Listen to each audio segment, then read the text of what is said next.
Hello. Earth to Soul Fam, are you there? Can you hear me?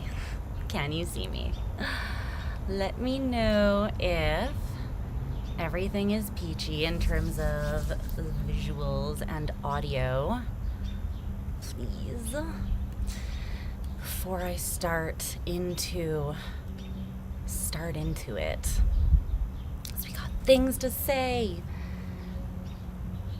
See someone talking. What's up, Isabel? How are you doing, love? It's all peachy? Okay, good. Good. Okay, so I'm just going to catch a little bit of a vibe and talk to you guys a little bit while people come in and join. You're doing great? Good. The energies have been a little wild and all over the place, so some people are like, I'm doing great, and other people are like, I'm dying. What's up, bestie? Yeah, you're in the house. How are you doing, homies? I hope you're doing so well.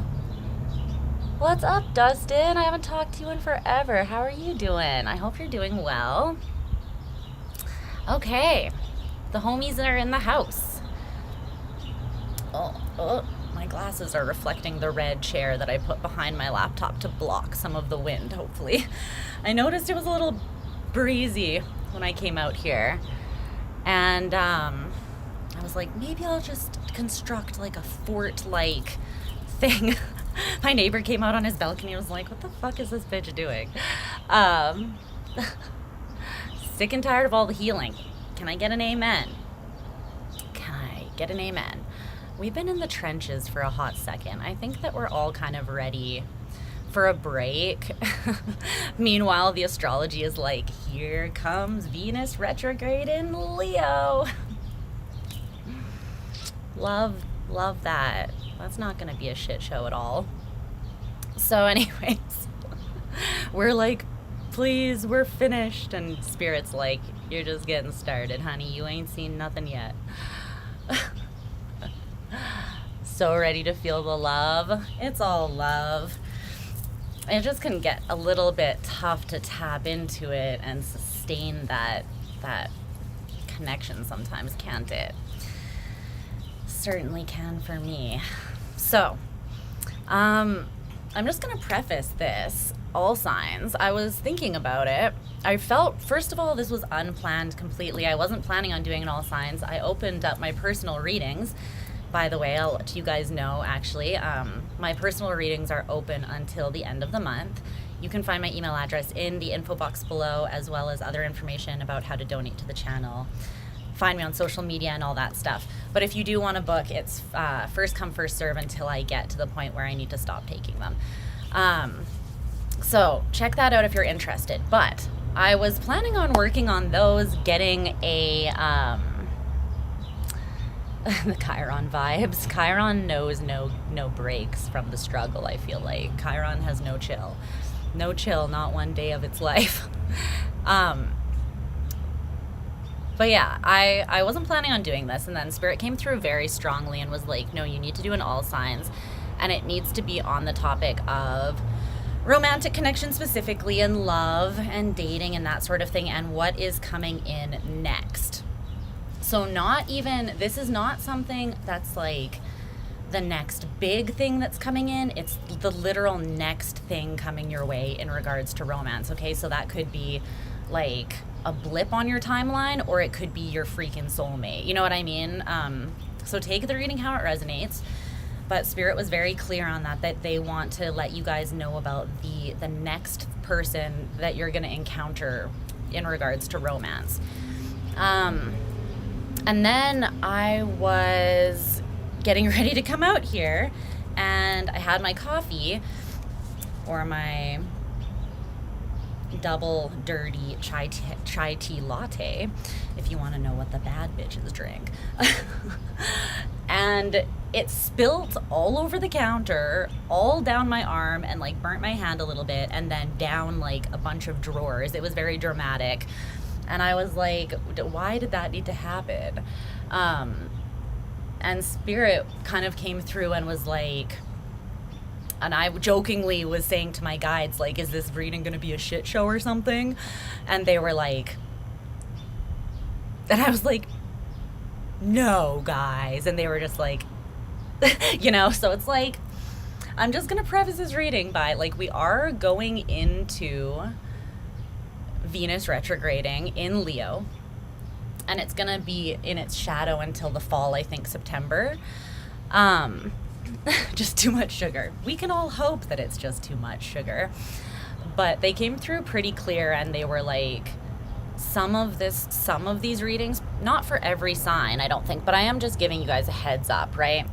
But to know and to be aware and conscious of the energies that we are moving into. A lot of us are going to be reassessing relationships. There might be, with Venus retrograding, people coming back from the past that we're dealing with in a new way, that we're either closing a cycle out with, or, you know, closing out an old paradigm and starting something healthier maybe.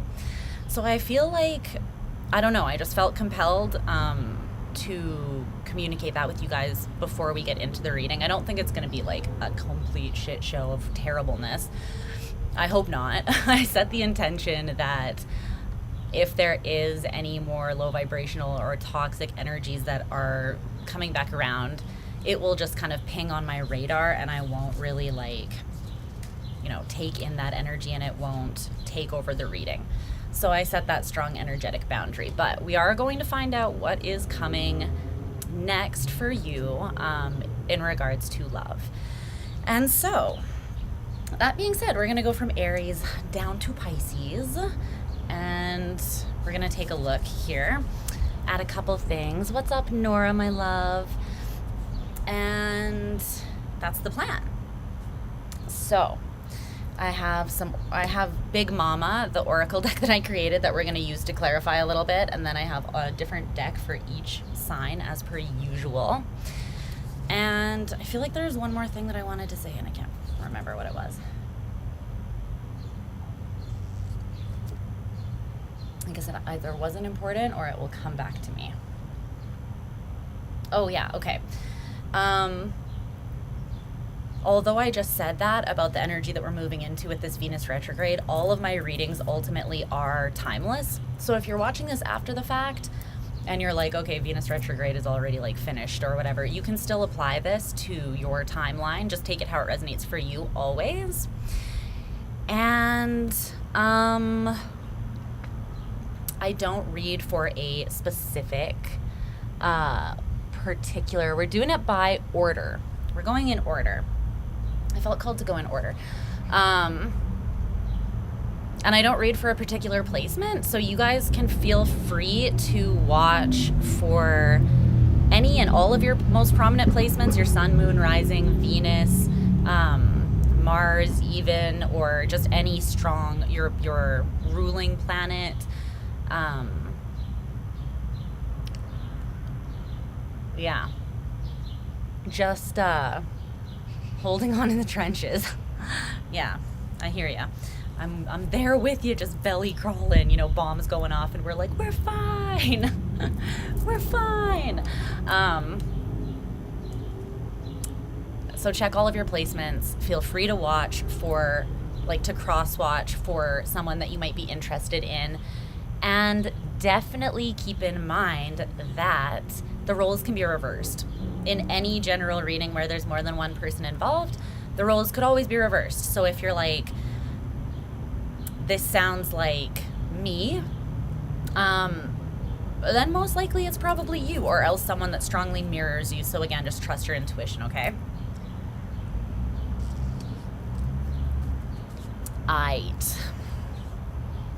All right. Let's get the party started with the party starter.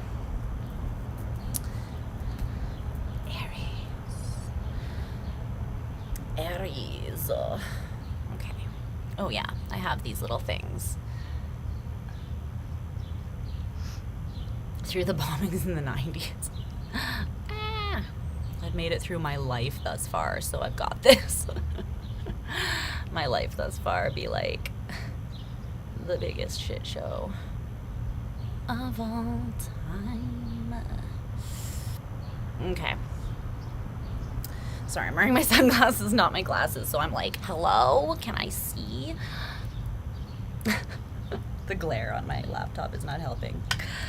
But I feel so much better being able to read out here. I just feel so much more grounded through the readings.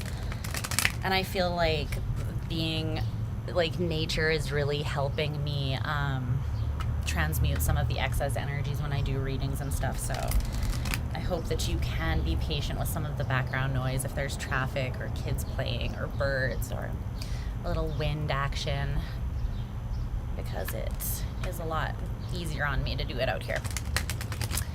How do you purchase an individual reading? So my email address is in the info box down below. So just shoot me an email. There's also a video on, did I post it on Flow State? Yeah. On my other channel on Flow State, there is a little video that I posted yesterday. And in the pinned comment under it, it's called like personal readings available until the end of July or something. And in the pinned comment, I put the prices and my email address. So yeah, just shoot me an email. Okay, Aries.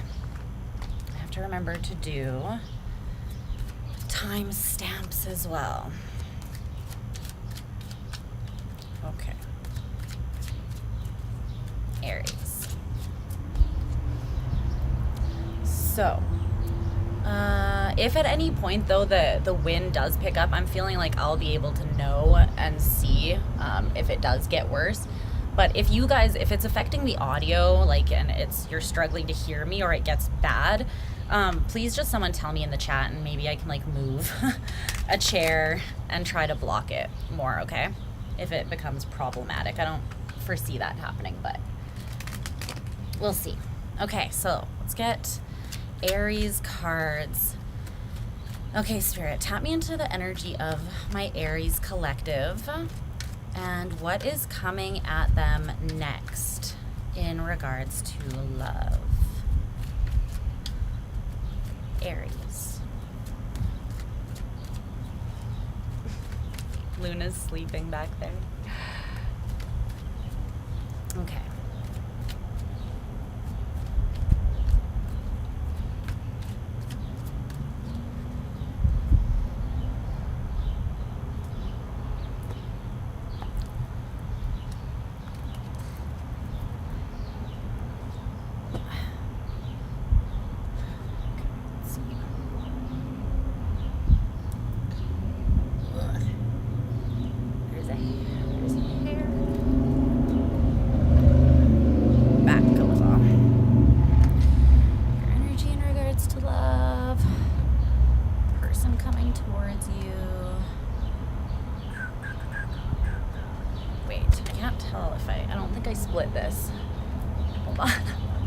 Let me redo that. Shuffle.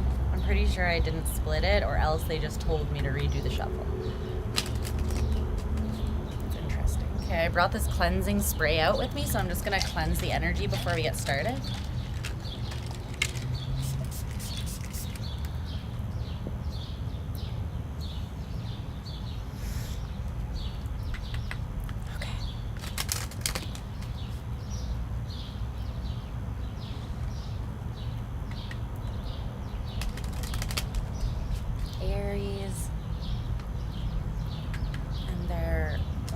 Life. What's coming up for Aries? Okay, feels better.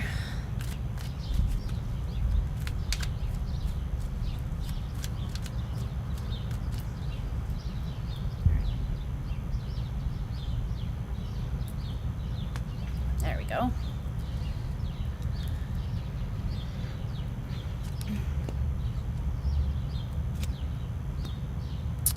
Okay.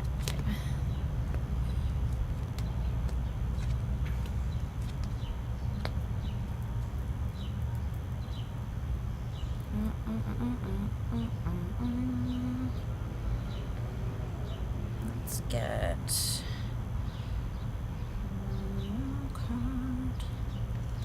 I want to set this up. What's the best way for me to put these cards? Okay. Give me an oracle card on this person here that's coming towards Aries. The person that is coming towards Aries. Thanks, bestie. You're awesome. You are awesome. Okay.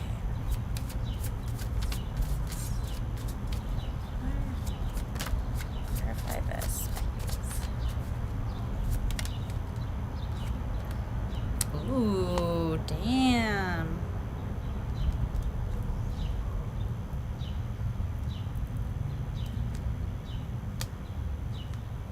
I feel like that goes with yours. Oh my goodness, what's this, Aries? Okay, okay, timestamp. Let me timestamp Aries. What does that say, 1610?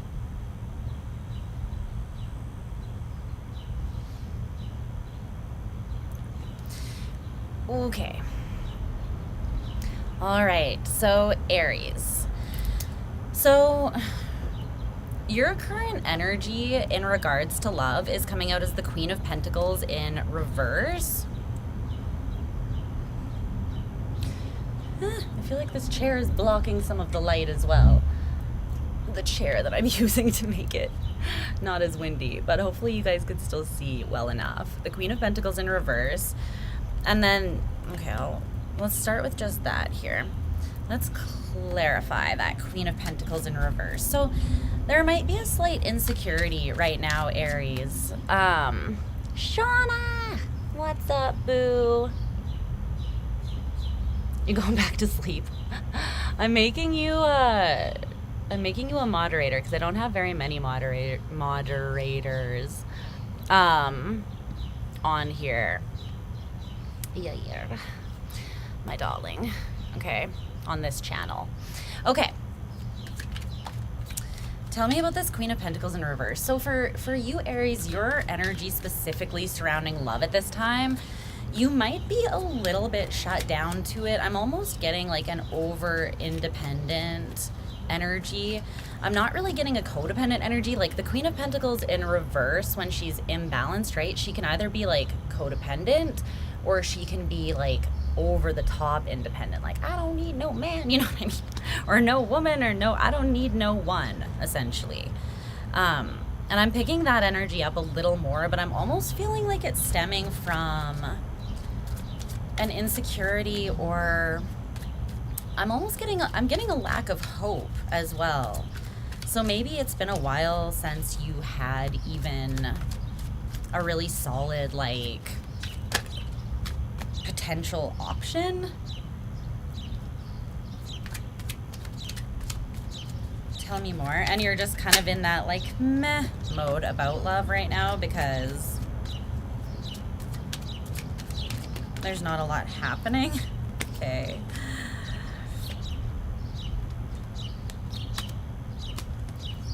Okay.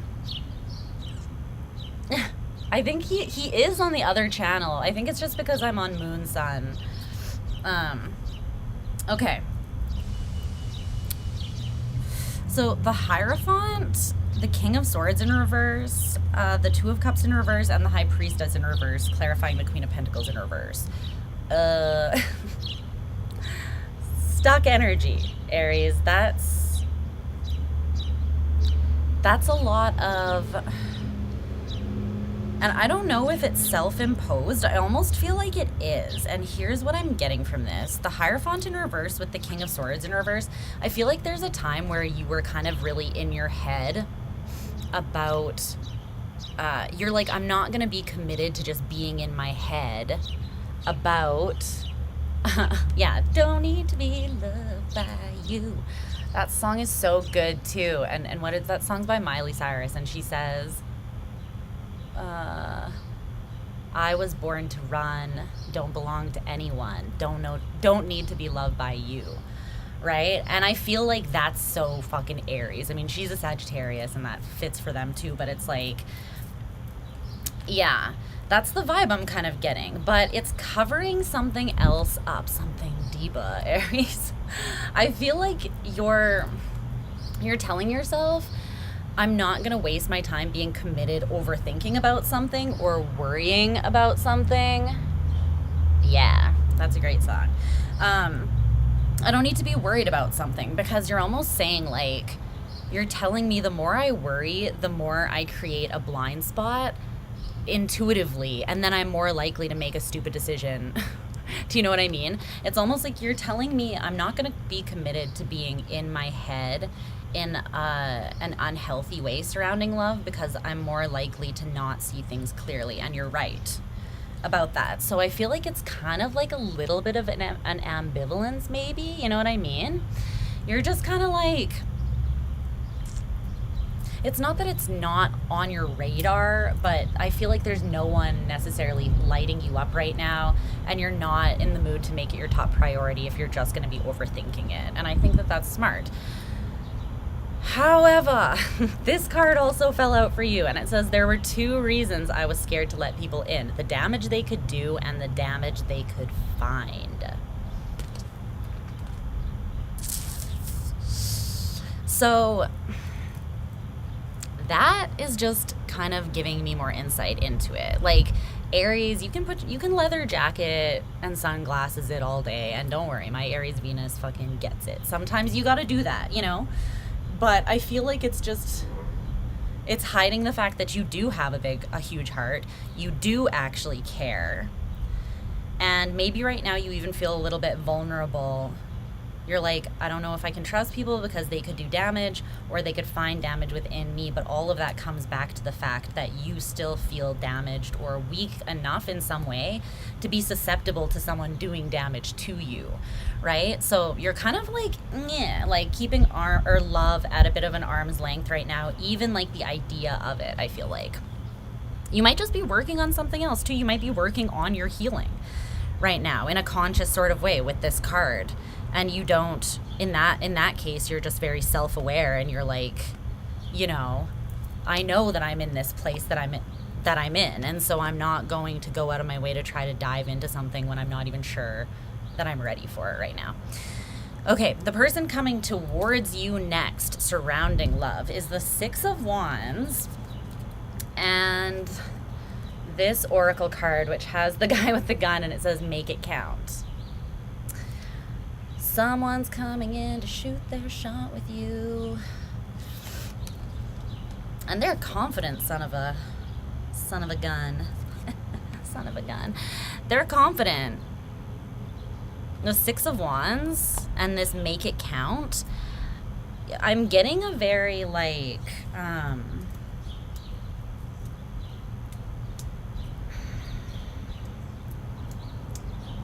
it's not even, it's like they feel very, what's the word?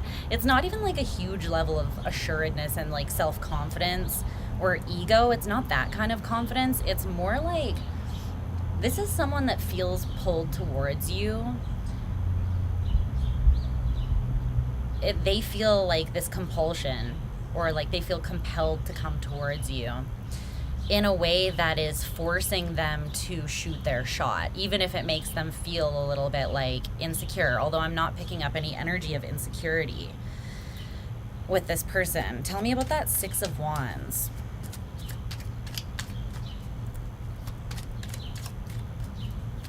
I don't know about this energy though. I'm not sure. That was a lot. That was so much. Why? Something's about to be revealed, I feel. The moon in reverse at the bottom of the deck. Okay, what is this hot mess that fell out here? Ugh, it's so many cards. Aries, what the... Okay, no. That's too much. This reading will be like 6 hours long, as my last reading that I posted was. So we're gonna try to keep it to just a couple of cards. Let's see. Tell me about the 6 of Wands and the make it count. Tell me more about the person coming towards Aries. But I don't know. The 3 of Swords. Death in reverse. Buddy, I was really hoping that that was not the case. This is very interesting. They just told me that the 3 of Cups in reverse and the Sun could be someone with Leo in their chart. 8 of Swords, 10 of Swords, 2 of Wands. Why? Okay, I'm gonna tell you about this person. This is someone that you already know. If you're just logging on to this stream, go back to the beginning, rewind, and there's a part where I said a whole big long preface. Let me preface this reading by saying we're moving into what could be a dramatic time in regards to love with the Venus retrograde. This reading could be a bit of a shit show. Just go back and listen to that if you didn't catch the beginning. But what they're telling me, like my guides, they're saying that you and this person are two sides of the same coin. Now, that's just an analogy, okay? Don't go dropping the TF bomb, because I can't with that right now. But essentially what they're saying is it's like the same energy manifesting, but in two opposite ways. Does that make sense? It's not, you're not like the same soul, but you're both in the same energy. However, you, I feel like, you know how I described why you might be consciously putting yourself into this? Because that's responsible, right? This is responsible, a responsible way to deal with that energy. If you feel like you're still vulnerable, you're still healing, you're still damaged, you're still insecure, that doesn't mean you should absolutely not let somebody into your life.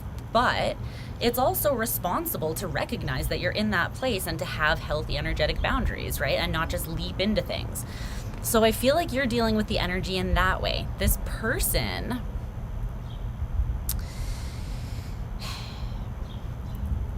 they are dealing with it in a less responsible way. And what I mean by that is that they are feeling much of what you're feeling also. The 3 of Swords and Death in reverse, and the 3 of Cups in reverse. This is someone I feel like that you either had a fallout with and pain with in the past, or they have recently gone through that with somebody else in their life. But they have not gone through the transition of transmuting that pain from that ending yet. They're still in it. But all that being said, this person, and if it was an ending with someone else, they're still in the pain of that, but they're coming towards you anyways, because they're just like, fuck it, we ball, blah, blah, blah, blah, you know? And it's like, dude, not that this person's a bad person, but it's just like these kinds of people, they're so unaware of like that they're still wounded and they're gonna go out and hurt somebody else. They be the people who do damage to people who are responsible with their energy, you know what I mean? So they're not bad people. It's just kind of frustrating when they come at you, right? Because they often over offer more than they can actually like give. But if this was someone who you had heartbreak and a fallout with in the past, it's someone who has not changed their ways. They haven't evolved or healed. At least not. Yeah, no. They're still in the past energy here. But it's almost like I feel like this is almost someone that at one point you wish they would come towards you, but then you also somewhat fear them coming towards you because of some past damage that they may have done or past pain between the two of you. But it's like the Sun came out also, and the Sun and the 6 of Wands, this is like so much ego with like the shoot your shot energy.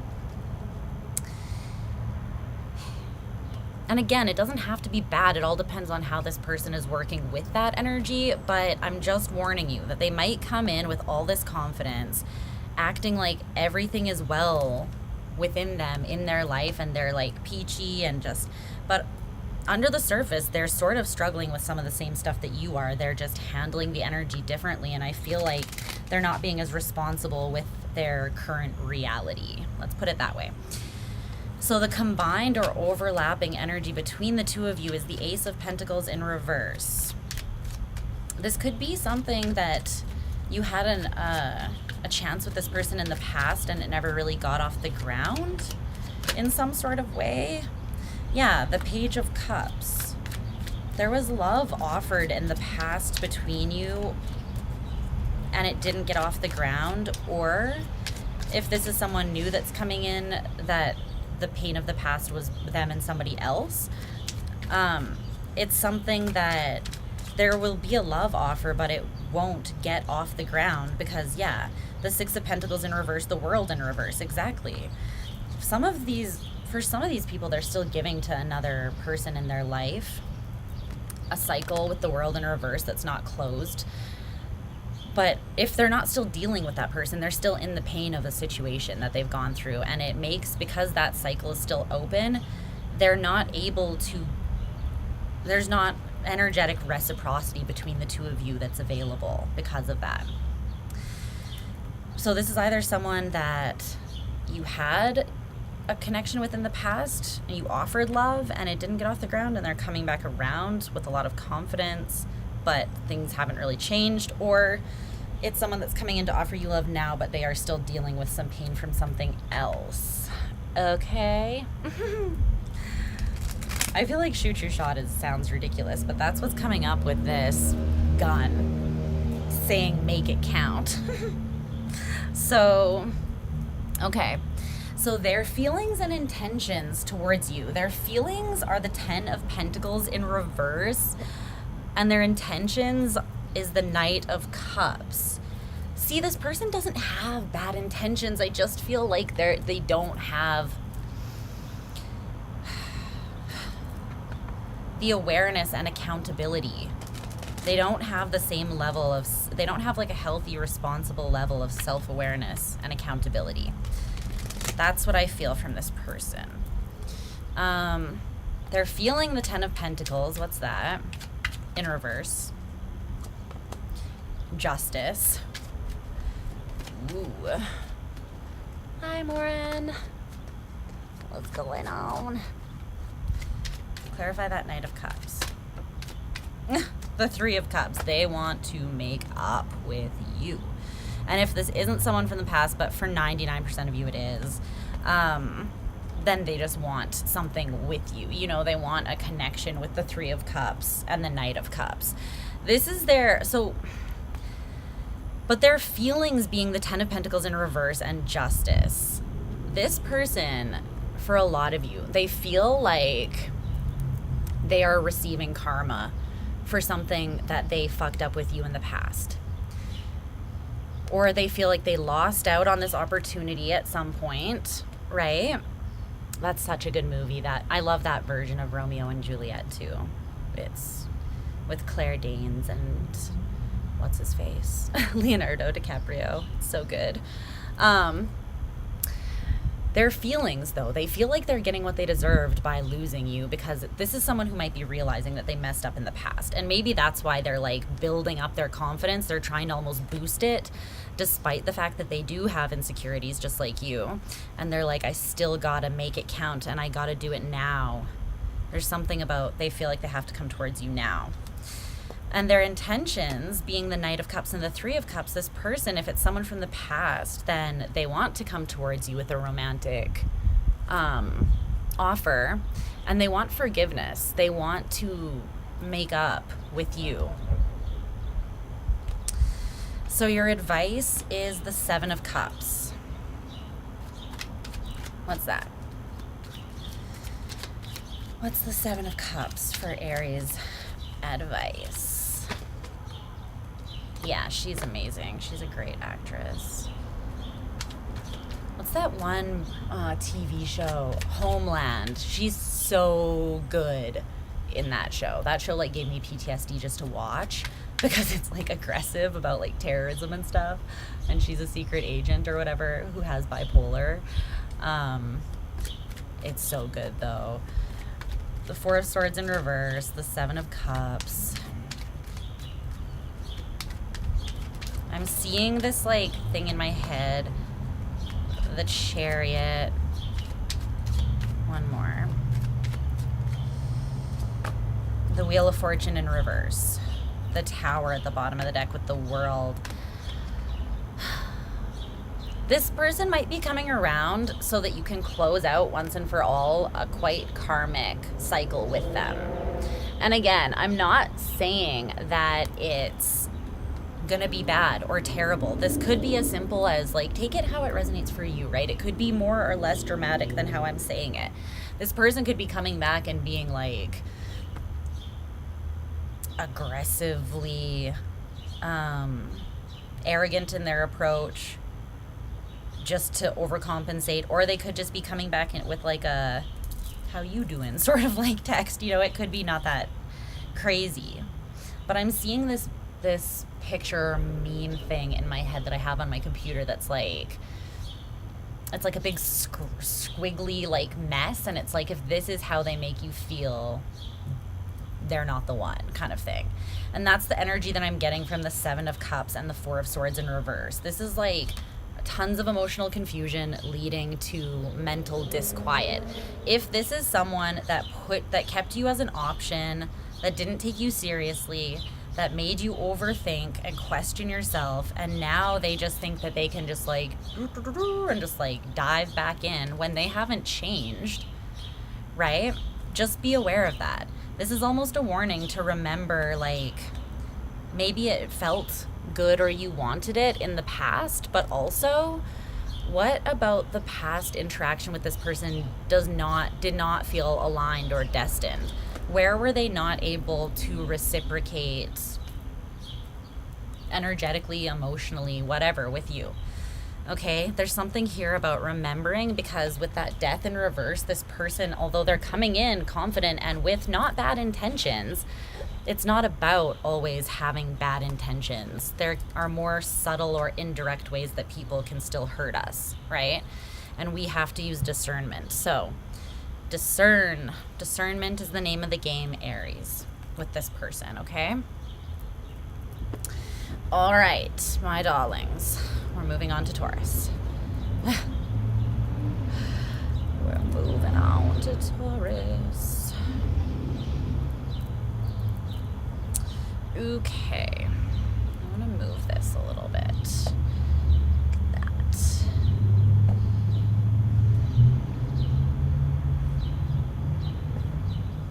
Okay, that's better. Okay,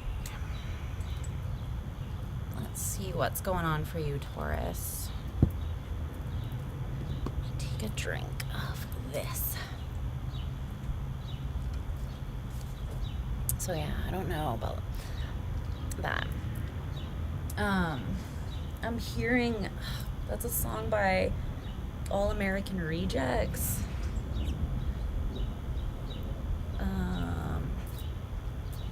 They're like, I'll keep you my dirty little secret. Won't tell anyone. Something, something, something, something, something, something. I'll keep you my dirty little secret. I don't know if that's about Taurus, or that could be still regarding Aries. Ooh, man, sounds like your ex. Well, now you've got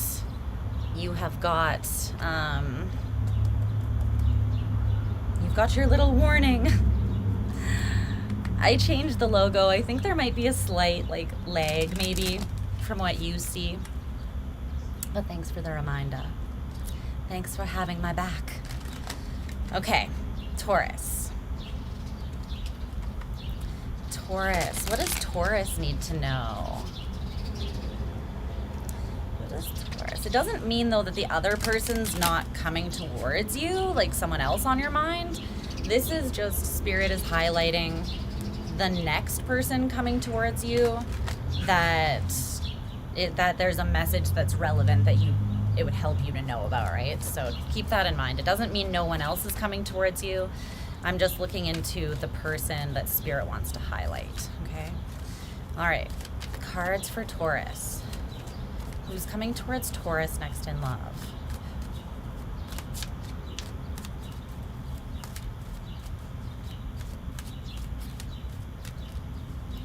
Who's coming in for Taurus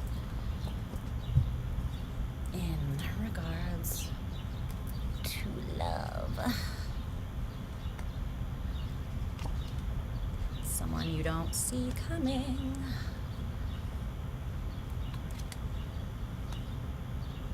Ooh.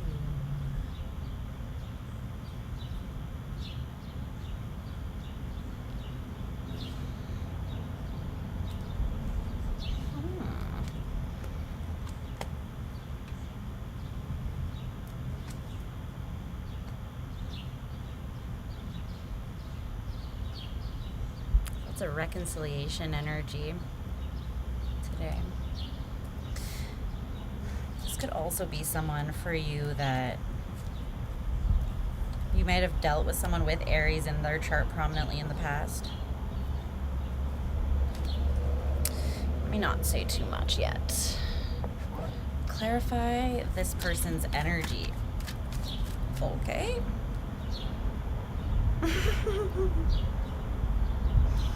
What? Why is there a bug?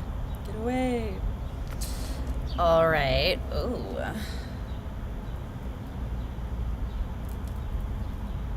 Okay.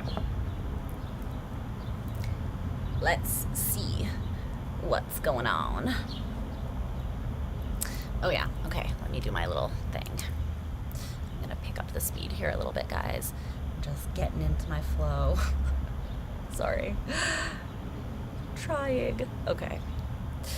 So Taurus, let's see what's going on for you here. So your energy surrounding love at this time is the High Priestess in reverse, and you also have this oracle card from Charlie Brown that says I should have played it cooler, or from Snoopy. So these are your energies in regards to love currently.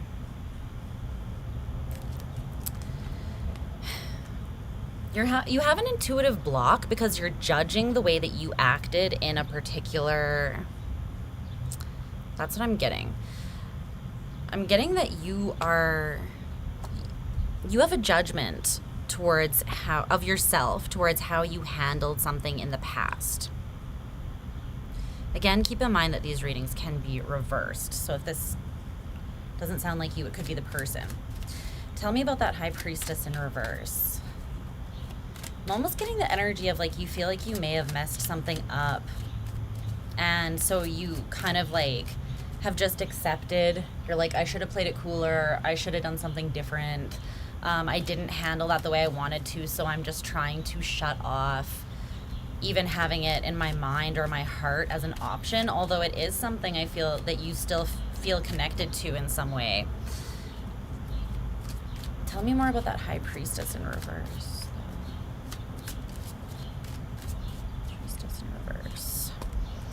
The Ten of Wands, you're still carrying the weight of something. You may feel like in the past you didn't see this thing intuitively clearly for what it really was. You may have treated someone like an option in the past, or just not taken the connection as seriously necessarily. The Two of Swords, yeah, I feel like you were indecisive perhaps surrounding this, but you're definitely indecisive to some degree about it now. One more card. The Seven of Wands in reverse, but you don't want to be defensive towards it. You want to work on something with this person, and you want to actually put in the work. You want to genuinely show up. I feel like this is someone in the past that you didn't see the connection clearly. You might have kept them as an option, or just been on the fence about it, or indecisive. I feel like you didn't commit the way that you now wish you would have. And this is something that is still weighs heavy on your mind. But with the Seven of Wands in reverse, you're open in regards to love. You don't want to be defensive, at least specifically not, I feel like, towards this person. Okay, so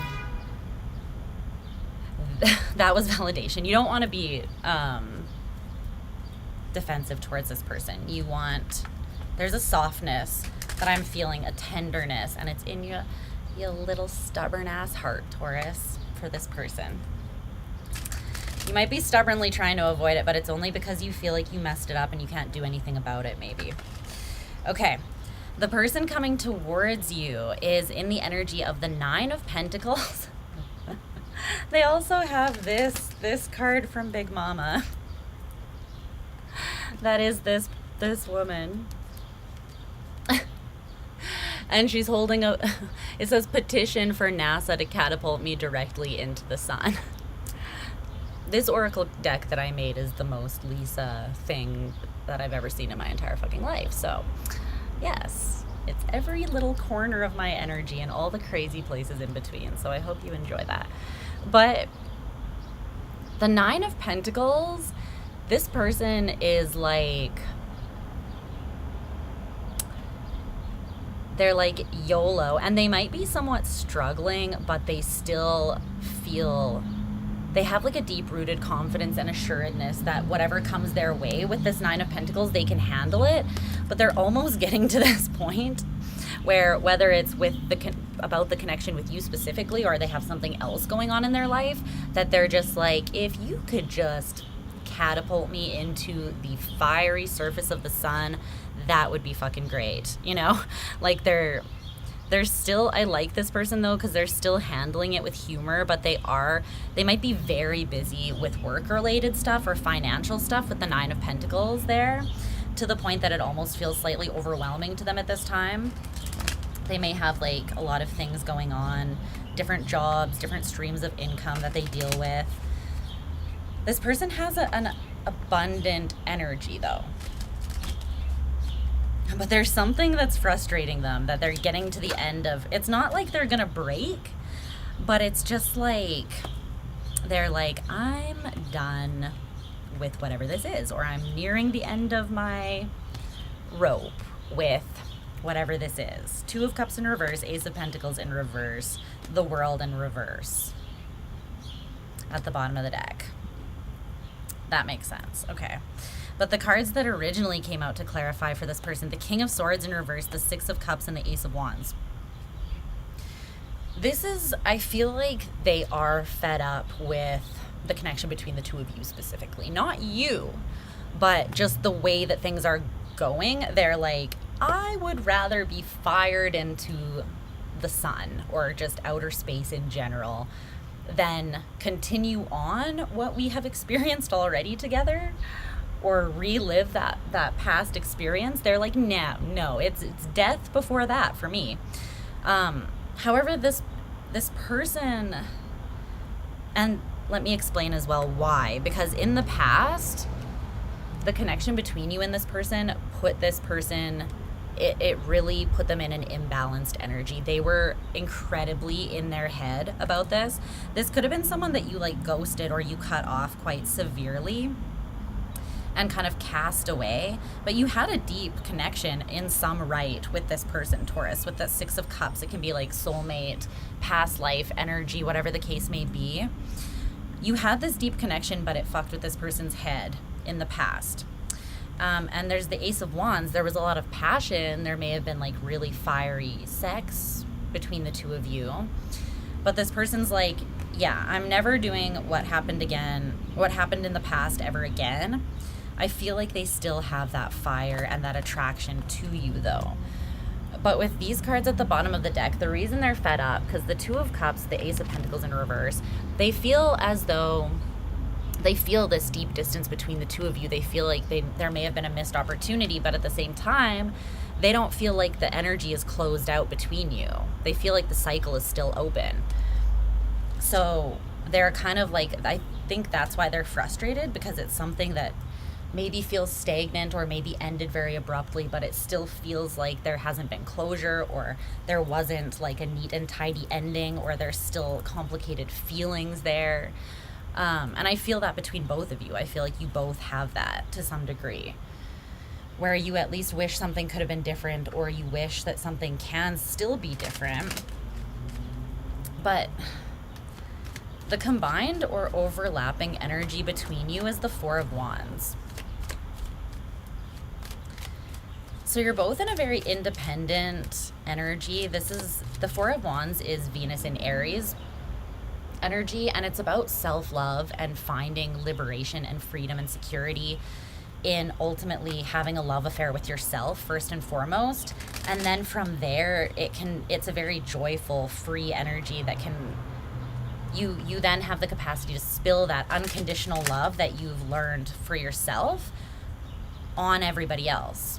Because the Four of Wands, you know how to sustain it for yourself. It's a beautiful energy.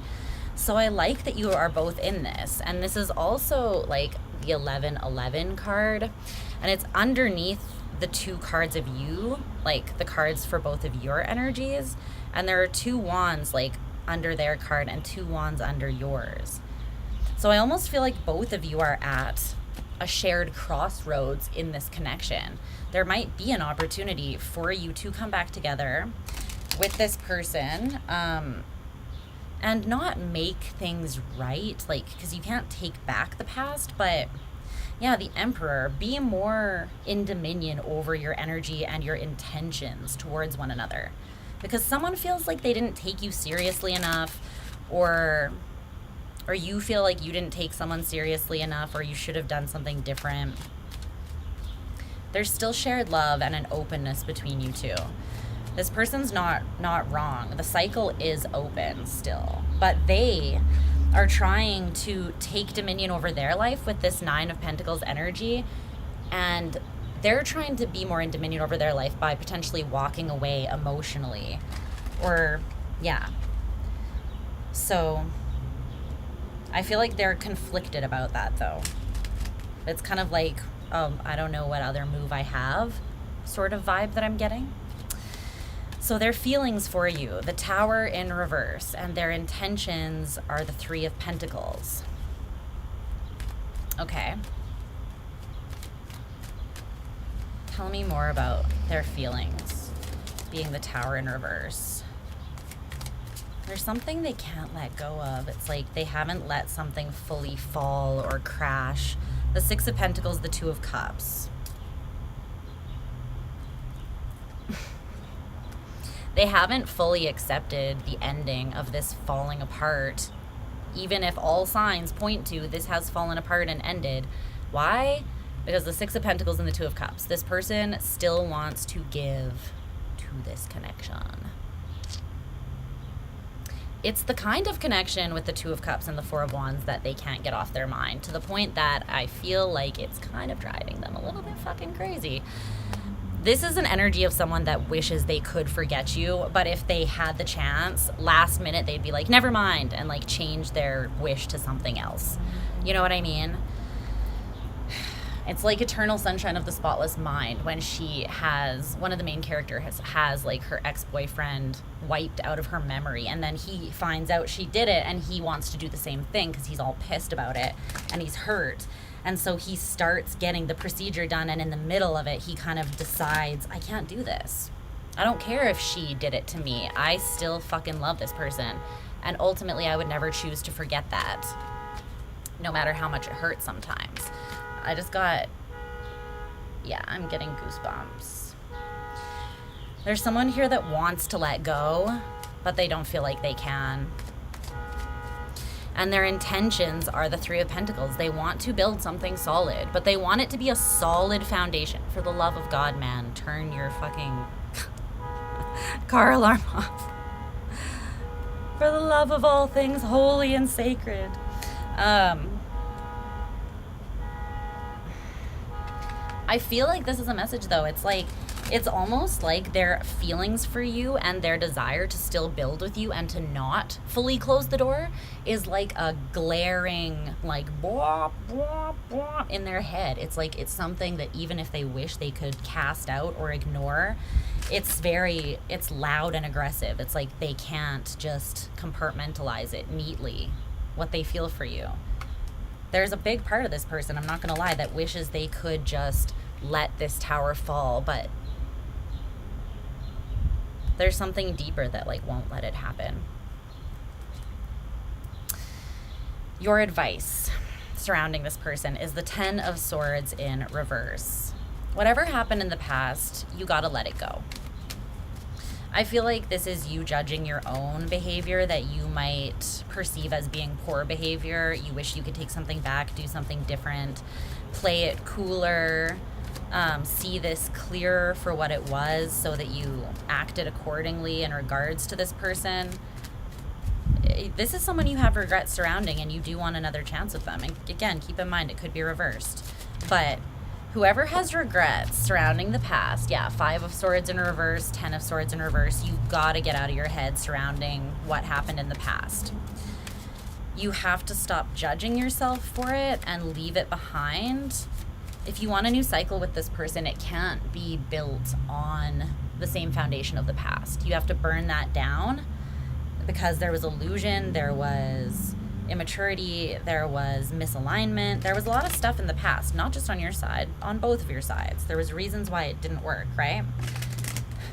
But I feel like there's a chance for this to work again between the two of you if you want it to, and if you both approach it correctly.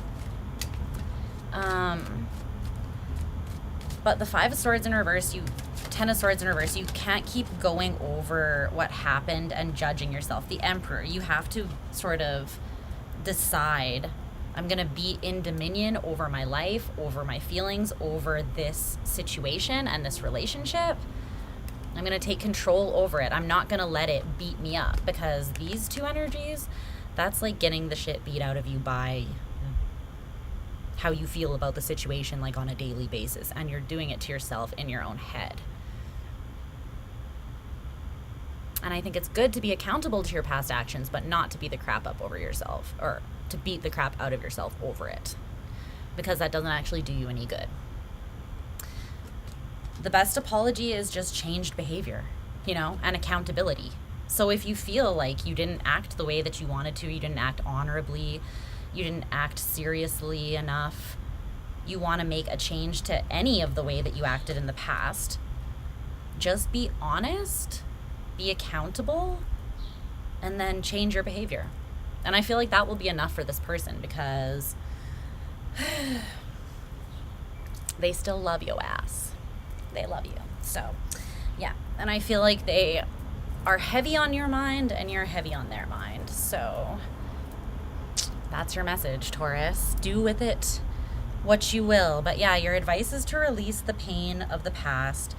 Someone may have ghosted, someone may have been deceptive, someone may have been just immature, but there was some action here that did cause pain and maybe felt like a deception or a betrayal to someone. And I feel like the person who got hurt more by these actions has healed and moved beyond it, because they still have feelings for you. But they're not going to still put up with it, right? They're at their end of the rope when it comes to like your past behavior. But I feel like they're still open to a new cycle starting between you if things have changed. So if you want that to change, then be the change that you want to see and take empowered action to make that happen. Because I feel like there is an opening here for you and this person to try again. You're together for the past 9 months. Aww, that's awesome. Well, I hope you guys are happy. I love that. What's up, FG? How are you? I was thinking about you the other day, actually. I saw you on Brady's channel. We'll become a couple when he comes back. Well, all you can do is what you can do, right? All you can do is like take accountability for your side of things and do the best you can do. Okay, let's see what's going on with my Gemini gang. Gemini gangaroo. What is up with my Geminis? All my crazy peoples. What's this card that wants to be seen? What's that?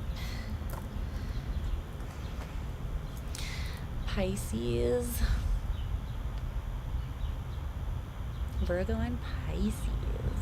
Yeah, I remember doing that reading for you. Yeah, just shoot me an email if you want one. Okay. Let's see. Let's ground the energy. There's a lot of energy flying around. I'm glad I decided to do it outside, because fuck. It's too much, if not. Okay. Let's see.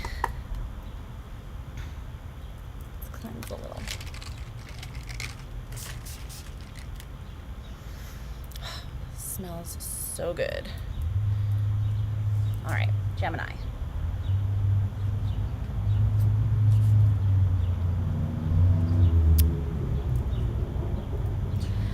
Geminis, Geminis.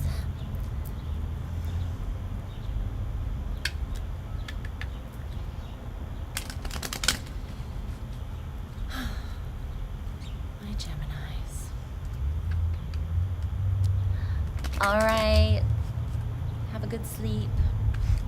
I'll talk to you soon.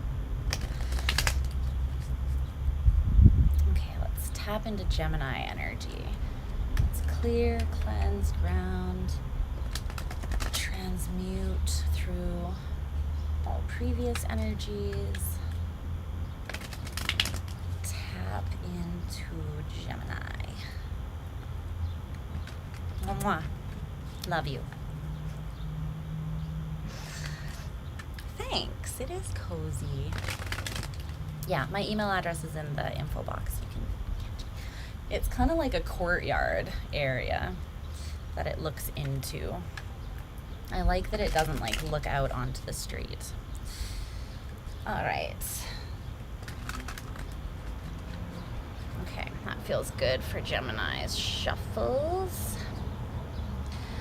All right, my Gemmy Gems, the sweet gems of my eyeballs. I'm a Gemini moon. Gemini moon gang unite. We are chaotic, and I like it. All right, cards for Gemini. Who is coming towards Gemini next in regards to love? Who's coming? Who's coming in? Starry. Thank you, my love. You're so sweet. I'll go to sleep soon. 2 a.m. in Israel. I need to go over there. I feel so called to visit that area. All right.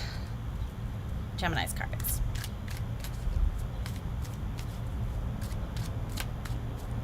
Gemini moon gang. Let's see what craziness is in store for us. Let me see. Ooh, yes. Okay, well, whatever. The first card is amazing. I'm just kidding, just kidding, just kidding. Let's see what's coming out here. We're not going to judge any books by their covers. Well, just tell me why.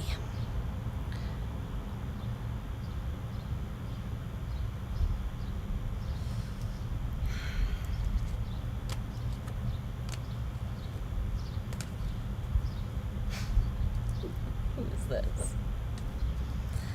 Clarify the person coming towards Gemini.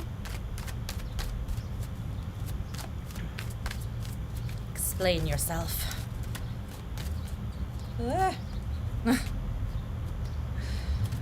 person's energy is a little bit unstable, I gotta say. I don't know if that's a bad thing yet or not, but it feels a little bit shaky. It's this King of Pentacles reverse. About who's coming towards Gemini.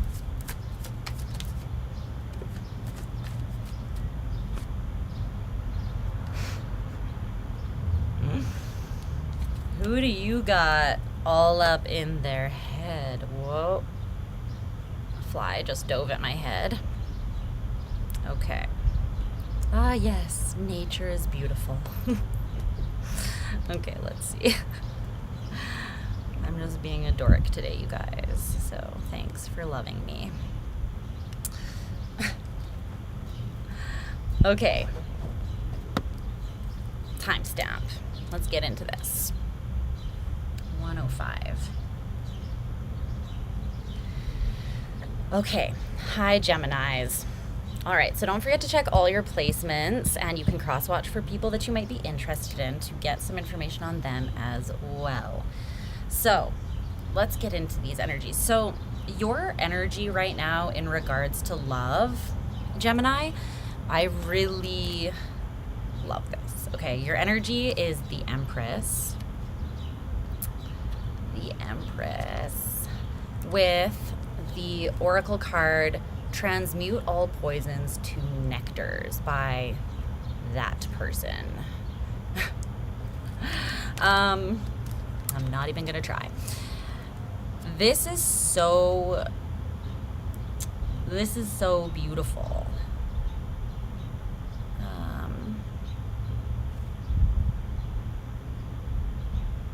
This is so dope. You are in your feminine, receptive, healing energy. It's very peaceful energy, actually, as I was like talking smack about us being chaotic. That's not the vibe that I'm getting from you. It's this person's energy that feels a little more shaky. And we gonna find out why, but the energy that you're in is pretty beautiful, I have to say. I feel like you're in a phase, you may have been going through some very intentional shadow work, intentional balanced shadow work, where I'm getting the sense that there was something you may have been avoiding because it made you feel unstable, or maybe you weren't far enough out of your emotional reaction surrounding something to like dive back into it, if that makes sense. Something that maybe really hurt you or felt kind of toxic or poisonous or felt a little destabilizing, and you knew that you would have to come back to it and kind of deal with it and transmute any, you know, feelings maybe that were still residual from it out of poison into nectar, into something that could actually support and help you, right? Like a healing balm. And I feel like you're doing that, and you're there now, and you're in this extremely attractive energy with the Empress, the most attractive card in the deck. Like, in terms of just knows how to energetically embody and magnetize anything that they want to them, and gets a whole lot of attention. Just because of their energy alone. Tell me about this Empress. Why is Gemini in this energy? The Fool. Yes. You're so ready for something new. But you're also like, this is so... You're so unbothered. You're so fucking unbothered. I love it. This is the healthiest energy that I've picked up for you in a long time, Gemini. And that's not saying anything about your energy, but this is beautiful. Like very, very, very, very self-aware and healthy energy, and I'm just living for it. You're in the Empress energy, and the Empress wants for nothing, not because she doesn't have any desires, but because she understands that at the end of the day she needs nothing outside of herself, and that by having that very core understanding, that creates the energy that actually calls everything else in that she does desire, right? So it's not by saying like I don't need anything outside of myself. You're not shutting doors down to receiving things when you say that. You're actually even more powerfully calling them to you, if that makes sense. I know it sounds kind of counterintuitive, but it's a very important like staple in the manifestation process. I feel like you're tapped into a deeper understanding of how to attract things to you. Trying to be rolling with it is the best that us crazy ass mutable air signs can do. I feel like the Empress too, if you try to grasp at that energy, it kind of like slips through your hands like sand, because the Empress, again, if you're grasping at it, then you're sending out the message that you ain't in it. You don't have it, right? So with the Empress, there's no sense of lack. And if there is a poisonous element, you're just transmuting it through simply like embodying more of what you actually want. And nothing else, I feel like, can even exist in the presence of that energy. but you're ready to take a new leap. I feel like your heart feels open, but at the same time you're like, but I don't feel the need to like rush out and make shit happen. This is the reflection of the Empress energy. And then the Star came out. You're like, I'm literally just chilling and looking absolutely stunning doing it, I'll have you know. But I'm not gonna like, and you're ready. You're in the energy of accepting and embracing a new beginning should it come in. But you're in a new beginning for yourself first and foremost. And anything that comes in as a result of that is just a beautiful byproduct of your beautiful energy. And I think you know that. Or else this is a beautiful reminder for you to not forget that. But yeah, I love this, that you're ready, but you're not grasping for it. You're not striving after it. You're not undoing the work of being in the Empress energy, essentially, by lowering yourself into lack-based mentalities. Just freaking beautiful, Gemini, okay? Let's look into this person that's coming towards you. They're in the energy of the King of Pentacles in reverse. And this oracle card from Big Mama with the person laying in bed being like, fuck, fuck, fuck, fuck, fuck, fuck, fuck, fuck, fuck. Regret City, party of one. Regret City, party of one. Someone is like, I fucked up.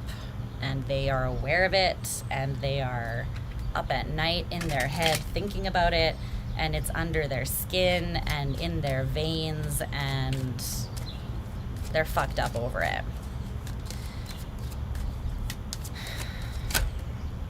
The Knight of Swords. This person has a lot to say to you. A lot that they would like to communicate to you. No, that's too many. Can I get two more, though? Tell me more about this person. The Four of Cups in reverse. They don't want to be in this regret anymore. The Eight of Pentacles, they want to put work in to heal this. Temperance, to create harmony and balance within the connection. Yeah. They want to be like at a new crossroads with you. And the new cycle that they want to start with you is one where there's actual like harmony and balance, because I feel like there wasn't that in the past.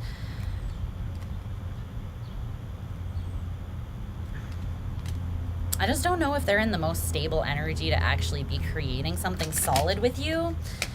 But,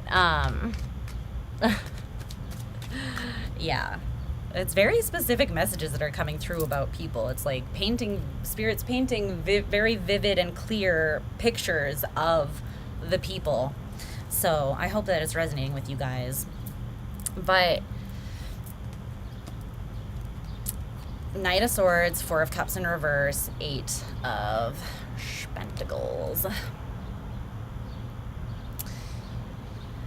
The only thing I don't love is that you are driven by your deep, innate wholeness and fulfillment of self. Like, you are whole and fulfilled in your own energy, and it's beautiful.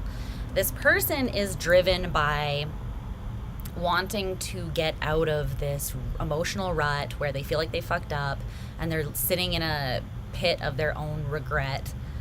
You know what I mean? Like, they're mad at themselves. They feel like they fucked up and they're not impressed with themselves about it. They are very aware. But I don't love that they want to rush towards you. This is, I feel like, someone who might want to rush towards you and sort of defend themselves, defend their actions. But the thing is, they do legitimately want to put work in. So why is the Chariot in reverse the combined or overlapping energy between the two of you? You could be dealing with a Cancer or a Taurus. Saturn and Venus are also on the table. All of the fixed signs. Tell me about that Chariot in reverse, please. Strong Taurus with the Hierophant and the King of Pentacles in reverse. This person could definitely have Taurian energy. And even the Empress because of Venus. The Empress is not any particular, like no particular sign is more tied to the Empress than any other, and it kind of annoys me when readers are like, whoever's tied to it, Libra and Taurus are the Empress. No. It's Venus energy, and every sign can be the Empress. No sign is more likely to be in that energy than the other. So let's just get that clear. It's Venusian energy. It's not tied to a specific sign, although Venus is tied to certain signs, if that makes sense, okay? Everybody is the Empress. Everybody is the Emperor. There's indecision still here.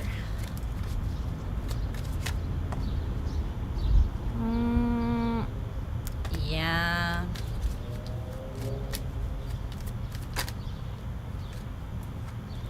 The Emperor, speak of the devil. Speak of the devil. So the Empress and the Emperor are here, but their shared energy is the Chariot in reverse. This is Mars and Venus retrograding in Leo. Well, Venus retrograde in Leo, but Mars and Venus are tangoing together in Leo right now. And that is this, 100%. I feel like this represents the retrograde, and there's like something's being revisited, or there's a lack of movement forwards. This whole situation between you and this person, Gemini, it might be coming in again so that you can use the interaction or the engagement to transmute the residual poison from this situation into something more healing. Hi, Loons. Want I say hi? Her tail just goes by. Luna's here. My little hairball baby. You want to go inside? You need some food? What are you doing? Are you just switching to that side? You want to go in?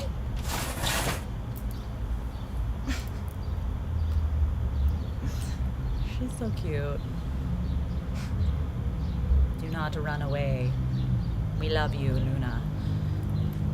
She's like, fuck the spotlight. And I'm like, you must be in it. I'm like one of those bad moms that's like pimping their kid out right now for the likes. It's for the likes, guys. Just kidding. I'm just giving you her energy because she's dope. She got the good shit. She got the good. But I feel like the crossroads here, what's creating the lack of movement actually is just that the two of you are not aligned. Because you are in this very I need for nothing energy, right? What's up, Woodchuck? Okay, she's going inside for a bit. She'll probably be back. She loves it out here. See, the Nine of Swords in reverse. You're unbothered, right? You're unbothered and you're empowered. But this person is indecisive still. What is the main cause for this Chariot in reverse energy? I want to know. Tell me more about the Chariot in reverse and why this is the overlapping energy for Gemini. Things are... yeah. Okay. Real talk, sees Gemini. This is what I thought. This is what I was saying. I feel like this is something that's coming back around for you to close it out, and I feel like that is highly beneficial for you. Yeah, look at this. On the split, justice in reverse. This is something where there has not been closure or justice, and I think that you're calling justice and karma in for you by being in the Empress energy. You're like beckoning it in. But what came out to clarify the Chariot in reverse for why this is ultimately the overlapping energy between you is something that's not aligned or not moving forward. It's like the two horses of the Chariot are trying to go different ways. One of them is stable and the other one is unstable. The King of Pentacles in reverse, right? So it's like they're not running together in sync. So the cards that came out is this card came out first, which literally just looks like violence. And then this quote from Donnie Darko, destruction is a form of creation, came out with that.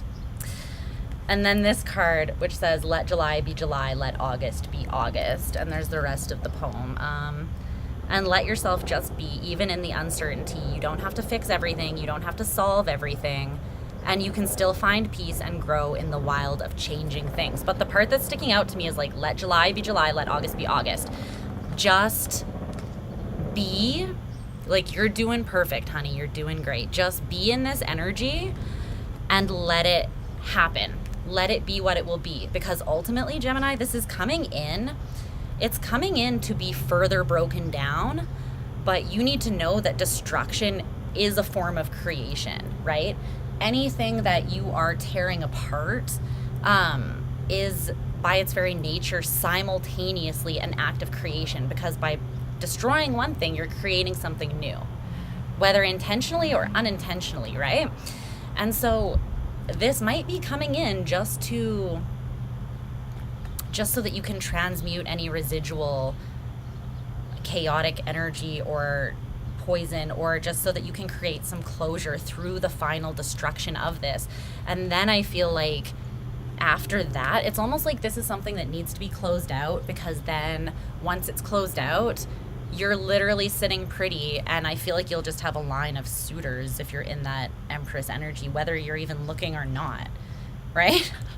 It's when you don't give a crap that they're like lining up around the block and you're like, I literally, right? Like, that's the most attractive energy. Make compost. No one does it like Scorpio. Okay, so this person's feelings towards you, the world, their intentions, the Hierophant in reverse. If this person has strong Taurian energy or Cancerian energy, I just want to say especially, that doesn't have to resonate, but like, they're a bit of a gong show right now. And I'm not even blaming them or judging them as a bad person.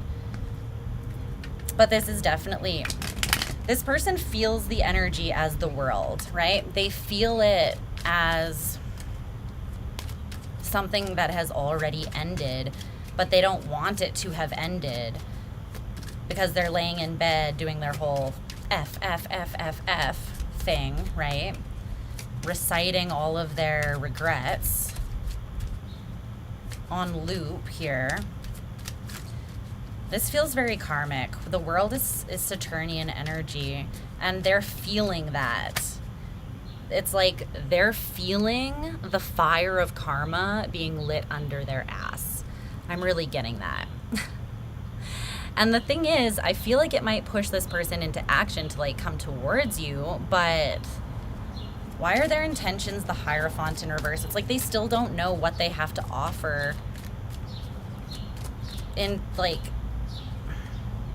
terms of security and stability. Like, what can you show up with consistently, you know? This person's like a little bit non-committal with their energy. What's the Hierophant in reverse? It's like they don't know what they want, and they don't know what they offer. Queen of Swords in reverse.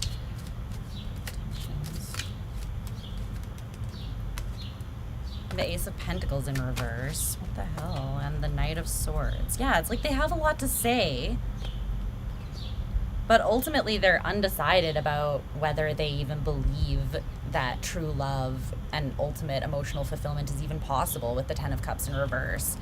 They don't even know if they believe in love. I feel like this is just someone that you made them feel things, all of the things, you know?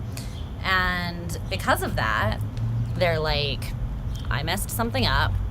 I still have things to say. But it's slightly entitled energy, because it's like they feel entitled to just come at you and like tell you all these things. But at the same time, I don't know. I don't feel like they can really offer all that much. Not stably anyways. Again, it's like they don't have clear discernment themselves. And they're not really taking the time to consider what they have to offer or like strategize in a responsible kind of way before they come towards you, because it feels like they're so imbalanced and hung up on their regrets. That's all they're thinking about. They're not doing the actual work so that they can come at you with something more stable. They just feel this energy closing out, and they know that they don't really want that. Your advice is the 7 of Cups. Was that Aries advice or Taurian's advice too? I can't remember. It was someone else's advice.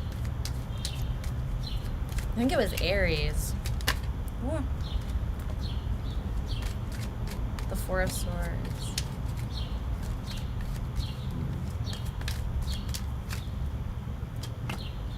The Knight of Wands.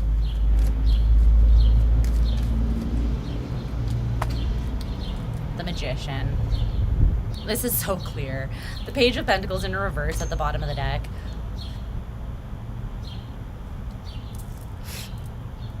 Listen up, buddies.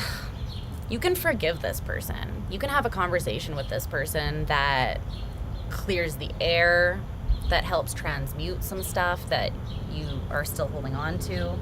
Whatever you feel like is healthiest for you. But ultimately, Gemini, hold on to your peace of mind, and I feel like keep your options open and don't limit your dreams for this person. If someone, like, you're the Empress, remember that you're the Empress, okay? Because if this person comes at you, not able to offer you, like, anything, essentially, they're just kind of in that, like, I don't know, up in the air energy, which equates to nothing, because that's nothing solid, right? Then it's like, hold on to your peace of mind. Don't let this person throw you into an energy of emotional confusion or being disgruntled, you know? Move forwards in confidence and manifest what you truly desire and deserve. And if this person is not up to snuff on that, then do not come down off of your throne. Do not come down. Gemini, don't make me come for you, bitch. I'll come for you in love, but I will come for you in the dead of night. Okay, I'm getting a little creepy now, but you deserve everything, and you are so in the energy to get it, whatever it is that you want. This person, like I said, there's kind of a tenderness a bit that I'm picking up between you, like, or I think I said that for Taurus, but I'm feeling it for you guys as well. It's like this person might have a soft spot in your heart still. It's like no matter what happened in the past, you either don't hold it against them, or you just are like, yeah, that person's a douche, but I still love the dumbass. You know what I mean? But that doesn't mean like those feelings can exist without you like beckoning and welcoming this person back in to undo all the work that you've done, you know? Because ultimately when someone doesn't know what they can offer you, that makes you question yourself. You're like, if this person isn't sure they can give me the world, then does that mean that I'm worth the world, right? Or am I not? Like, if it's not an obvious, maybe this is just my scorpionic energy, my all or nothing, super loyal ass talking, but I think that this is an Empress way of thinking. If they don't come in like, I love the shit out of you and I can offer you the world, or I want to offer you the world, thank you next, because that's the Empress vibes. You know what I'm saying? Thank you next, because it's like, and it's not anything bad about this person, it's just like, you're the Empress.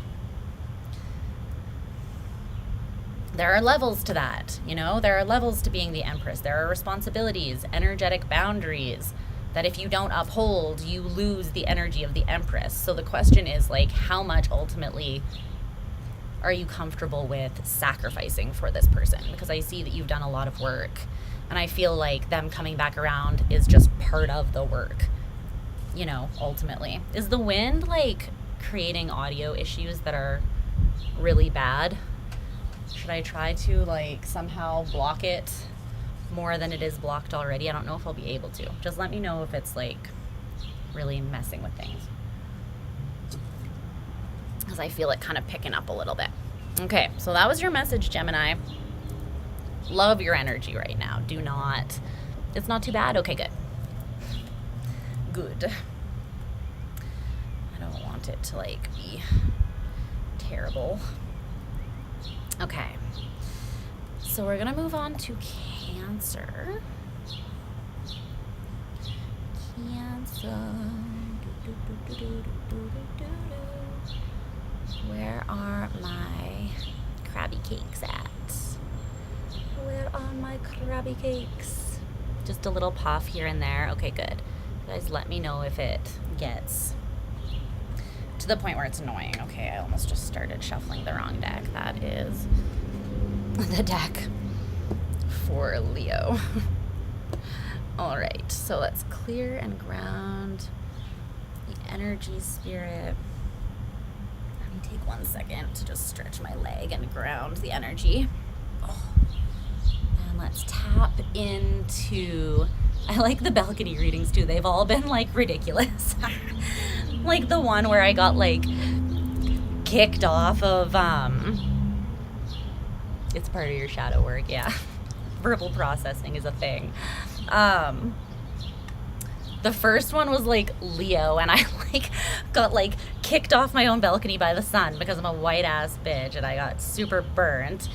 And then the second one, no, the one I did for Aries, like yesterday, it started raining and I was like almost kicked off, but I was like, I'm just gonna sit in it.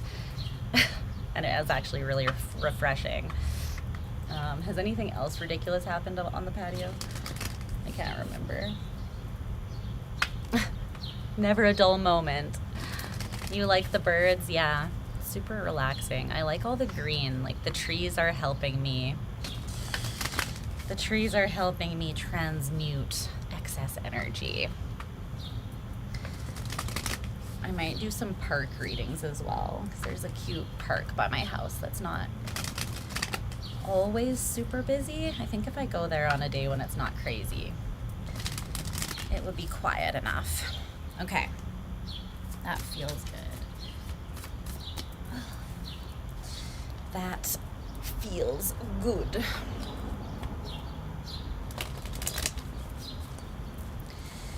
Okay, Cancer's energy.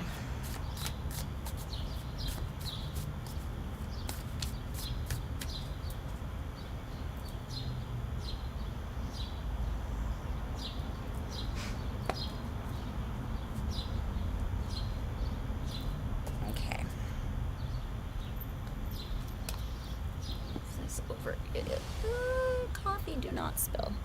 Do not. You have spilled once already, and it was enough.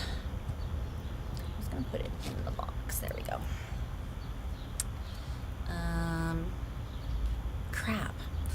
Can't remember if I actually did this correct. I need to not get distracted when I'm shuffling, because I keep forgetting if I already split the deck or not. Okay. One more shuffle. Cancer for energy. Energy for Cancer. Cancer in Venus. That would be a lot. That would be a lot. Okay, sounds good. Okay, Cancer. Let's see.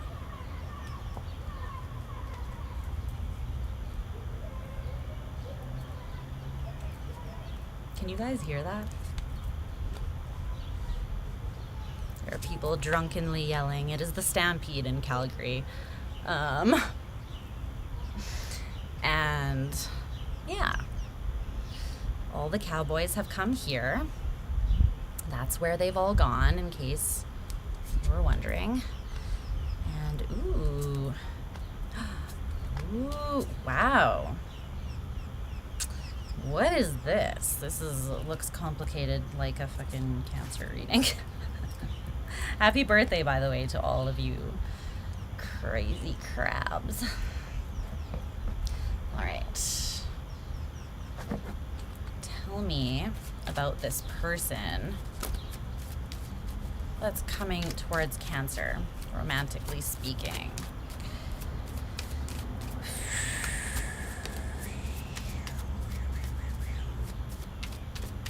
Confused by this. Let's see. Might be dealing with Pisces. Kind of fishy vibes here. There's very strong Pisces and very strong Scorpio energy here, both of them. There's Death and the King of Cups, which is Scorpionic energy for me, and then there's this Fish card with the High Priestess.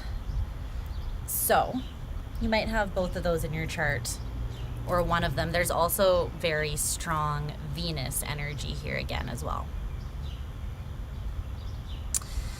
Okay, let's timestamp. I cannot see with these glasses. 1:35.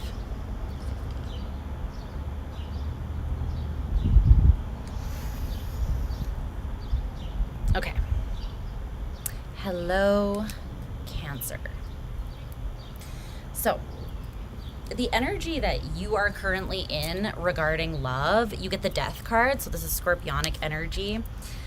It says transformation, new beginnings, change, and endings. Begin again.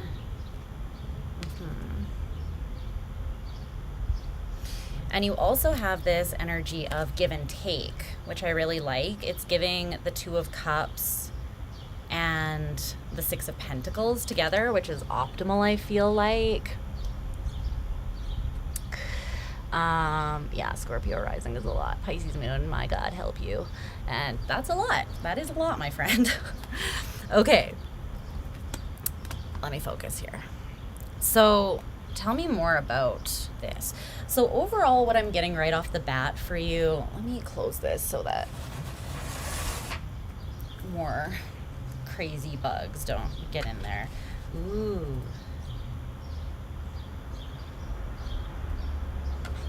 The lovers are showing up.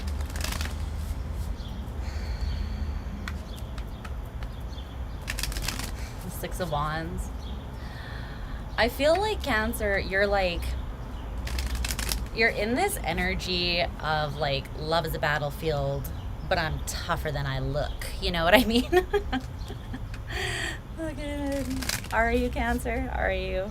You are. I've gotten clawed by a few of you, so I know that you actually are tougher than you look. Tell me about this Death card. But I feel like it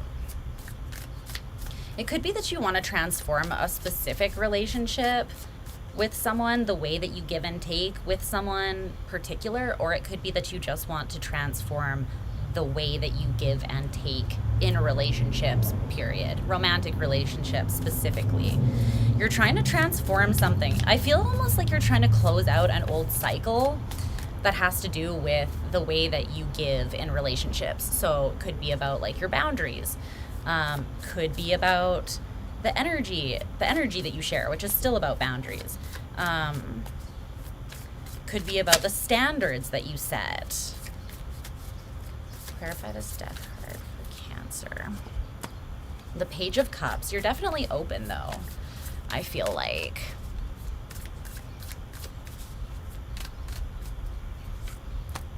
Temperance. Oh, this is nice. The Eight of Cups in reverse. What's that? For some of you,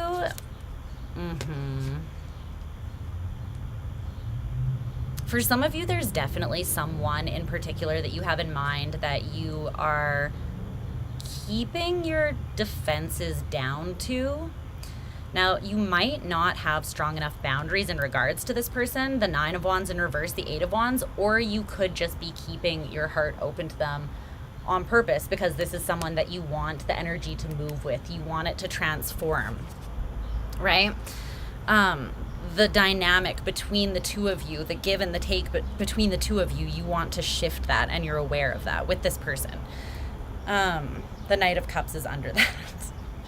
You definitely are like, I'm gonna get on my horse and giddy up and ride towards this person, and I'm gonna offer them my cute little cup of love.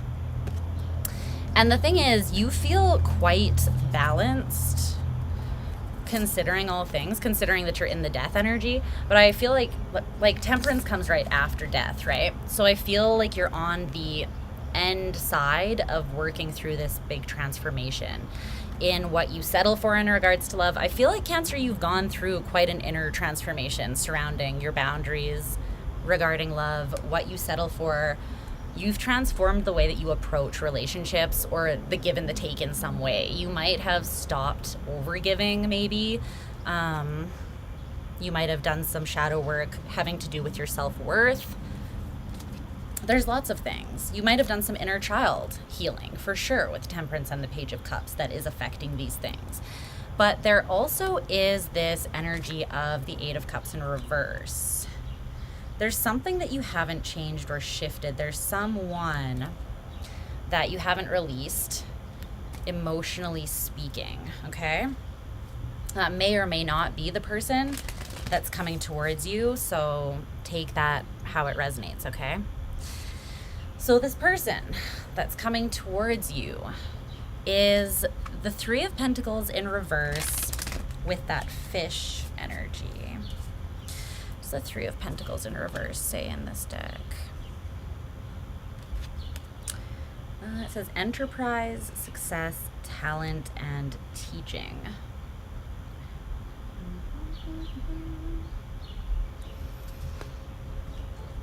This is this person's energy that's coming towards you.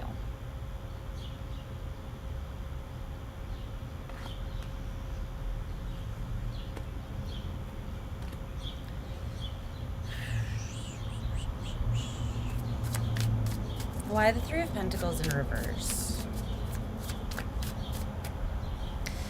This could be someone that's kind of in their own independent flow in life right now, and they're very focused on how can I say this? Romantic connection might not be this person's top priority at this time, because they could be focused on their own emotional or spiritual journey and path. I'm just getting the energy, yeah, the Hanged Man, the Nine of Cups. Yeah. This person's very focused on their own joy and seeking or gaining a higher perspective surrounding something in their life right now. They could be going through their own rebirth, a rebirth in their own right. In many ways, you two are, and there's more Piscean energy, in many ways, you two are very much mirroring one another. I feel you're both kind of in your lane, your own lane, but you're more open to love than this person is. It's not that this person is not open to love. The Ace of Cups on the split, they are. They're more focused on giving themselves more love at this time. I feel like they may have lacked that in the past. And I feel like you're also focused on that. You may be further through the evolution or the processing of that than this person right now. But with the Three of Pentacles in reverse, it's like, I'm just getting that this person, they might be more, it's not that they don't want to give anything. It's not even that they wouldn't meet you halfway necessarily, depending on what your expectations are. You shouldn't have expectations. You should have standards, but you should not have expectations. Expectation is the root of all disappointment, my friends. Don't go into something with expectations. At least not without communicating those expectations at the very least to someone else. Otherwise, how the heck could they ever hope to fulfill them, you know? It's just setting everyone up for disappointment. But this person, I feel like they might be down for more of like a lighthearted connection with you at this time. Do you know what I'm saying? They might be down to casually date or talk and just see where things go. But I'm not getting like a super strong committal energy at this time. It's like they're just not focused on building a solid foundation with anyone right now.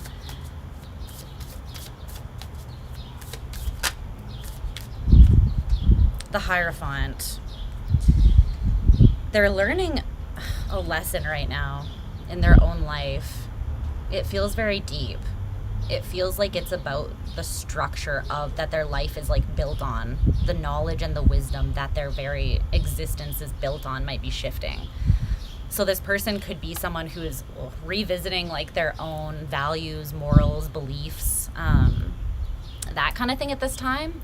It's deep with this Piscean energy coming out, and with the Hierophant, that's learning like a life lesson. This could be also someone who's a teacher, a leader, a mentor of some sort, maybe. But the combined or overlapping energy between the two of you is the King of Cups. And I like that.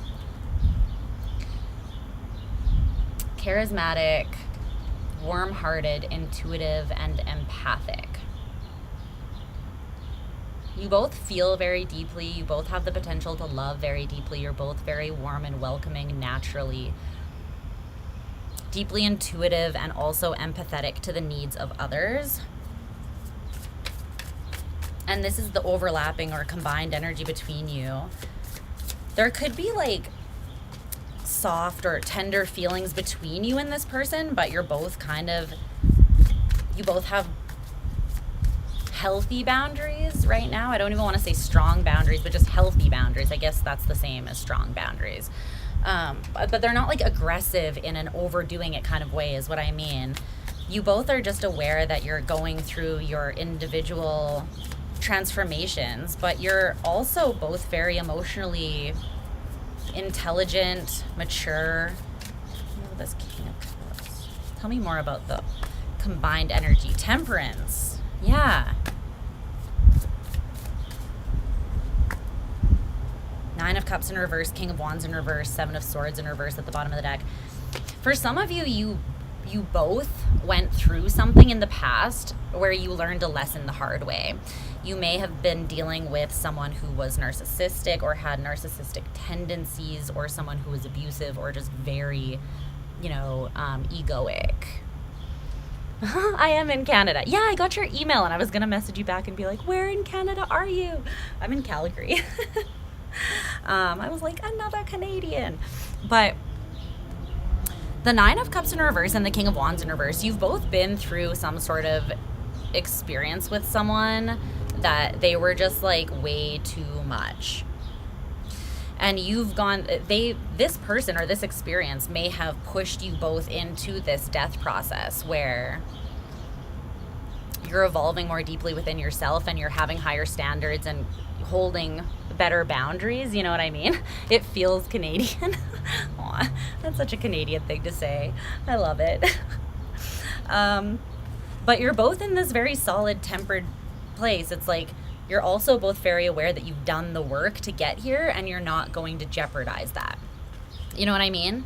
So it's not like a cautious energy between the two of you. It's just balanced, You're not like, I'm going to just throw myself into the pits of something before I know what's up. Or maybe you're just like, I don't need to leap into something in an aggressive way at all. I can just see where it goes and be more chill about it,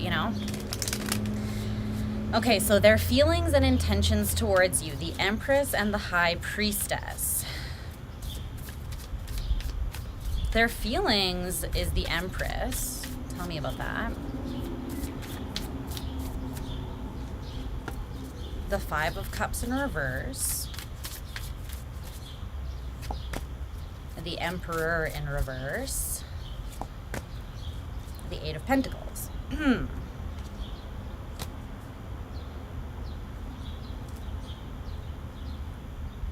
The Empress and the Emperor in reverse, hey?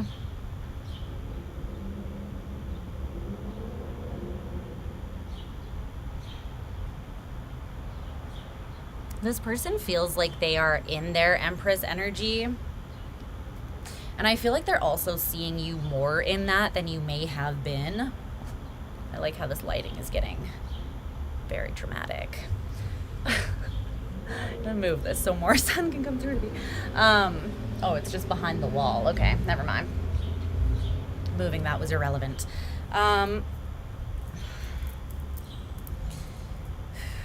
There's a confidence and a balance to both of you, and this person feels it within themselves, and they also see it. They see the work that you have been doing on yourself. I feel like it's kind of obvious, or at least energetically. This person, again, right, you're both highly intuitive and empathic. This person can feel that the energy has shifted. It's like you don't have to prove that you've done the work to them. This person, they just tap into the energy and they're like, oh yeah, they're doing the work. Good for them. Like you don't have to have that conversation even. I mean, it's healthy to have healthy conversation or communication with someone, but this is someone that like knows. They're very tapped in, not just to you, but to everyone. And they don't want to fight and they don't necessarily want to lose you, but I do feel like someone was in the Emperor in reverse energy in the past, maybe both of you. And they want to work on that from a more balanced place. I feel like this is both of your energy in the past, I gotta be honest. I don't really feel like it's one or the other of you that was in this Emperor in reverse. I think both of you may have been in a slightly imbalanced masculine energy. Maybe you were defensive towards each other. Maybe you were triggered. Maybe it was kind of like an aggressive approach towards one another in the past for whatever reason. This person's feelings towards you is that they don't really hold that against you. They're not holding a grudge, but they know that, like, in order to come out of that past energy between the two of you, there would need to be some, like, education happening on your toxic Emperor energies in order to work on that and see results that are more beneficial, more conducive to, like, the relationship's growth in a healthy way. But I feel like they're open to that with the Empress energy. Their intentions towards you being the High Priestess, I feel like this is, I don't feel like this is them keeping secrets from you or anything like that. I feel like this is them following, their inner voice, the Nine of Cups, the Fool, 100%, the Page of Wands. This person is just following their inner voice. They're following their intuition. This person has like one foot in the spirit realm and one foot on solid ground. They really might be a Pisces. They're focused on their own happiness and vitality and joy. They're in an element of unlimited potential. It's like they're about to leap into something new that is aligned with them after closing out a cycle. And I feel like they're open to doing that with you as well, but ultimately they are going to follow their intuition and their own inner guidance, whatever that ends up telling them. So your advice is the Ten of Pentacles in reverse. What's that?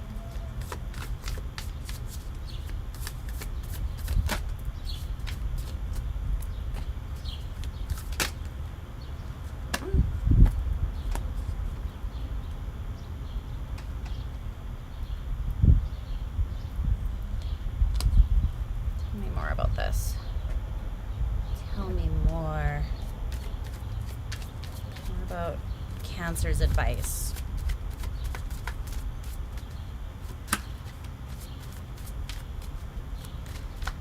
Cancer's advice. That's right. Give me that good stuff. Give me the sun. It's gonna go back behind a cloud in a second. It's been behind clouds all day. Just give me a hit. Just need a hit.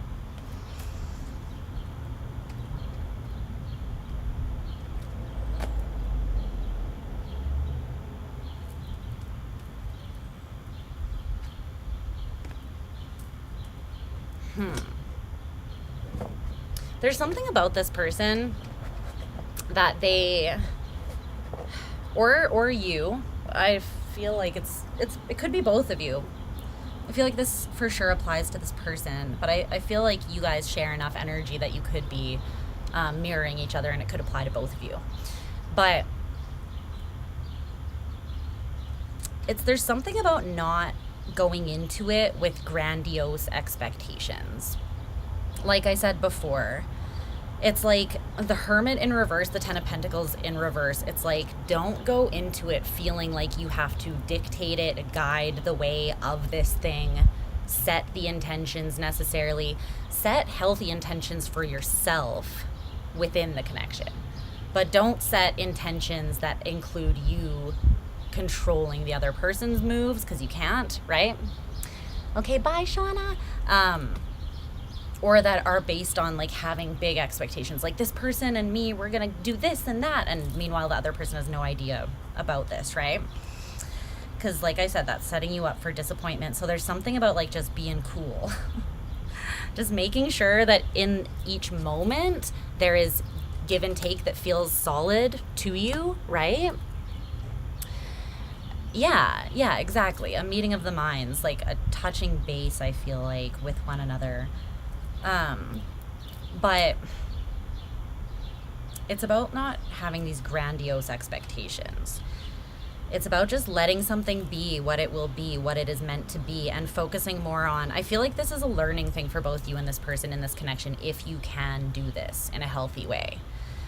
Because being able to let someone just be without having to know, like, every second, like, okay, but how do you feel about me now? And, like, where is this going? And whatever, like, that gets exhausting, right? There's freedom in just being confident and assured within yourself and letting something be what it will be, as long as you're not getting used, as long as your boundaries aren't being overstepped. Just let people fucking be, you know? Let things just unfold. Like, the very nature of romance is uncertainty. You know what I mean? Leave a little romance in the situation. Like, having everything pinned down and figured out is not romantic. So, I'm not saying don't talk or communicate with this person, but, like, you don't have to have all the answers when it's, like, date one. You know what I'm saying? I see that could, like, kill it or make someone feel really pinned down. There is something about not getting defensive and just allowing it to unfold. The 9 of Wands in reverse and the 3 of Wands, right? Just like every day is a new day, check out the horizon. There's something here about one or both of you having been, or having the tendency to be, in general, a little bit maybe needy, okay? I'm just gonna say, because there's this I'm awake, pay attention to me card, and Spirit just wants you to be aware of it. It could be them as well. And if it's them, then just make sure you're honoring your boundaries, right? Like, if you're not the kind of person who texts anyone every day of the week, then make sure this person knows that it's not personal. You're just, you don't do that. That's not who you are, you know? Because there's someone here who values themselves and they love themselves, and there might be a misunderstanding because they do their priority is to pour love into themselves first so they can then love other people. Sometimes that's misconstrued as narcissism, which is kind of funny to me, because narcissists don't love themselves at all. They overcompensate for how much they don't love themselves, right?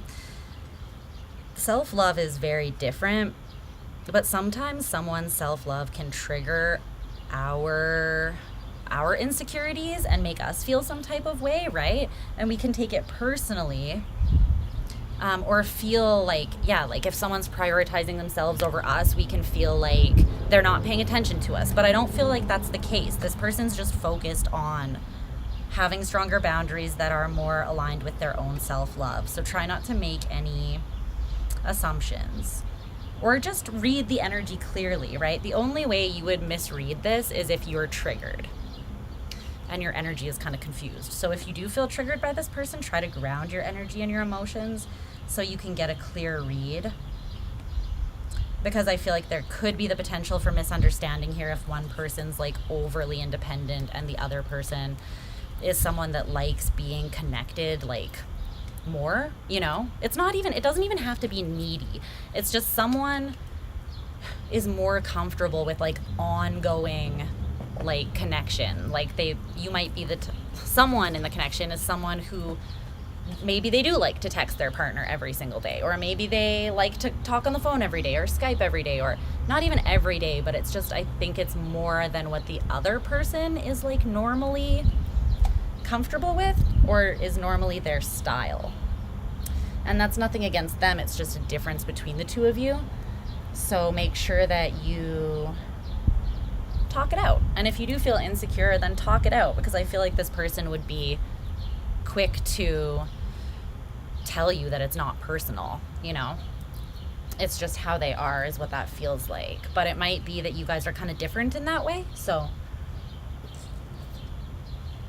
try not to get triggered if, like, you're really into someone and you're in that beginning phase of the connection and you're like, okay, I'm not even someone that likes to talk to someone all the time, but I like you so much that I feel like I want to talk to you all the time. And that is actually a compliment to the other person, right? So if you explain that to them, then they won't have the misunderstanding that you're just needy and overbearing, right? And then if they explain back to you that that's just how they are, then you won't take it personally and feel insecure, right? So just have a conversation maybe, or make sure that you guys are not assuming or having unrealistic or grandiose expectations, okay? That's what I want to say surrounding that. All right, Cancer, I love you. We're moving on to Leo. This reading's going slowly, so I hope that you don't mind a slightly longer reading. I need to pick it up a little bit though, because what the hell? So, okay. Actually, no, I'm not putting this down yet. I need to pull the cards first. What's going on? Okay. Leo. Leo.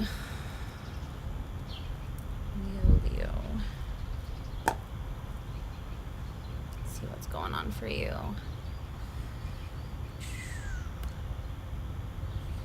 Okay.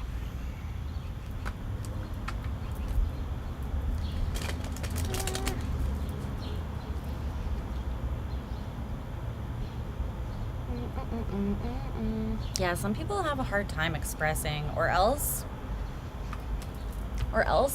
they can express themselves well, but it just takes them a little longer to like warm up. Or like, the thing is, trust is something that ultimately is built over time, right?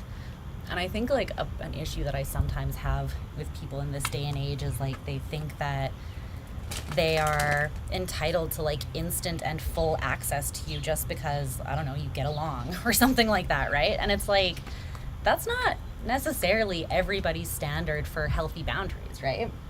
It depends on the person, but more often than not, all of us have been hurt or fucked over in the past, and sometimes it's okay. It's not personal if the person doesn't like trust you completely like the first time you talk to them. It's more natural. I feel like that's a good sign.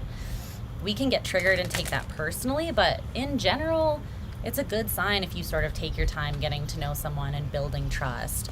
That makes the foundation of your relationship stronger, if anything. So there's no need to rush, because you can't lose something that is meant for you. So just remember that.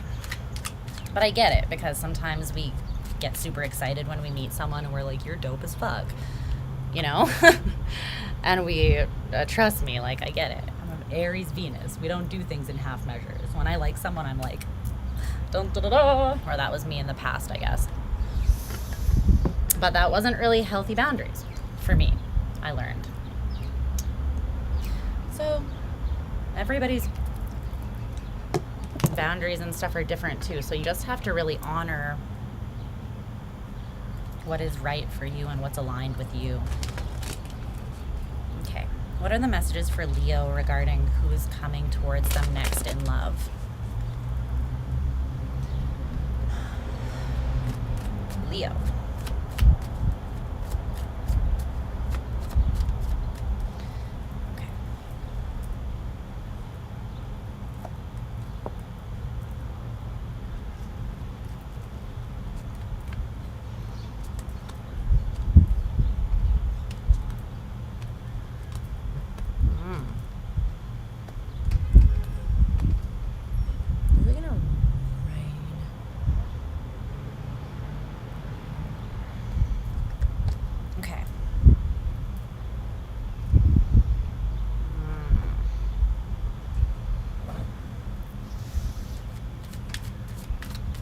Tell me more about the person coming towards Leo next romantically.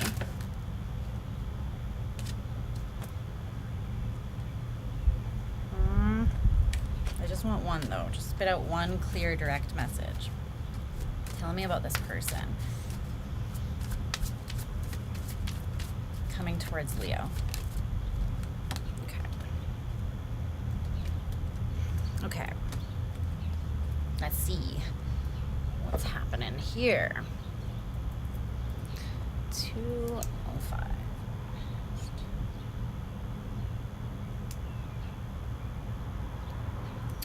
Okay.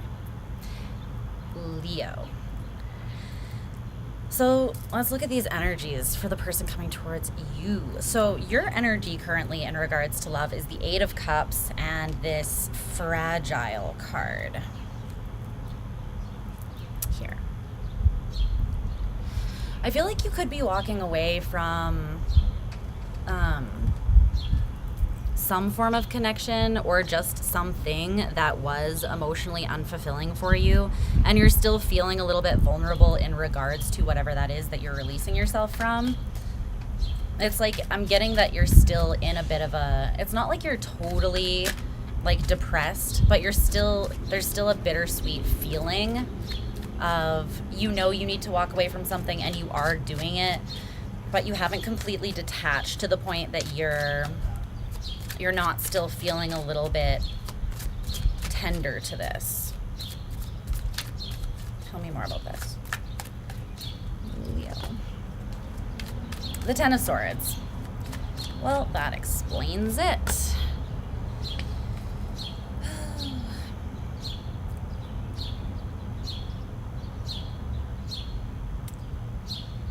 Okay. For the Leos, this is for you.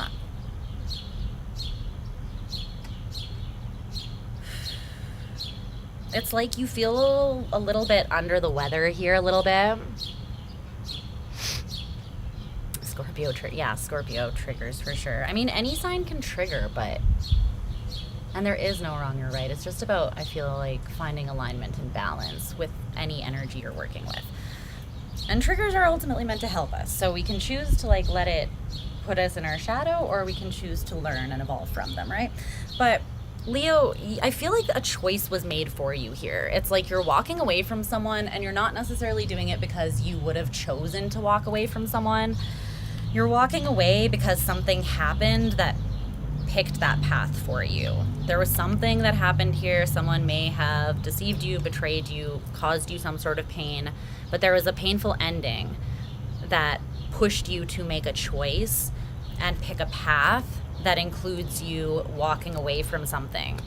It's like you got to a point where something happened, and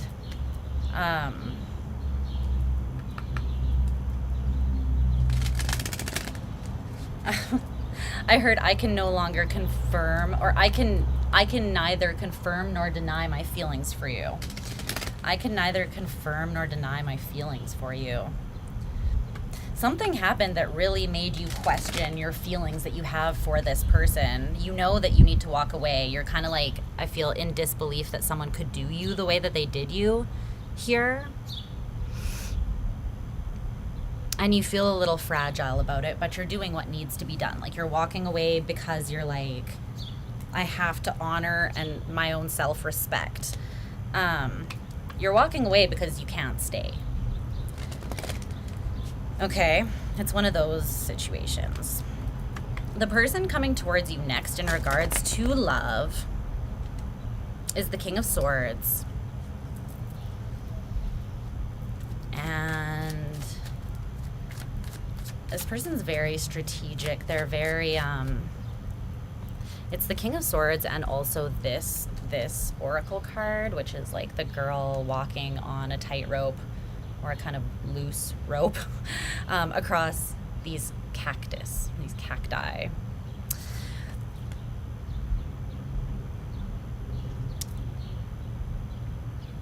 This is someone who is currently very carefully and strategically navigating a bit of a pickle in their life. They might be in a bit of a situation, whatever that means. I'm not getting that it's necessarily like life destroying or immobilizing or super bad. I'm just getting there's something a little bit tricky that they're having to navigate right now. Ah, your cards are blowing away. Why is it getting more windy? Stop with the wind. Trying to block it more. Okay. Tell me about this King of Swords, please, that's approaching Leo. The Nine of Pentacles in reverse. Okay. For some of them, it's a situation that has to do with, it's like a financial bind or a financial tricky situation, or something to do with their health or just their physical stability overall. But again, at the bottom of the deck is the Sun and the Ten of Cups. I don't feel like this person is letting it get them down. The Four of Cups in reverse is under that. I don't feel like this person's letting it get them down. They're navigating it and they're moving in their best interest towards joy and fulfillment. It's like this is someone that won't settle for less. They're doing the work. They could have Scorpio in their chart. They're doing the work to make the change that is needed to bring stability in this area of their life. But they're very much in, how can I say it? They're not in like a cold energy, but they are in a strategic energy where they're aware that whatever they're moving through right now, they have to have like their head on their shoulders, you know? They can't make a misstep necessarily, or they don't want to worsen a situation that they're in. The Hermit is the overall or combined energy between the two of you. Virgo energy. There's also Taurus, or no, well, I said Taurus, so maybe Taurus is relevant, but Capricorn and Aquarius is also here.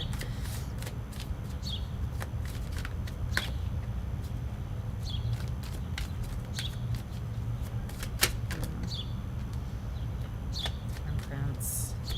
I just heard, let's check and see if we're still bad for each other. No, Leo, don't do it. The Queen of Cups, oh man.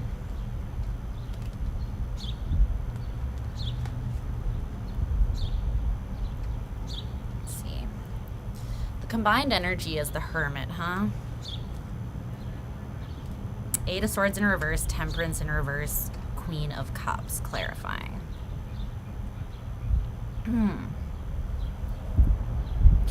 I feel like this might be someone that you haven't talked to in a bit, but you both might be tempted to come out of hermit mode. I'm seeing her as like opening this laptop after a phase of isolation or introspection, maybe.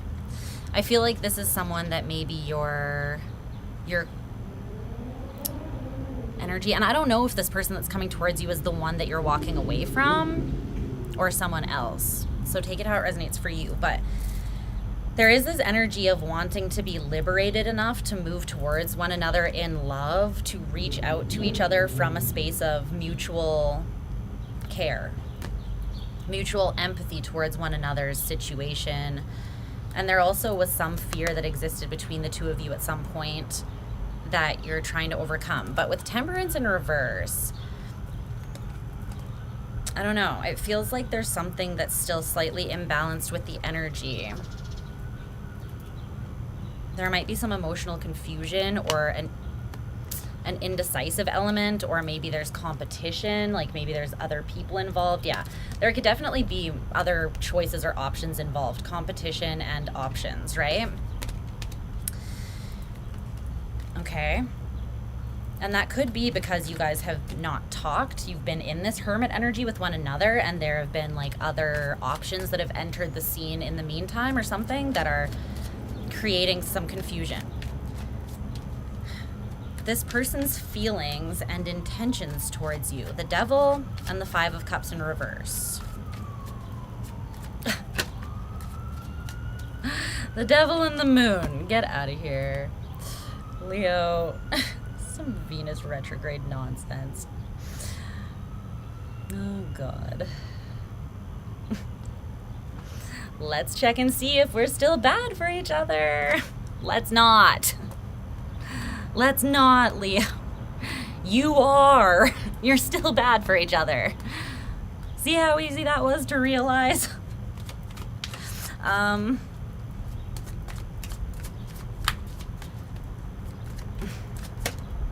You know what I'm getting from this? I'm not even getting that either of you are necessarily bad people or that you're at fault. I just feel like your two energies together, when they collide, it's like a violent collision of sorts, or it causes a lot of triggering, or it causes a lot of potentially like fears and different things like that to come up from the subconscious for both of you. And it creates this imbalance with Temperance in reverse. And I feel like that hasn't changed. I feel like that is kind of the nature of this connection between the two of you. This person feels like there's a lot unknown and that the past has maybe been a little toxic. They also feel like they've made a judgment call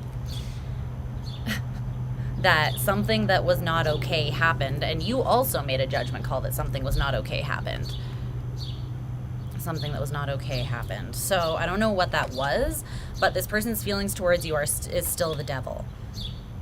So there's an intense pull and attraction to you, but at the same time, this person they have some awareness that there's been imbalance, triggering, or some sort of maybe obsession or toxicity in the past. The Five of Cups in reverse is their intentions, though. I feel like they want to heal something with you. Well, I'm getting that sun in now. Look at me go. The Ten of Swords. They want to heal whatever this Ten of Swords was with you.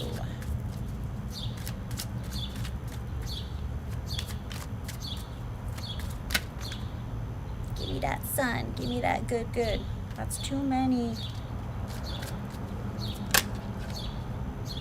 Seven of Swords in reverse.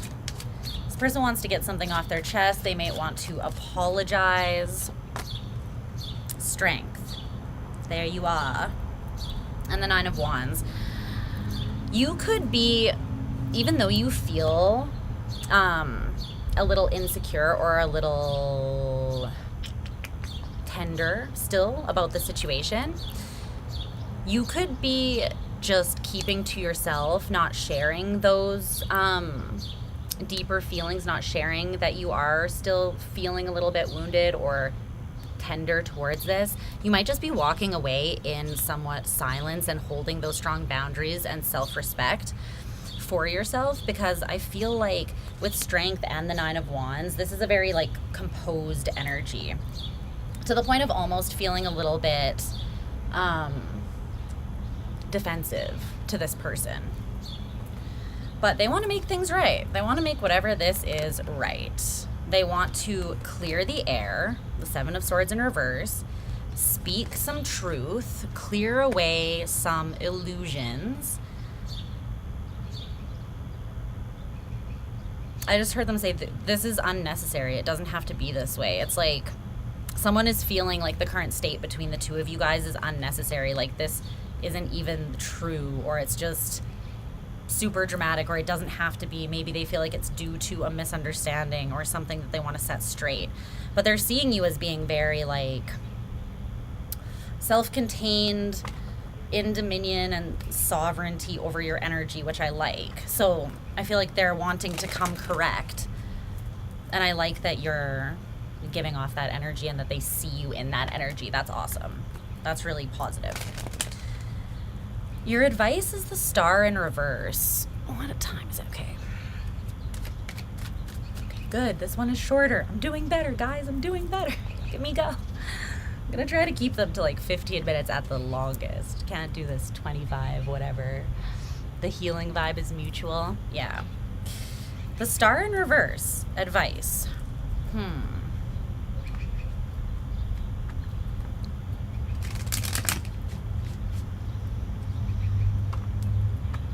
I feel like this is telling you to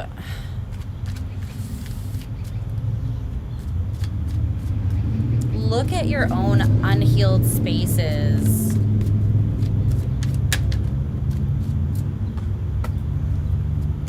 Six of Cups in reverse. So that you don't end up carrying the same dynamic into the future with this person or with someone else. Because in the past, whatever the situation was, yeah, don't lie to yourself here about the past.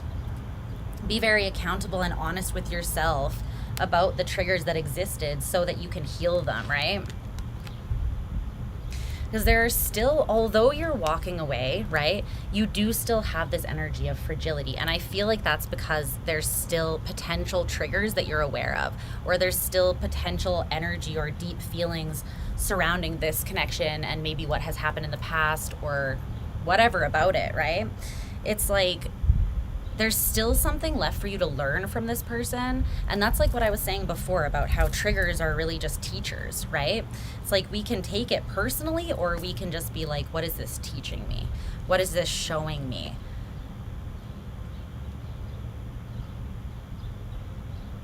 There is still some unhealed space. It causes you mental conflict.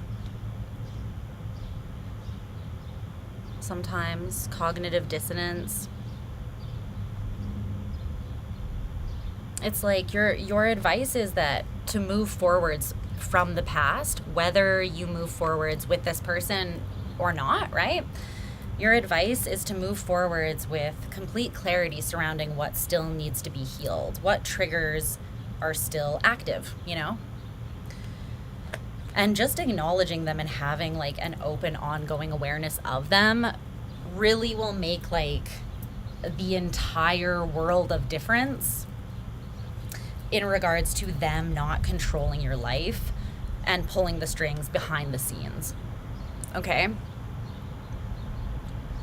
So that's your advice. I can't really tell. I think it might be different for all of you, whether you decide to move forwards with this person or with somebody else, or, you know, just on your own into something else, into the potential of something else. But I can see that Spirit's asking you to just be honest with yourself, to cut through any veils of illusion, and to be honest with yourself about the things that did trigger you and put you in your shadow in regards to this connection.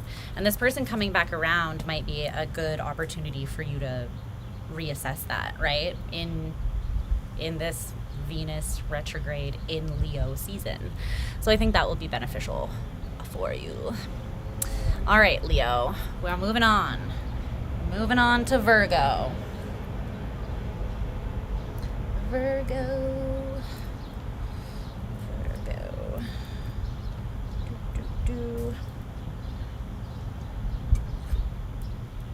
I should probably actually drink some water instead of more coffee.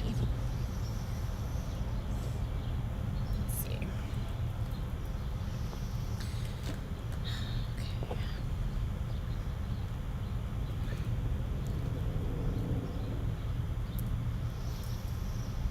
Let's see here. Where to put all my things? I brought too much stuff out here with me. It's like I overpacked for a vacation and I'm just on my balcony. Okay. Let's see. Virgo, Virgo, Virgo, Virgo. Oh man. The sun is shining. Yeah, it is. Thank you. Great in the sun. The sun loves me. I just am very white and get very red very quickly in the sun. Okay. Let's see. What is in here? Let me change this out. Virgo, before I forget. People, you can talk to Keith. He's not gonna bite hard anyways, unless you like it like that. Don't leave him hanging in the chat. All right. Show some love. Let's see. Let's clear, cleanse, ground, transmute, purify all previous energies, and then tap into the energy of Virgo in regards to their love life and who is coming towards them next, romantically speaking. Who's coming towards them next, romantically speaking?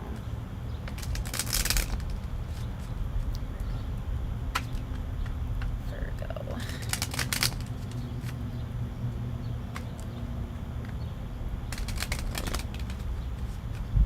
Hi, Shawna. How are you doing, babes?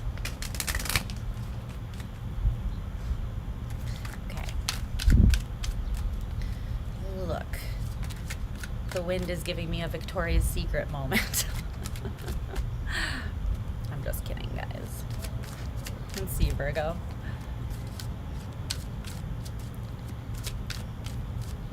What's happening? Cards are misbehaving. You're doing good? Good. Good to hear, my darling.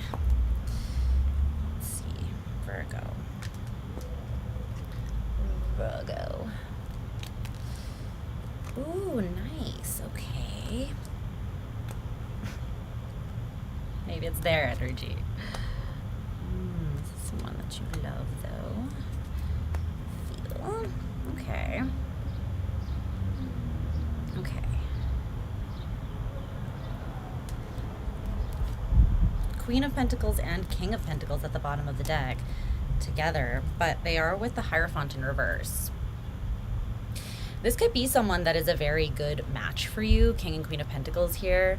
Maybe it's another earth sign. They don't have to be, but I feel like something about this connection between the two of you does feel very solid with this person. However, I don't feel like it's someone that you're currently in like some sort of commitment with, despite things feeling this way. Interesting. Let's see.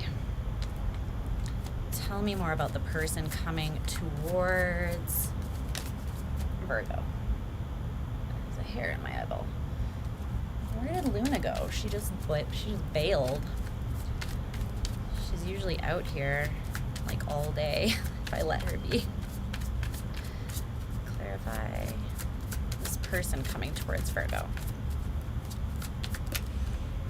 Okay.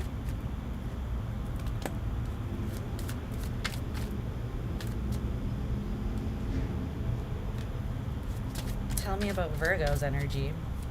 Clarify Virgo's energy.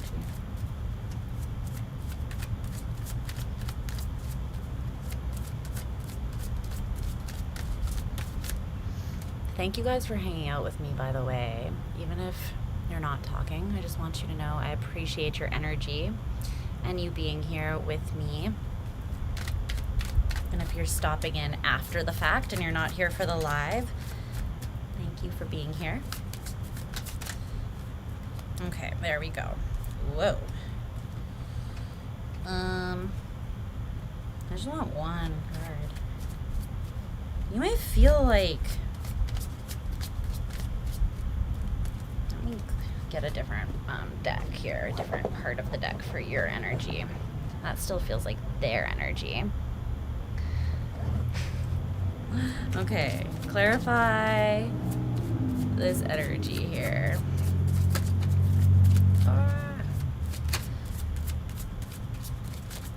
Let's see. There we go. Unlikely to apologize. Virgo! Let me not start talking until I timestamp this. What does that freaking say? 2:28? Is that 25? Whoa. Okay. Okay, Virgo. You won't sting. All right. Virgo. Let's see what's going on. So, this is a very specific connection. It almost feels like married old couple energy, but like without the you're actually married to this person part. If I can say that. It's like you're bantering with this person, but it's in like a sort of playful way, but I don't know how. It's like a playful way that you can be with someone that there is genuine love, like that has been, what's the word I'm trying to say? Like established with someone already, but you're in the energy towards love or surrounding love. You're in the energy of the Nine of Pentacles with this card from my Oracle deck that says unlikely to apologize, and it has a picture of this cat on it. This is like, I feel like you're doubling down on something, because you're like, I would apologize if I was wrong, but I'm right. This is so Virgo. This is such Virgo energy. But I feel like you are right. So, you know, I feel like to give you credit, it's one of those moments where you actually are right. So it might be annoying this person, But you're just like, you're very much in that cat energy of like independence, and you're like, I'm all good. Let me just go over here and have a nap while you get upset about the fact that I'm right. You know, it's like one of those energies that I'm feeling for you. God bless you, Virgo. God bless you. All right. Anything else you want to say about that? I feel like that's pretty clear cut, honestly. It's coming through extremely clear with this person. The Magician. You're in your vibe. You're very clear about what it is that you're bringing in and manifesting for yourself right now. Queen of Pentacles at the bottom of the deck again. You're like, look, I know myself. I know my worth. I know that I am capable. I'm sitting pretty and I'm pulling in what it is that I want. And if that offends you, that sounds like a you problem. That's kind of the energy. And I feel like in typical Virgo fashion, that might be coming off slightly abrasive to this person, but you're like, but it's true. So what's the problem, you know? The softness of the delivery of that, like, of that, what's up, Lauren? Of that, like, sharing that idea, it might be more harsh or more soft depending on the Virgo, right? The energy that this person coming towards you is in, they are in the energy of Temperance in reverse. The Six of Wands in reverse also just popped out. And then this card that says being emotionally manipulative isn't very punk rock of you. True. True, dude. I just, speaking as the expert on what is punk rock, I gotta tell you, emotional manipulation is not where it's at. Hey, I've torn up my fair share, surprisingly, of mosh pits. Believe it or don't, I don't care. So this person is almost feeling, Virgo, whether this is true or not, that you're being slightly emotionally manipulative. But you are coming off to me as just being right and potentially triggering this person. Because with Temperance and the Six of Wands both in reverse, this is someone who their insecurities and imbalances are being triggered right now. And it's by their perception of you being emotionally manipulative towards them. I don't feel like that's necessarily the truth of the situation, though. I feel like that's coming mostly from their own internal imbalances. But I do feel like that's the energy that this person is projecting towards you. I don't feel like you're very bothered by it, though, to be honest. I don't feel like you're taking it personally. You're just like, oh, okay, well, you're misreading the situation. I'm not apologizing. Pull your head out of your ass kind of thing. But then the combined or overlapping energy between you and this person is the Queen of Cups. It's the Queen of Cups.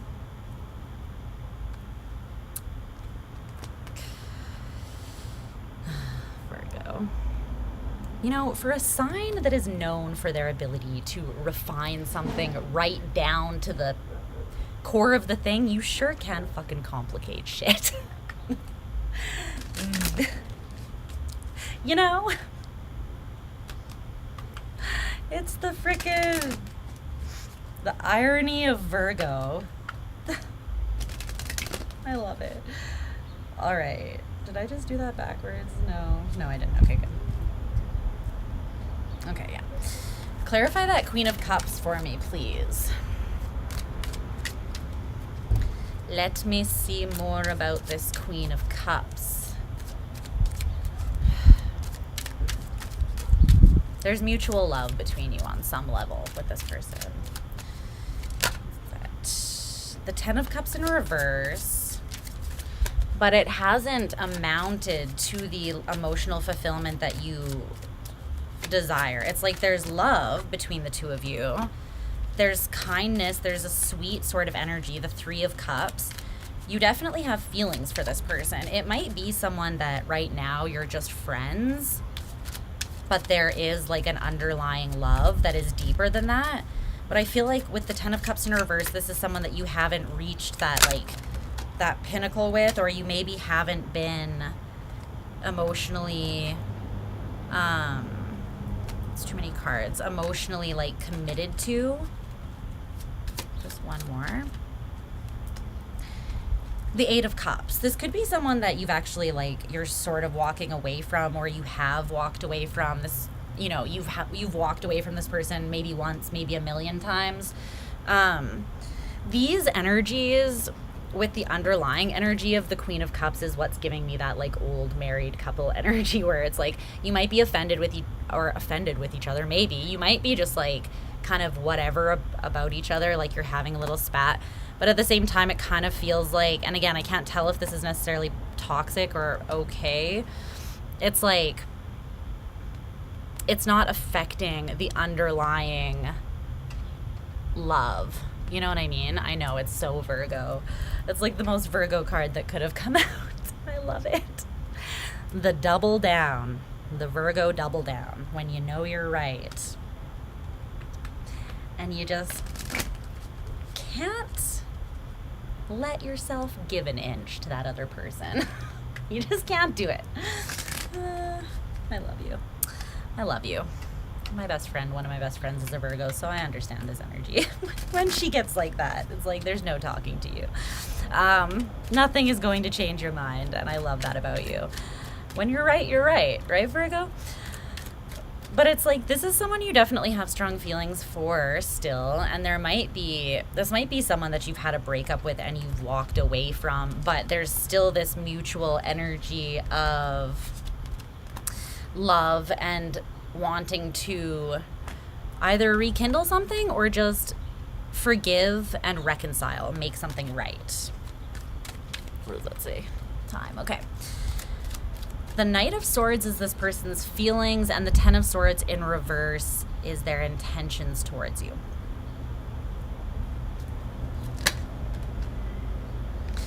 Two of Swords, their feelings. They have a lot that they want to say to you. They have a lot they want to say to you, but they're in their head about it. They're conflicted about it. They're on the fence about it. This person might be thinking about saying something that they're kind of like, am I going to regret that after I say it, though, if I say it? It's like they're on the fence. They're frustrated with you. And they're not feeling very harmonious within their own energy, not very balanced internally in their own state. This person has something that they definitely want to say to you. Here, with the Two of Swords and the Knight of Swords. The thing is, I feel like they have a lot to say because they're hurt. The Three of Swords and the Ace of Swords in reverse. And I don't want to say that what they have to say isn't valid, but it's emotionally charged and it's coming from an imbalanced place. And with the Ace of Swords showing up in reverse, it's like you would maybe have to like sift through what it is that they say to find like, okay, that came from you being triggered, that was true, you know? Or that came from a balanced place. That came from like how you truly feel, and that other thing that you said was kind of bullshit because you're triggered, sort of thing, right? There's something here about that. They do feel like they have a lot to say and they want to take action in communicating something to you. But again, there is a decision that they haven't made. They're still up in the air. That could be about communicating with you at all, or it could be specifically about what they want to say. What's the Ten of Swords in reverse?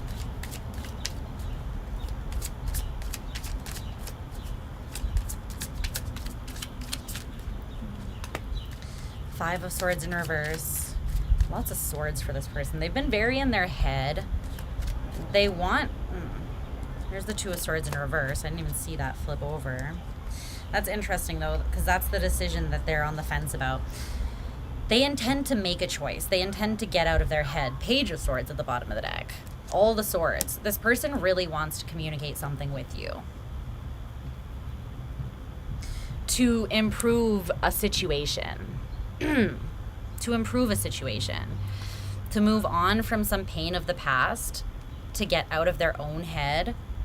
And to ultimately make a choice on how to move forwards with you. That is their intentions.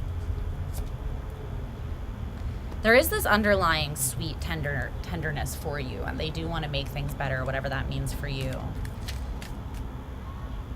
Your advice is judgment in reverse. Judgment in reverse. Can you tell me more about that advice for Virgo? For some of you, it's like this person, you're being a bit of a hard ass, Virgo. And I think you know that you're doing it. A part of you is actually kind of like relishing in having this person in what feels like a bit of it's not about controlling them or having like power over them or feeling like you have the upper hand in a situation.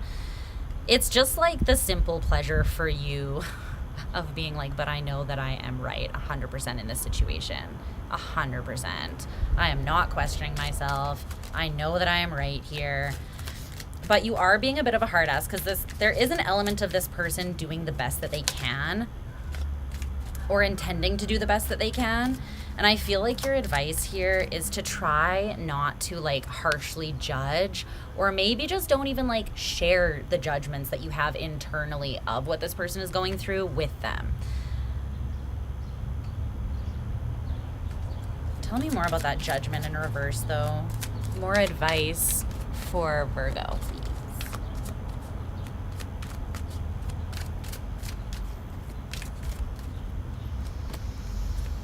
King of Swords in reverse. Page of Cups in reverse. The Eight of Wands. Eight of Pentacles in reverse. This might be something that you do kind of need stronger boundaries towards, that it would be healthy for you to kind of let go of for a little while, Virgo, or just not put a lot of energy and time towards at this time. Because I kind of see there being a lot of, like, the potential for a lot of communication between the two of you at this time, but for whatever reason, I just don't really see it hitting. Like, I don't see it. I see there being misunderstandings, or just like your love languages aren't the same, or you're triggered by each other, or there's some sort of like block or blind spot. And it could just be an energetic thing based on something that's happening now astrologically, or that you're going through personally, or that they are.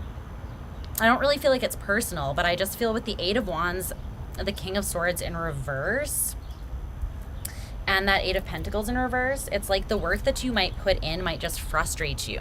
You might say a lot but feel like nothing is landing, or there's just miscommunication, or it's more frustrating than anything. And that could cause you both to shut down emotionally. So if you're gonna have a lot of conversation with this person, there's gonna need to be some empathy and openness.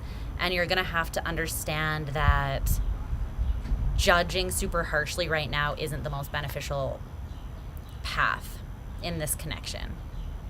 Just because, not that you have to say that you're wrong when you're right or anything like that, but just taking a softer stance will give more space for there to be potential miscommunications that don't like end the world between you and this person. You know what I'm saying?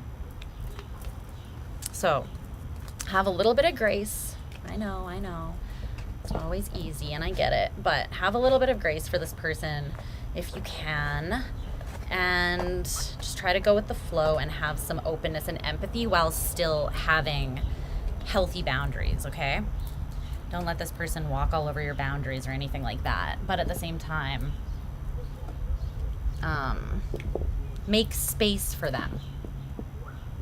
If you want them to be in your life, then hold space for there to be miscommunication, or hold space and grace for them, okay?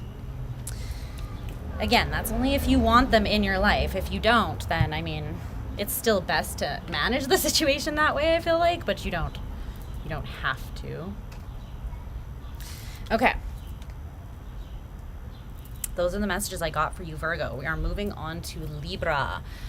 I'm just going to take a second to really ground and cleanse out the energy. Actually, I might run to the washroom as well because we're at the halfway point. I can't believe we're at the halfway point. Actually, I can because it's me doing this reading. But yeah, I'm just going to get up, and go to the washroom quickly and ground the energy and clear and cleanse it out really well, because it does just feel like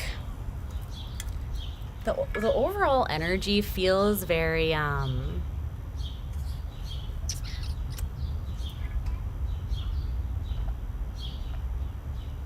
it's kind of like just fast moving, slightly scattered, or hard to pin down. It's like the energy is very much in motion. You're welcome. I do love you guys so much. So if you can feel it, then I'm glad. That was me care bearing from my heart to you. Because I love you. Okay. I'll be right back. When I come back. Actually, now I'm just going to spray this cleansing spray that I created.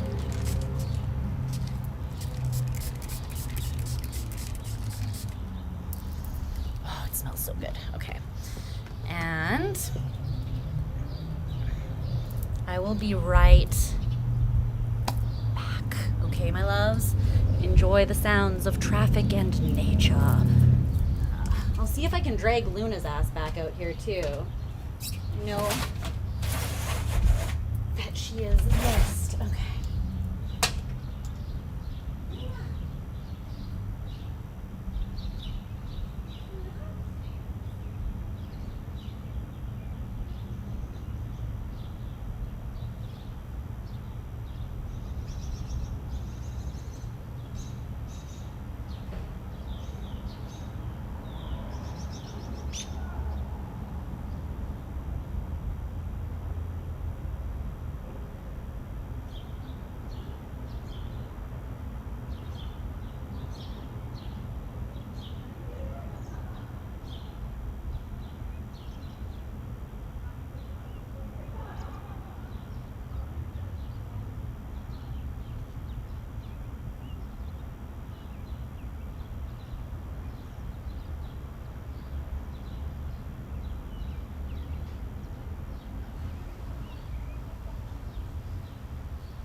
Come on, Luna, come outside.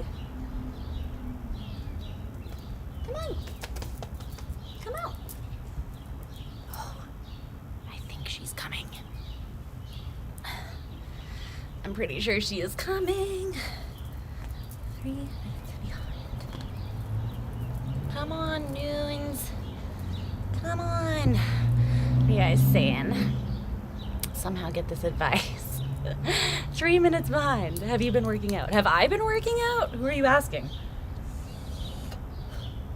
I'm just hitting my vape a little bit here for a moment. She's just literally staring at me from the other side of the window. Luna, come on. Come out. Come say hi.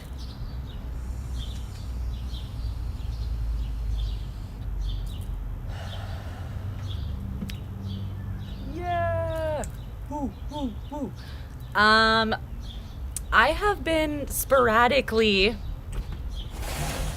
I'm not on like a workout regime, but I have been sporadically active That's about as good as it gets for me. I've been doing yoga and different things like that, and I've been jogging a little bit. Okay. So, I am using, strangely, I don't really know how this works, but weed for me really helps me ground energy. I understand for a lot of people it's the opposite of that and they just like float away, but it actually really helps me ground energy. So we're doing that because the energy is a lot. Okay, let me on until the sun comes out again, if it does. I feel like I can see better this way. Libra. She's just staring at the wall over there. I don't know what she's doing. Ugh. Come here.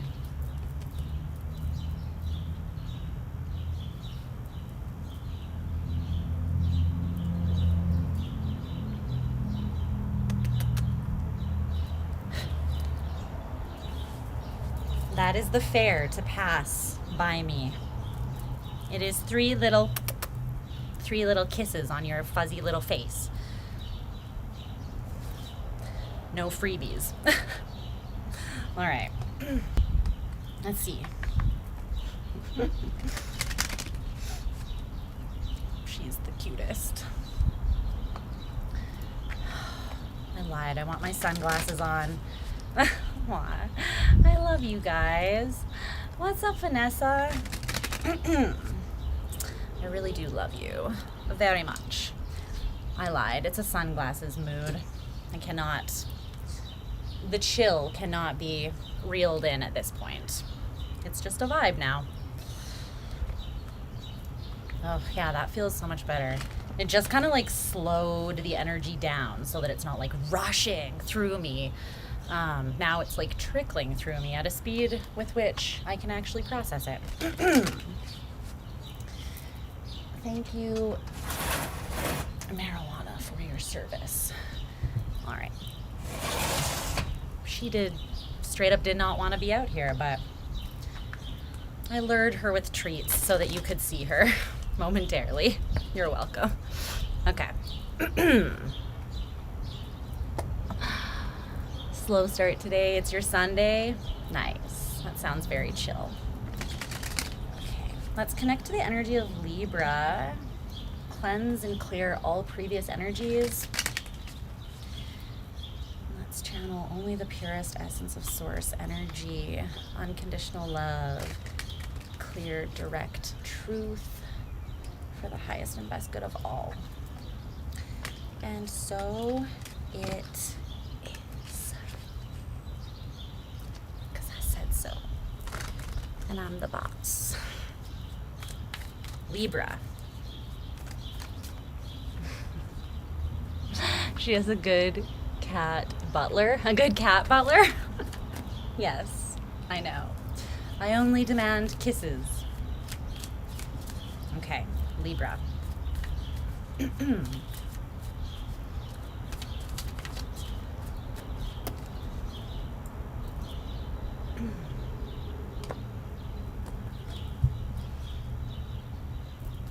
I'm hearing that song.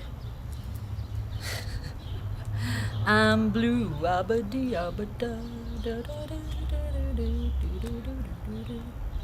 I don't know why.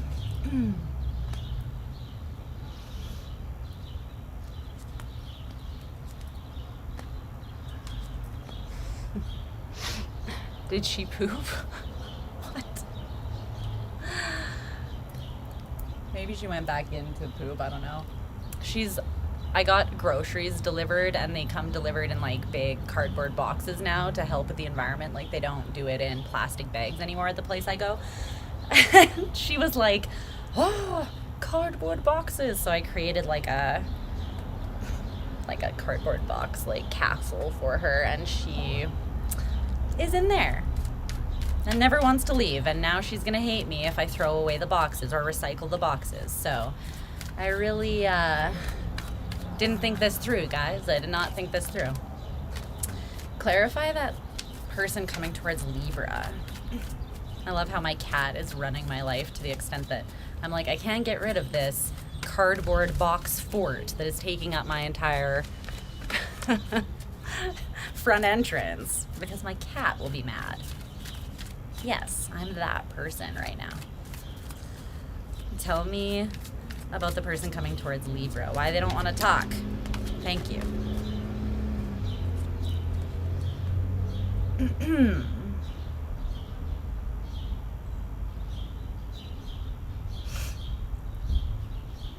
Two came out though, so is this like, is this one for their person?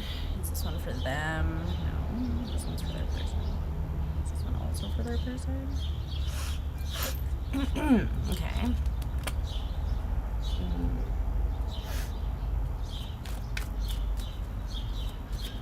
Tell me about Libra's energy. Libra's energy.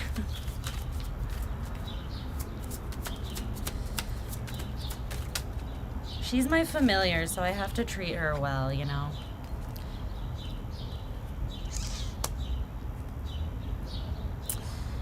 Okay. What's going on here? Timestamp 2:56:40. Okay. Hello, Libra. So, let's see what's going on here.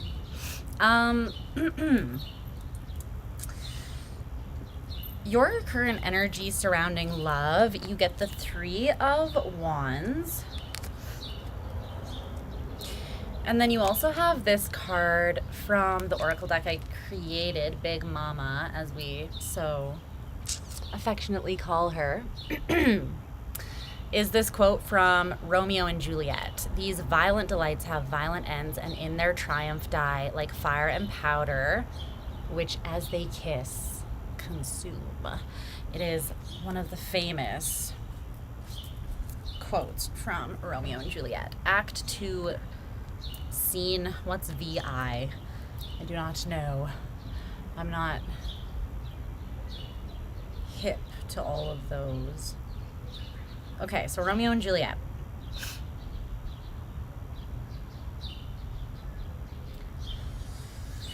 The 3 of Wands.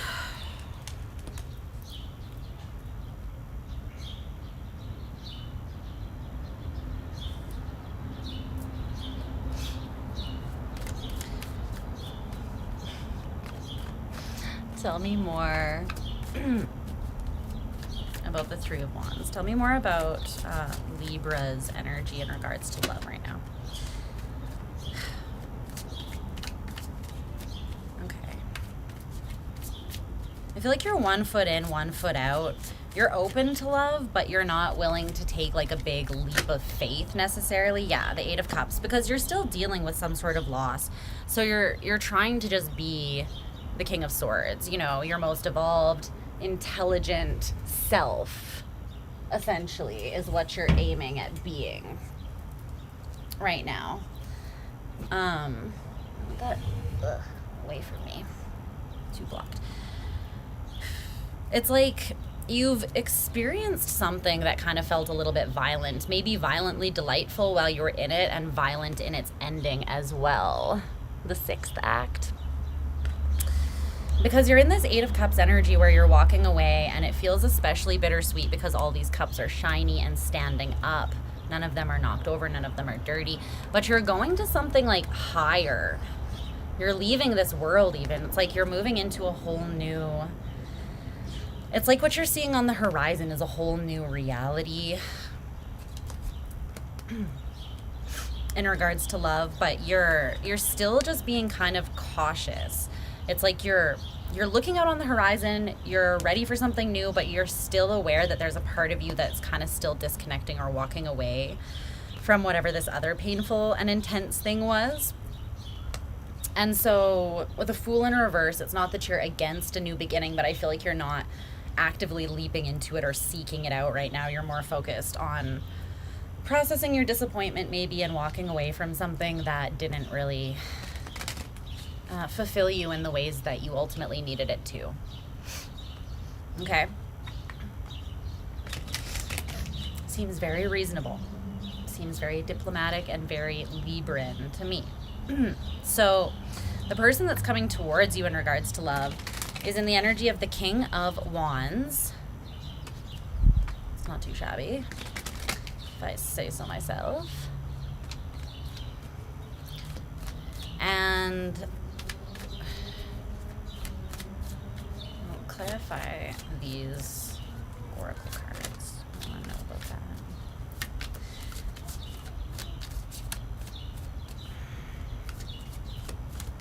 What's that?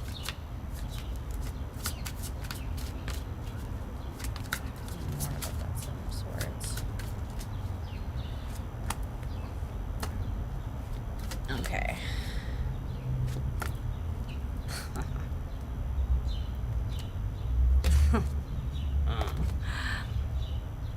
I like this.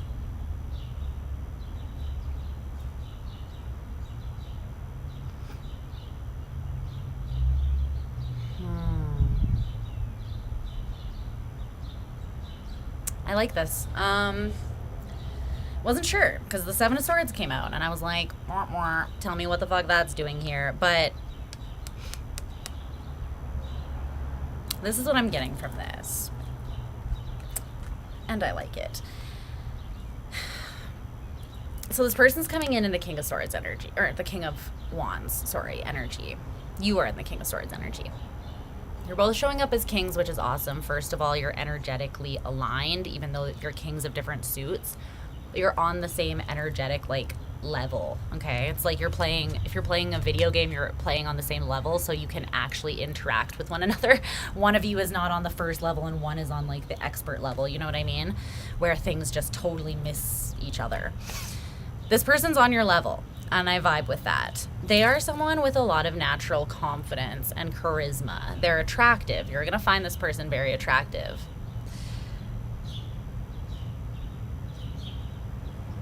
I don't know if this is someone that you know already.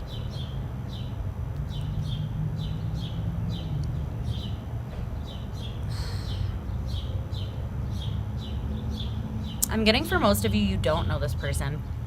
I think they know of you, and maybe you know of them or you know them, but it's like they're an acquaintance sort of thing. They're not close to you. They're not even like a friend, I wouldn't say. They're further out than that. And they're either aware of you and have been wanting to come towards you, because the shared energy is the Page of Cups. Like, you're open even though you're walking away, right? You're balanced, you're processing through your feelings, you're on top of it, you have your head screwed on straight, you know? I like the energy a lot.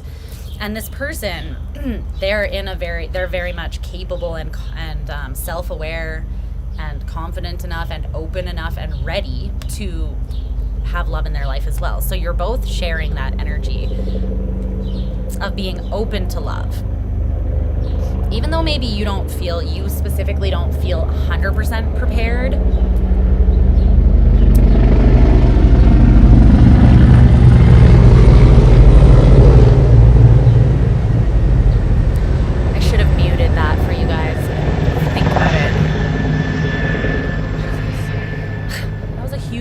helicopter and it like went right over my roof. I'm sorry if that was really loud for you guys. I didn't know it was gonna be that close, or else I would have fucking muted that. Sorry. It's fucking the Black Ops over here, yo. But anyways, it's Stampede. Things get a little bit crazy, you know what I'm saying? They gotta bring out the big guns for all the drunk cowboys and shenanigans that happen here over the time span of 10 days. You would not believe. But anyways, yeah, we still have fires going on. The really bad ones are like 3 hours north of me, but it was crazy smoky here. I couldn't believe that it was as smoky as it was here for it being that far away. But anyways, this person is also in the energy of this. Anything you lose from being honest, you never really had to begin with. This person's very confident. And this card also came out for them, which is just like a long, isolated beach. I feel like this person has gone through their own Hermit / Eight of Cups energy where they had to walk away from something. Oh, there is a person on here. You can barely see them. They're like walking by themselves. I don't know if you can even see that little guy there. So this person has definitely had their hermit time. And during that time, they've really gotten to know their own spirit and who they are, and they're very confident and assured in who they are. And so this is someone who speaks their truth, and they're not afraid to, because again, like I said earlier, anything that is real, you can never truly lose. Anything that is yours, you can never actually lose, right? Anything you lose, especially from being honest, you definitely didn't have to begin with, because if you can't even be honest with someone, they ain't your person. You know what I'm saying? So this person coming towards you is someone who they want to be open and speak their truth. And specifically, I feel like in some sort of love opportunity towards you that they're offering, I feel. But then the Seven of Swords came out to clarify, okay? And I was not sure how I felt about that, because I was like, are they even being real? Or do I have to be a Scorpio, Gemini moon, and do my very natural, I am a secret investigator and dig your secrets out, because I will one by one uproot them. But no, this is what they're hiding, and they're not even hiding it, they're just being strategic, and they're not like leading with this, because I feel like they know this is someone, I feel like, that knows that they've observed you, or they know that you might be coming out of something difficult. They don't want to like love bomb you or overdo it. What they're hiding behind that Seven of Swords is the Queen of Pentacles and the Fool. They see you as legitimately being like a very, very solid potential partner for something long-term and stable. But it's not like you meet someone and you're like, you could be my wife, you know, like 5 minutes into the conversation. Even if you're thinking it, then don't be surprised if people that you talk to are like a little bit freaked out or hesitant, right? Because not everyone is that open. And again, it's okay to think that, but it's like, you probably don't want to just share that or put that expectation out there like immediately, you know what I mean? If you want the relationship to grow in more of a normal or organic way, I guess. But is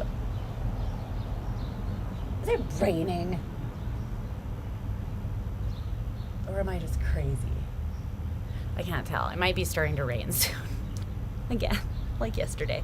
But the Fool, remember when you came out with the Fool in reverse and you're like, I'm looking on the horizon, but I'm also not chasing this, right? This person's coming in and they're like, you say you won't take that leap of faith. I can be the one to convince you to take that leap, right? It's like you have this openness, but you're not like going out and seeking something. But this person is coming in with exactly what you're not seeking, but you're also not opposed to. Does that make sense? Okay. Their feelings towards you, the 10 of Wands, their intentions, judgment. This person feels a lot of energy with you and towards you. Tell me about that 10 of Wands. They definitely feel a lot of energy between the two of you, a strong connection, maybe spiritual, telepathic, psychic in some way. This is 10 of Wands. 4 of Pentacles in reverse. 8 of Pentacles. The World. Ooh. It's interesting because this person, I feel like, is confident. I hope it doesn't start raining, but we'll make do if it does. But this person's closing out, like they haven't always been this way, just like I feel like no human has always just been this way. It's like something you work up to being in sovereign dominion over your soul, your energy, knowing yourself. You know, it's kind of like a lifelong pursuit, right? And and it's non-linear, you know. But this is someone who at one point, they had some insecurities. It's like you inspire them, though, to do things differently. You inspire them to be more confident. You inspire them to shoot their shot. You inspire them to put in work in a way that maybe this person hasn't before. This could be someone who's even been somewhat standoffish or very, how do I say, protective, almost defensive over their independence. You know what I mean? Like, they don't really give a lot in terms of letting people in or giving up their own independence. But they are someone that wants to close out a cycle and do things different. And this is inspired somehow by you. It's like you make them see that the way that they've done things in the past has been kind of heavy. They definitely have this desire with the Eight of Pentacles to put solid time and effort into something with you. They are still going to be very clear and honest about their intentions and their boundaries and what they're comfortable and what they're not comfortable with. But I feel like that's good. And this person is solid on that. That's one thing they don't really like. Again, like with you, they may have not budged at all in the past, but with you, it's like you're making them realize, okay, I can cooperate a little bit. I can meet someone halfway. I don't have to be as like stuck to my way of being as I have been in the past. It's like you make them want to actually make space in their life for you and open themselves up to change, which is awesome. But they're still going to be honest about how they feel, but I think that's really good. And their approach is like, and if that triggers this person or scares them away, then they're just not the right person for me, right? Clarify judgment for their intentions. I feel like they're going to be very clear and direct with you. I feel like that's all that is. They're going to be very open with you about what they want. Judgment card.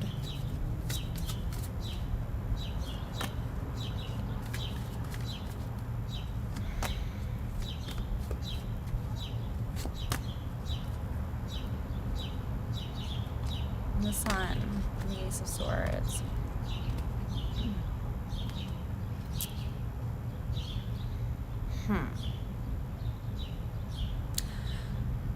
For some of you, this is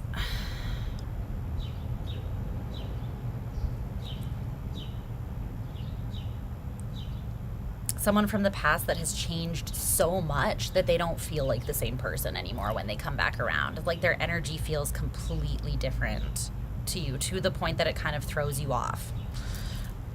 And if that's the case, then this is someone who maybe they missed an opportunity with you in the past because they weren't like open or flexible enough to like compromise, which is what relationships are built on, right? And they've felt the heaviness and conflict surrounding that. And they've been heartbroken looking at you looking amazing, and they're heartbroken at the idea of you being single. Like they don't want that. So they're making this judgment call to budge a little. And you inspired that. But if this is someone from the past, you'll know because their energy will feel completely different, like completely transformed. And it's because they have put the work in. They've done this big solo journey of true introspection, and now they're in the King of Wands energy. Okay.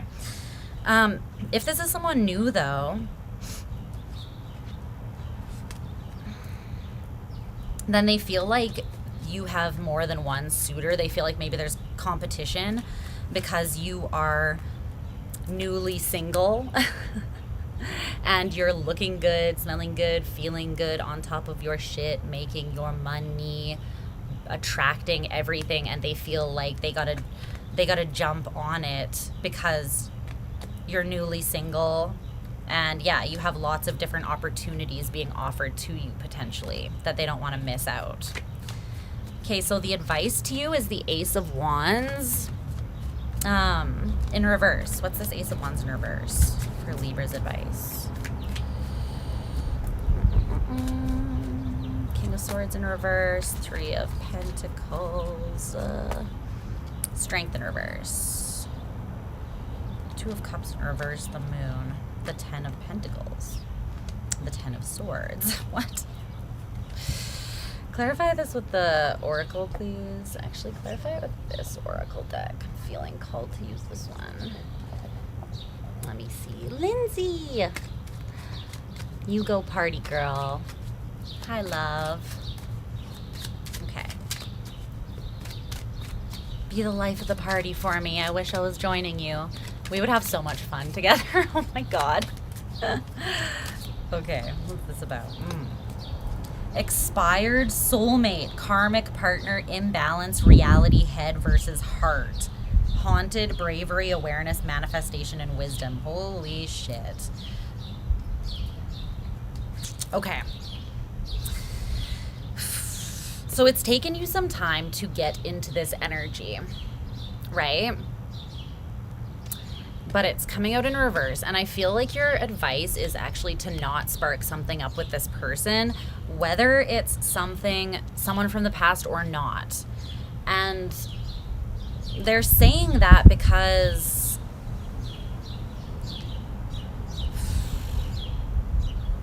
there's a level of like invulnerability to this person. It's interesting though, because they kind of mask it in a way that it's so hard to see that it's there. Man, this is bringing up some fucking memories. I'm feeling like I've dealt with someone exactly like this before. Okay. If this is someone from the past, then it is an expired soulmate. They were a karmic partner. They were meant to be in your life, but there is still imbalance between you, and that's the reality. So you need to keep your head on straight, make head over heart choices, make wise judgment calls, okay?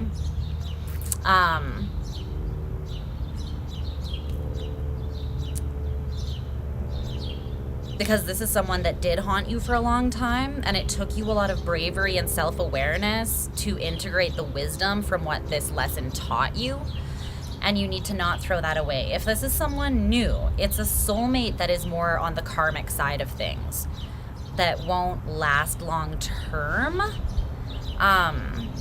There will be some sort of imbalance there that will come up. Whether you see it initially or not. And the energy I'm getting is like expired, right? Dusty ass expired biatch. Get out of my energy. I kid, but not really. It's like, yeah, see, Two of Cups in reverse, the moon at the bottom of the deck. There's something that's very unclear about this person, and I think it's just that they have changed, and now they're gonna come back and be like, or just come in general and be like, I'm open to meeting you halfway. But this person ultimately still has this stubborn streak that it's like you never really know which one you're going to end up with, the Ten of Swords or the Ten of Pentacles. You never really know if it's a house of cards or if it's a legacy being built on solid ground with this person. Ultimately, I feel like you won't manifest what you really want. You'll manifest emotional confusion. And in the end, if you choose to go that route, it will give you higher perspective, but I feel like it will be a lesson that you learn. And what's hidden potentially about this is that they are not your Two of Cups necessarily, but I'm feeling like you're being warned about this specific person, Libra, because they're going to be very charismatic. They're going to be very attractive, and they're going to come in as if they know exactly what they want, what they're talking about, and I just feel like ultimately you'll hit a wall with this person, or that's what Spirit is saying, okay? So just use your discernment. Head over heart. Don't be swept up in this person's charisma, because there is going to be a strong attraction. And I feel like, you know, there are those connections that I was just talking about this in Aries reading. It's hard to tell the difference at the beginning of them, whether it's like a really intense karmic partner where you're just here to teach each other lessons and you're not meant to be with each other long term, or whether it's like someone that's meant for you, because sometimes the same type of intense energy exists within those different types of connections, and it takes like some serious discernment, head over heart, at the initiation point of that connection to tell which one it is, okay? So I feel like at the beginning you won't be able to tell if this person is like the person of your dreams that you're supposed to be with or just another lesson. But one thing that I do know is that when the universe gives us lessons and sends people in like this to test our discernment, it's a test in whether you're ready or not for the real thing. And if you can discern that this person is not that and turn them down in a graceful way, then I feel like that's massive for manifesting like what is truly for you. That like would put that manifestation on steroids, because you're essentially telling the universe, I'm not settling for anything less than that. Okay? So keep that in mind. Do as you will. Do as you will. All right.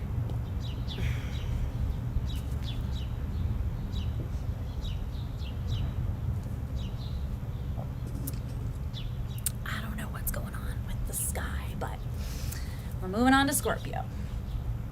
I love how every live reading I get overstimulated by the energy, and I'm like, okay, I'm gonna keep it to 10-15 minutes, and then it like the readings get longer from that point forwards after I say that.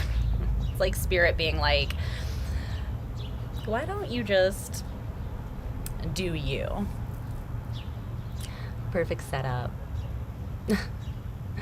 Notes are going into your signs. Yeah, Scorpios are feeling like the last bit of that, like releasing the South Node. Fucking good riddance, biatch. Thanks for the memories, even though they weren't so great. Bonus points if you know who sings that gem of a punk rock song, my friends. Bonus points in my heart if you know. If you know, you know. All right. Scorp.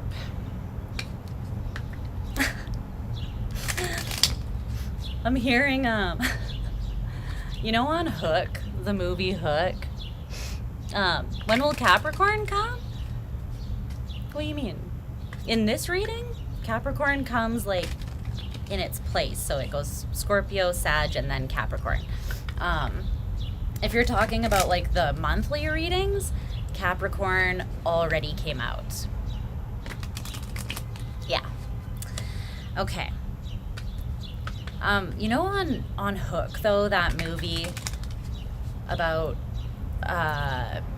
fucking Peter Pan, you know how there's that guy, the leader of the, what's that, the Lost Boys, Rufio, and they're like, Rufio, Rufio, Rufio, and they do that chant or whatever. It's impressive.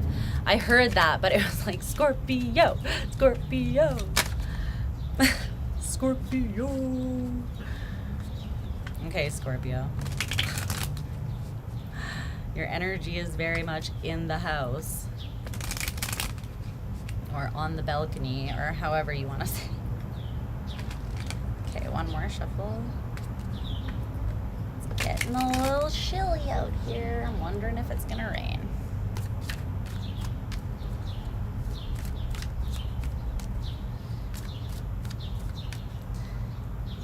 But Starry, if you want to, like, if you don't want to stick around and wait for it now, if you want to come back, there will be timestamps that I will put in the pinned comment and the info box below, and you will be able to just, like, skip right to it if you don't want to wait now. Scorpio risings. Scorpio risings. That's where it's at. That's where it's at. Let me tell you. This feels like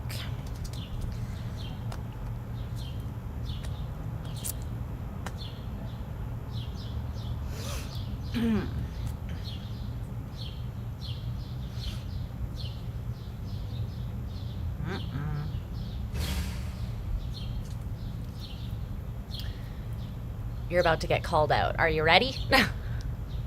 Are you ready? Oh, really? I haven't seen The Lost Boys, but don't know about that, but this is Spirit gonna call you out.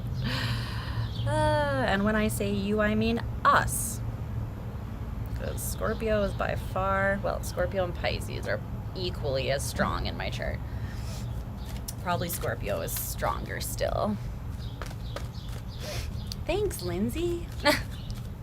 Yeah, I've just been letting it dry by itself because I'm like, I don't feel like styling you. It's the summer. Okay. Clarify this person coming towards Scorpio. Clarify Scorpio's energy.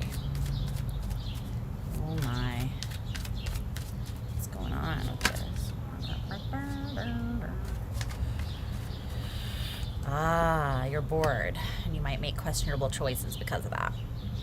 Gotcha. I see. Yeah, I get it. That's a thing we do. And we're like, why is my life so intense and complicated? Yeah. I wonder why, Scorp. Does that say 3? Does that say 326? 326?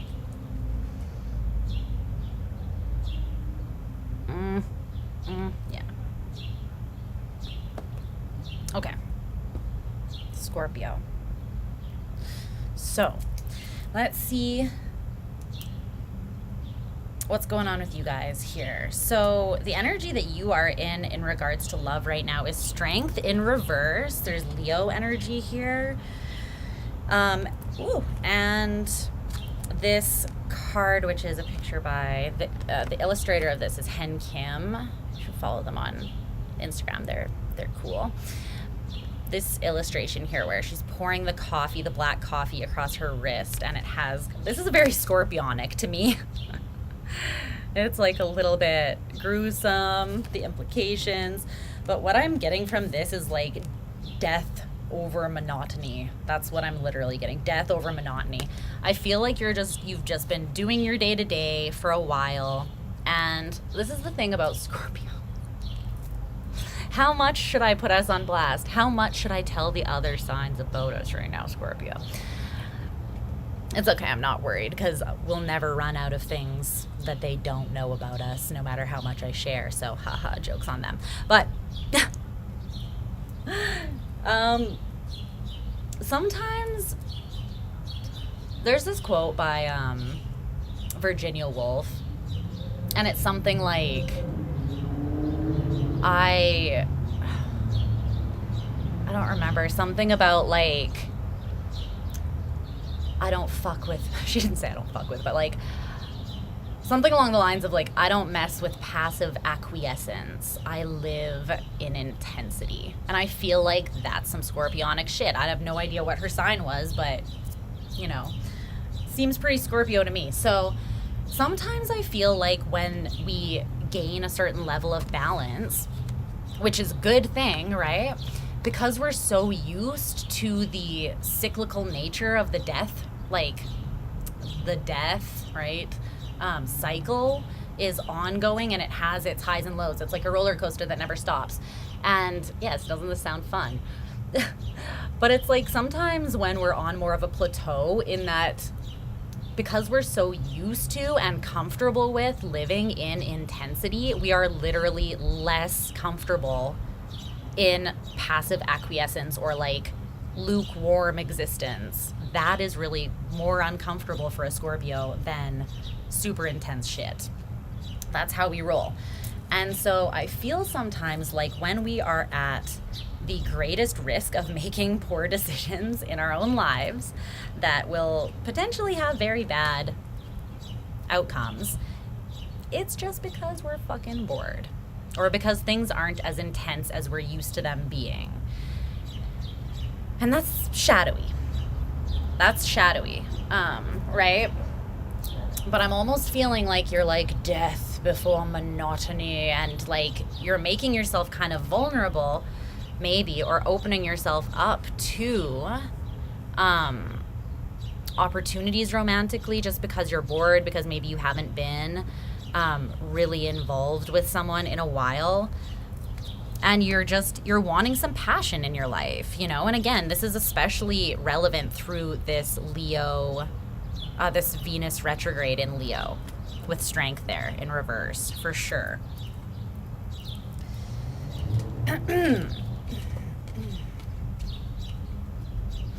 Yeah, see, Scorpio, my God. Sometimes I think that we are committed to living life on the edge.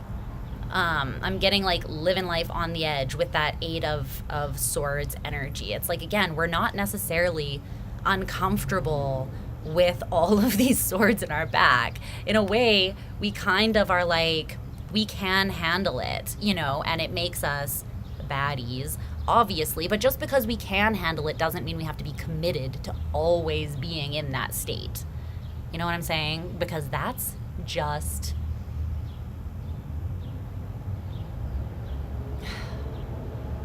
masochistic, really. It's masochistic is what it is.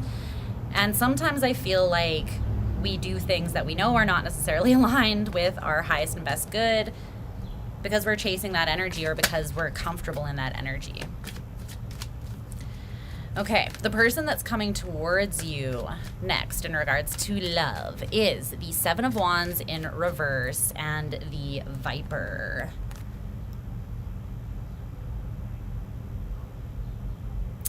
See, this is the only thing that I'm like a little concerned about, is because both of these, strength in reverse talks about letting your guard down and being more vulnerable, and the Seven of Wands in reverse talks about not being defensive and potentially softening your boundaries. They're kind of both saying the same thing. You know what I mean? And the thing is with masochism for Scorpio too is like, I feel like we like it when it hurts a little.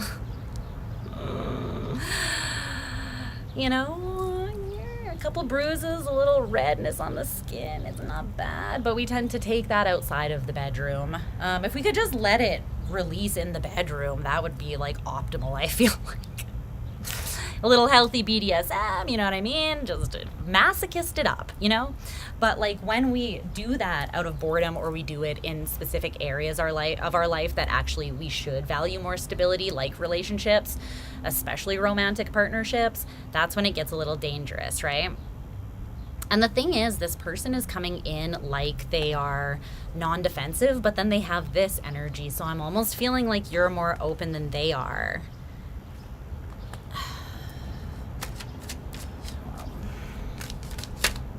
Tell me more about this person that's coming in for Scorpio.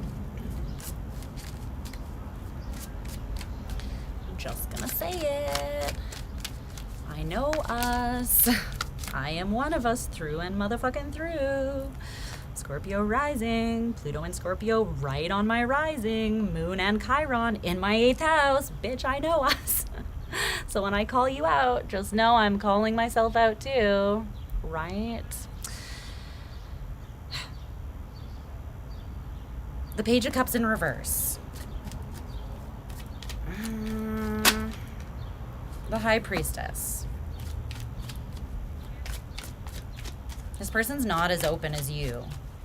I feel like you need to know that, okay?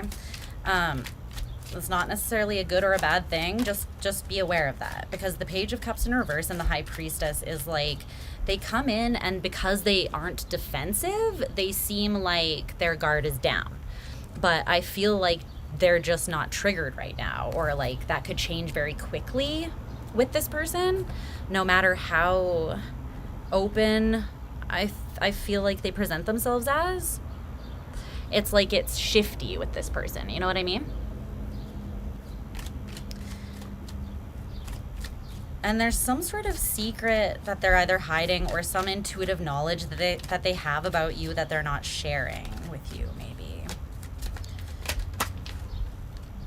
They could also be slightly defensive towards, this person could be coming towards you, but they're slightly defensive at the same time because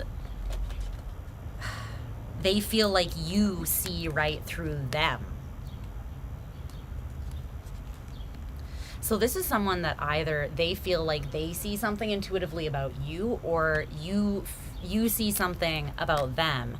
And so they're coming in kind of like waving a white flag, but also if you deny them or turn them down, then they're ready to like switch that on a dime and be like, you're not that cool anyways. You know, it's like those really annoying guys who are like, you're so pretty, oh my God. And then you're like, thanks, I'm just really like, I appreciate you, I'm just not interested in like a romantic connection right now. And they're like, you ain't shit anyways, bitch. Like, and you're like, okay, like, could you fly your insecurity flag a little higher, please? Like, that's kind of what I'm getting from this person. I feel like you would know for sure where they're at if you kind of reject them. And again, you don't have to do it in a douchey way. You could literally just be like, I'm not really interested. But I feel like the way they react tells you everything. Okay, the Knight of Pentacles is the overlapping or combined energy between you. I want to know what that is, because it's kind of like you're mutually open to taking steps forwards together. The Five of Cups. This feels like a recipe for masochist soup. The Magician. Oh, Scorpio. The Nine of Cups. You know what this is? It feels a little bit like a test. A little bit. I feel like this is someone you may have held out hope with for some time, and you still feel a little bit vulnerable to them specifically because you have feelings for them. But I feel like this is someone that you hope for healing with, and you hope that things will be different. You hope there will be success and the kind of recognition and, Six of Pentacles, Death in reverse, reciprocity that you truly desire. But it feels like this person is not a match for you with Death in reverse, or they haven't actually changed. It's like you don't have access to this person. You wouldn't have access to this person in the way that you need it as a Scorpio. And I think you know what I mean when I say that. I don't feel like I need to explain that. We need to know that we have a certain level of like a backstage pass, or like full-ish access to our person that we're with. If we're going to be loyal and committed and share so much of ourselves with them, then we need to feel like that openness and mutual vulnerability is between us. It's really just intimacy. We need deep intimacy with the people that we love, especially in intimate connections. And I feel like you and this person, you've held on and you want to take steps forwards with this person, but you're also, it's like you have to kind of decide when this person comes in, what do you want to manifest? Because you're on the road to manifesting your personal emotional fulfillment. I just feel like it feels a little bit boring to you because it's not super intense and like dramatic. You're healing. That's a good thing. I feel like I need to validate that. It's a good thing that right now you don't feel that way. Okay? Because it's a sign of you calling in this peace, this internal fulfillment, this feeling that does feel kind of boring because all of a sudden you want for nothing. You don't have that like big gaping hole inside of you that you feel like you need to fill. You have successfully filled it yourself. But if you choose to walk forwards with this person, I feel like you could end up manifesting the Five of Cups instead, which is just, it's like disappointment, you know? Okay. The Two of Wands is this person's feelings, and the Page of Pentacles in reverse is their intentions. Yeah. I just don't feel... They feel like they're at a crossroads with you and they need to make a choice, or they want to move in a specific direction with you. They feel an opening though. The Two of Wands is like there's an opening because there's a crossroads. So there's a choice that they could influence like which way you're going, right? They feel like you share this crossroads. The Eight of Wands, and they could talk to you. They feel this vulnerability in your energy right now, an openness. They feel an in. They're like,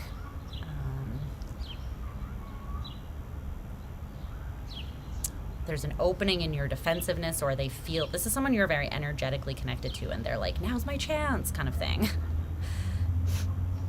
I don't know how they're picking up on that, but they are. Could be that they're watching your social media and they're just getting vibes that you're bored and ready to make some bad decisions, and they're like, I could be that bad decision. Fuck.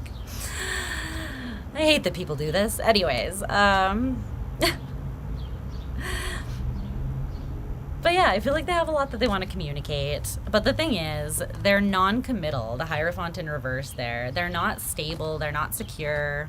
They're that bad choice that you're on the edge of wanting to make, like a masochist, and they are there to be that choice. You know what I mean? The pressure that should have been. I know. I'm picking up what you're putting down. All right, let's see. Maybe you'll have the chance. What's this Page of Pentacles in reverse for their intentions? Wah. The Queen of Cups.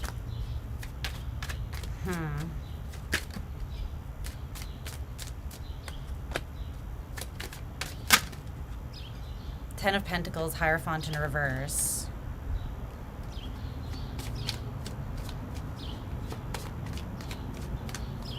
It's not that there's not feelings here either. Like, you both wouldn't be coming back together with the mutual energy of like, hey, maybe we can progress somehow in this. It's like you're both wanting to take practical, physical steps forward. You're both wanting to see progress. But there's something I feel like that you have made an assumption about one another, or there's been a misunderstanding or a disagreement, or something was said. I don't know, with that Page of Swords in reverse. But there is mutual affection here with this Queen of Cups. Like, you get each other. Like, I feel like you can shoot the shit with this person. They feel on your level, or it feels like they understand you in some sort of way. What's up, Shanice? I'm back. How are you? I've been posting on my other channel, so if you don't follow that, you should, because I've been posting on there for a while. But it is called Flow State, and it's under the channels tab of this page. But it's good to be back over here. Yeah, there's some sort of mutual love and affection. But it's like, I feel the reason that this person is non-committal at this time, and they're going to be, I said it right. Woo. I feel like they're going to be open about what they can and cannot commit to and why. I don't necessarily feel like that might be what confuses you about this energy. It's kind of coming together now. I get it now. It's like, on one hand, you're a Scorpio, you're intuitive, you are picking up on the energy, you feel that there is this mutual connection and care, and you feel this person that sometimes in their interaction with you, they do let down their guard with that Seven of Wands in reverse, right? So then it might confuse you why when you get too close, they're like, get the fuck back, you know what I mean? Like, it's like they revoke and they pull back and they're like, you know, like, it's someone that's kind of like flitty, like, not even flitty, but it's like they're, you know what this feels like? It feels like someone who's been fucked up, or they're healing from trauma, and someone disregarding their boundaries. That's what it feels like. Because they're very like, it's like they have an openness and they can present as being open, but they're also like stay at arm's length, and they have their reasons for that. There is still feelings there, and you're picking up on that. So it might confuse you when they push you back, or when they tell you like, I can't offer that much.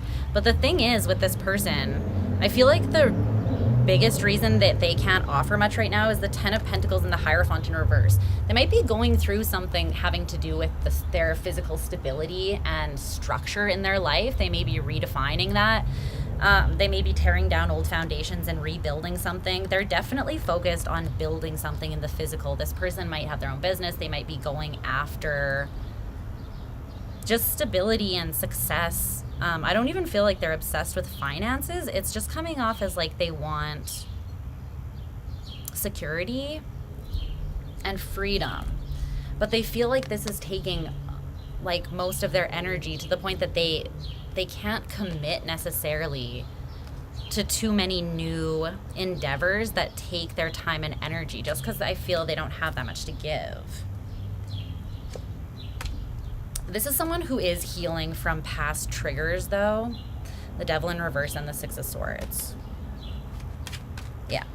So if they seem a little bit like, I'm open to you, and then the next moment or the next day a little distant or a little more like whatever, it's because this person's still healing those triggers and whatever created them.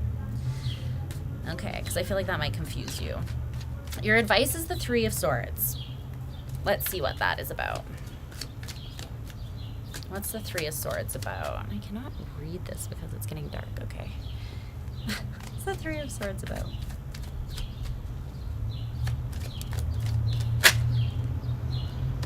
Eight of Wands.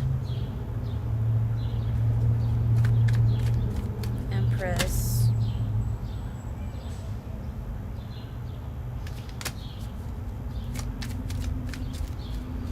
Three of Cups in reverse, Nine of Cups. Ace of Cups at the bottom of the deck.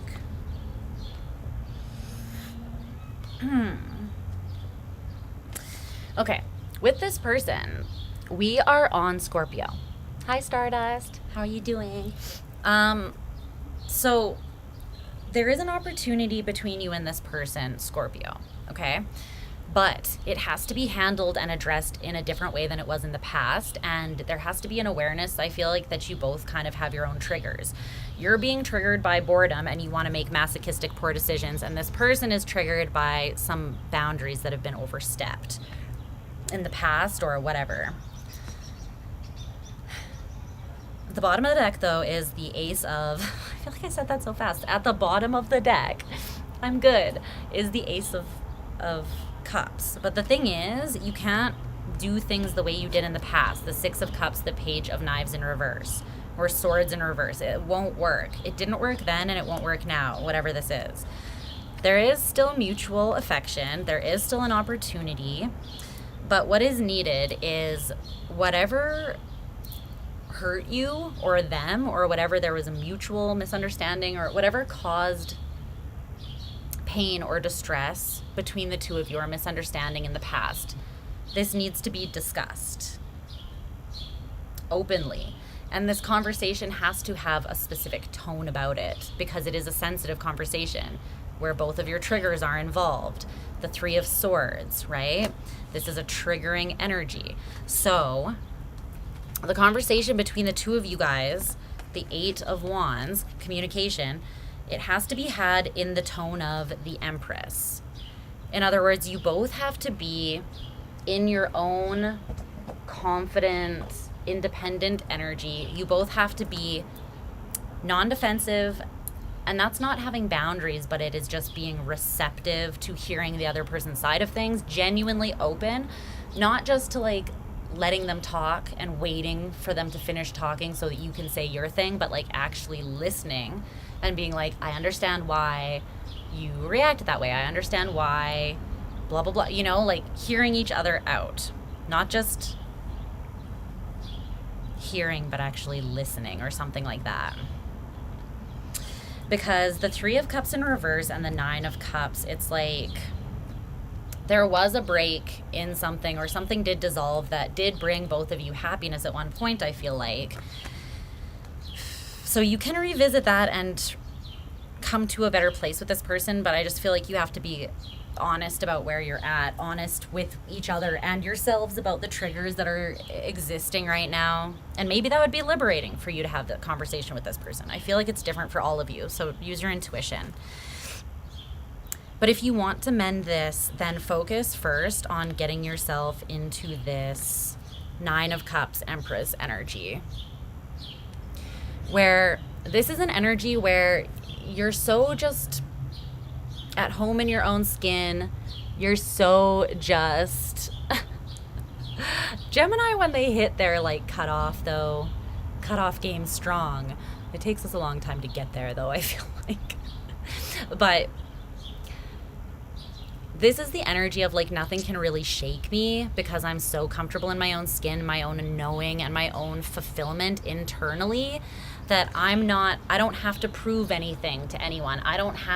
You don't have to agree necessarily to what I even say, as long as I have the freedom to actually express it, you know? I don't need you to agree with every single thing I say, which I feel like we should never need someone to be on the same page with us for every belief system, you know? What's up, Omni? Oh, Bex, how are you? I hope you're doing well, my love. But yeah, it's all about you being in your personal state of empowerment so that you can be receptive without getting triggered, right? Having the conversation with this person. But if you enter into the conversation where you're like, I have to prove something to them, or they have to react to me saying this a certain way, or I don't know, the Empress isn't concerned with any of that. You know what I mean? Her energy speaks for itself, and when she speaks, she's the Empress. She doesn't need everyone to be like, yeah, I agree. She's just like, yeah, this is my truth, you know? And I stand on it. So take that how you will, Scorpio. And some of you don't even want to take that opportunity, you know, because you're just not, you might realize you've done enough healing. You don't feel like revisiting this, but that is the next person that's in your energy or coming your direction, I feel like. Okay, we're moving on to Sag. Sagittarius. Sagittarius. Okay. Let's see what's going on with you. Let's clear, cleanse, ground the energies.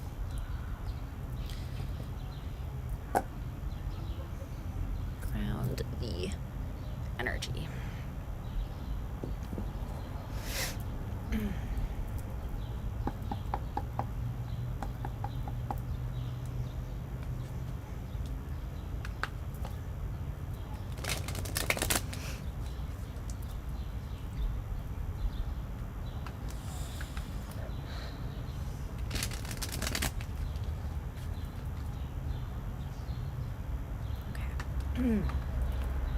Saggy, what do you want today? Are these on my head? Are they gonna fall off? Sagittarius.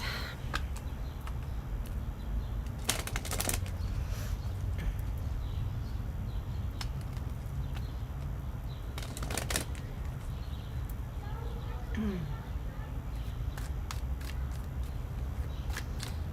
messages for Sag.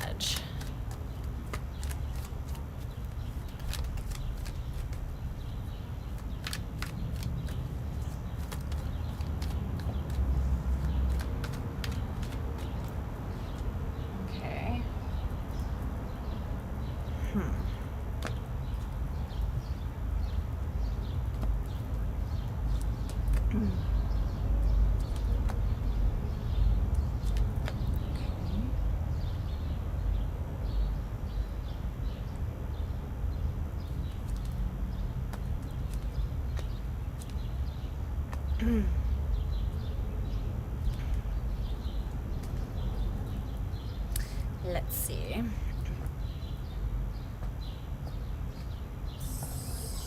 One.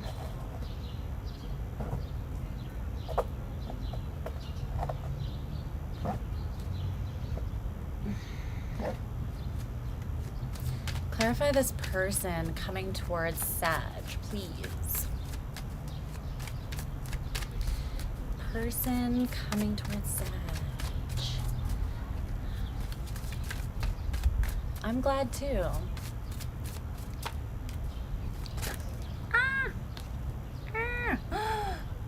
gosh, it's the thing I was talking about before. It's the card I was talking about before.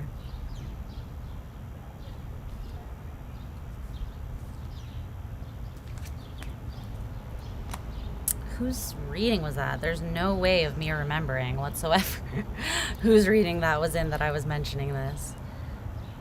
I feel like it was a while back. Excuse me. I'm gonna clear my throat. Okay, let's see.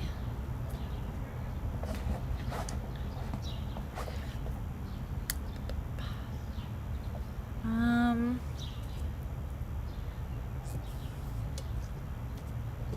me just double check. Yeah, okay. Sagittarius. Put on my little sweater because I'm getting a little, it's sweater weather right now. Chilly. Let me put this on. Okay. So, oh yeah, I better timestamp. 3:56.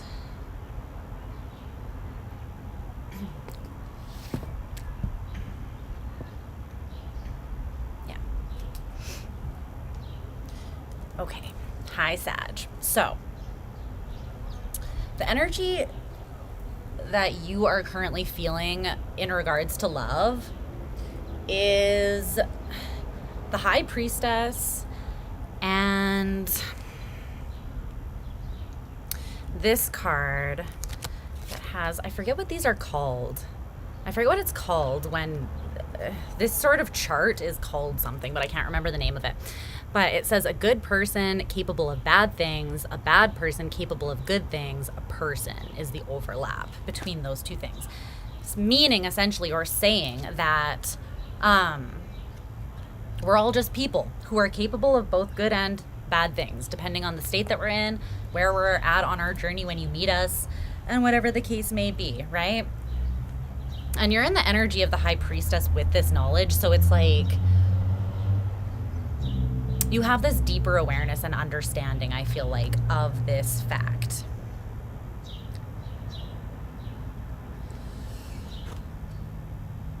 It's almost like you are going through, I feel like you have more emotional intelligence, more spiritual understanding. You may have gone through kind of like a big level up or an ascension process perhaps recently, and you've maybe gained some intuitive knowledge or some downloads even. I feel like this has given you a lot more grace and compassion for other people. It's like maybe you've been humbled. Maybe you had an ego death recently and you realize, hey, I'm just a person and I am also just capable of good and bad things just like everybody else, you know? And I feel like you went through something and you have more grace or patience towards other people at this time because you've had this realization where you're like, hey, we're all the same. We all have our good days. We all have our bad days. You know? We're all just humans. We're all just kind of here doing the best that we can do with the affliction of the human condition upon us, you know? Okay, the person that's coming towards you next in regards to love is the King of Pentacles. And then this is the card that I was talking about earlier, which I can't remember what sign, and it says, if this is how you feel when you think about them, stop.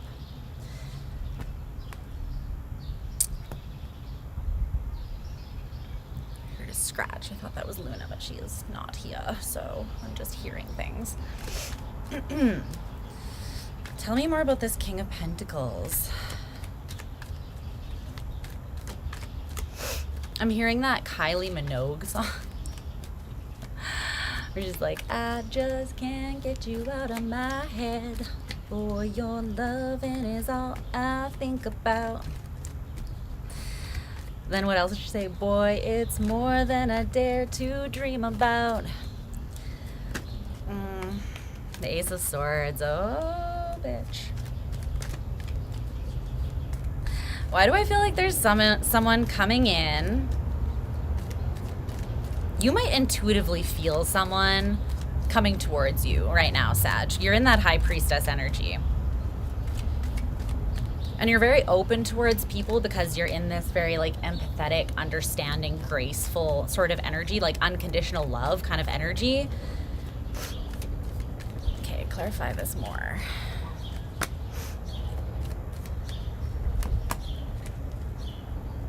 This could be someone that you already cut out, or it could be someone that just feels out in the cold from you because you're in this very pulled back, almost not secretive energy, but it's like you're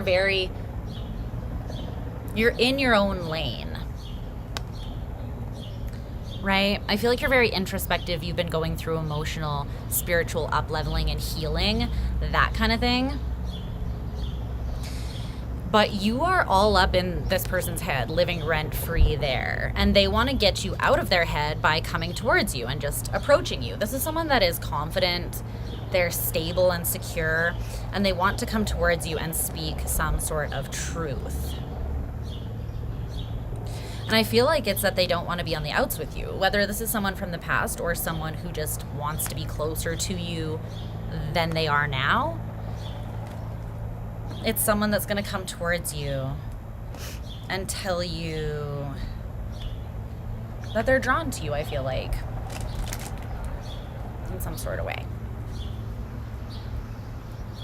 The sun is so pretty. I want to show you guys, but I don't know if it will actually show up. Hold on. Let's move that, first of all. I think it's too bright right now. It's just the sun is setting and it's so pretty. I want to show you guys. If it gets a little more subdued in the sky, I will show you. Because I'm one of those bitches that's always just like, look at the sky. In all of its phases. Okay. What's this Two of Wands in reverse? That's the shared or overlapping energy between the two of you. You've both picked a path and you're both... Okay. You've both picked a path and your paths are... No, that's too many, Spirit. That's like 6 cards. Your paths are running parallel. You picked a path and the paths are parallel, is what I heard. But I was like, that's a tongue twister, so give me a second to work that out. The paths run parallel. Okay, I want to pull one of these cards, or I'm seeing myself pulling one of these cards. Let me just do that. Clarify this Two of... What is that? I don't even know when that turned over.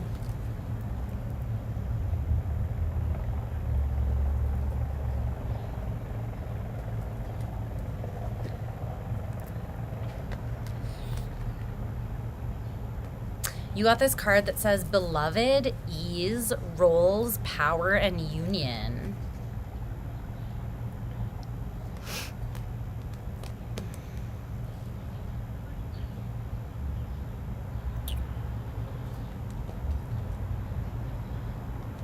This person is also in an energy where they would not approach, they wouldn't even think of approaching someone that they believed would not be in alignment with them. This person is very much in dominion over their life.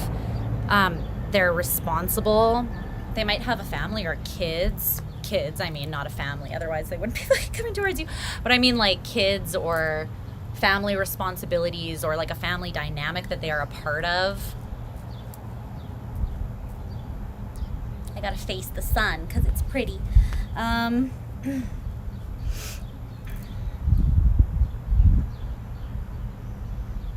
You'll know this person because it will feel easy, and that's because you won't have to edit your path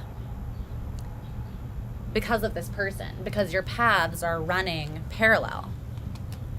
So it will be easy. And I feel like the roles between you and any power dynamics will also feel easy. Like this is a union that will come together somewhat seamlessly, I feel, and that's how you'll know. It's like you know this person is on your path because your paths just run naturally alongside one another is what it feels like. Aww. You mean love does exist in this world? I'm half kidding. No, I'm just kidding. I'm kidding. I'm kidding. I am ultimately a Pisces, so let's see. Their feelings towards you is the Ace of Pentacles, and their intentions are the Fool in reverse. I feel like that's just they don't plan on acting like a fool. They don't plan on acting foolishly.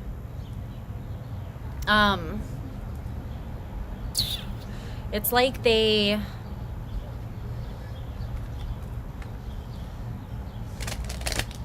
sky is so pretty.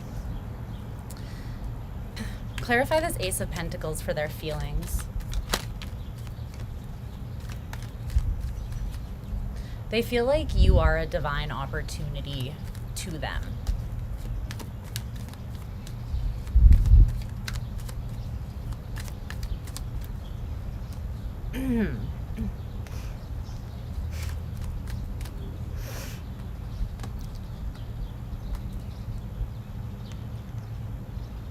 The Four of Wands.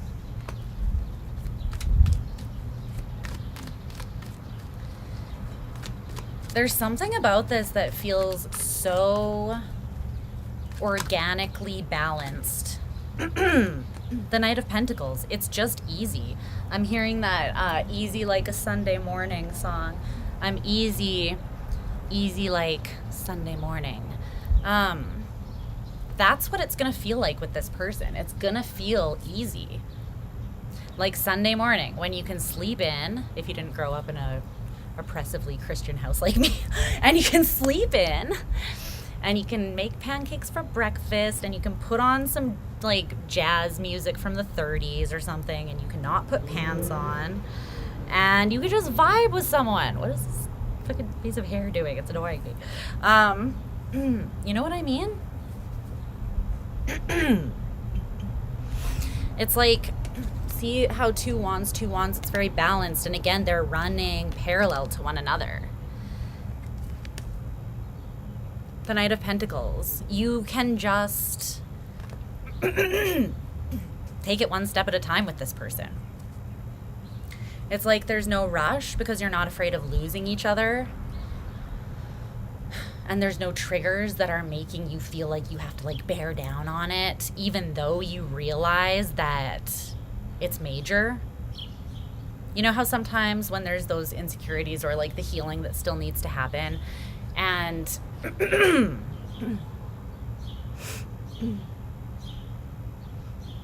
it's like when a really good thing comes our way, we think that we're all balanced, but then all of a sudden we're sort of triggered and we're like, oh my God, you're so meaningful, like I need to grab onto you and hold on to you. There's none of that here.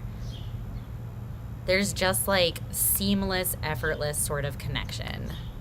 And you just kind of have the opportunity, or this is this person's feelings towards you, that you could just move forwards and build something pretty solid, but also something that doesn't feel oppressive or restrictive. It's like with the Four of Wands, Venus and Aries energy, it's about realizing that love should feel safe but never restrictive. Love should always feel free. You should always feel free within love. Otherwise, it's not unconditional love. If there are conditions on it, it's not unconditional love. It's just not, right? So this person feels like you guys could have that together, genuinely. Tell me about the Fool in reverse for their intentions.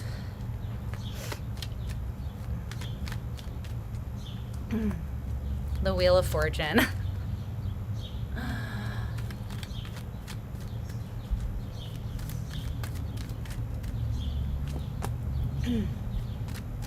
The Ten of Pentacles. The Page of Pentacles. This is someone who is like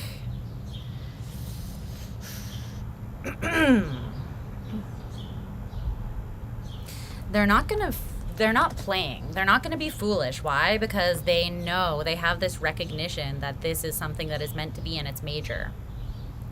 They're not going to fuck it up. They're not going to play with it. Not that they normally would, but they just recognize how powerful this is. Again, there's this recognition that it's like you're meant to be on each other's path. And it's like they know almost immediately that they want to build the Ten of Pentacles with you, the Four of Wands, that this is possible, that this is potential, that you could get there together. But they're still taking it slow. Again, there's no rush. They're like, let's start at the Page of Pentacles because that's where you start. And let's build our way up, you know, with each other. Okay. So, your advice is the Nine of Swords. So I want to know what that's about.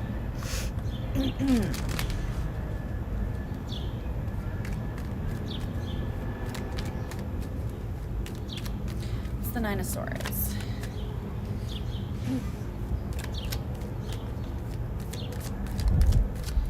What's the Nine of Swords for Sag?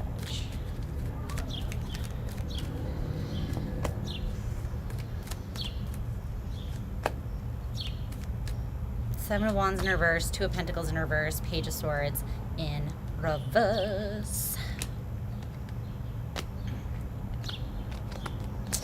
Don't focus on your fears because that will put you in a rut. It's like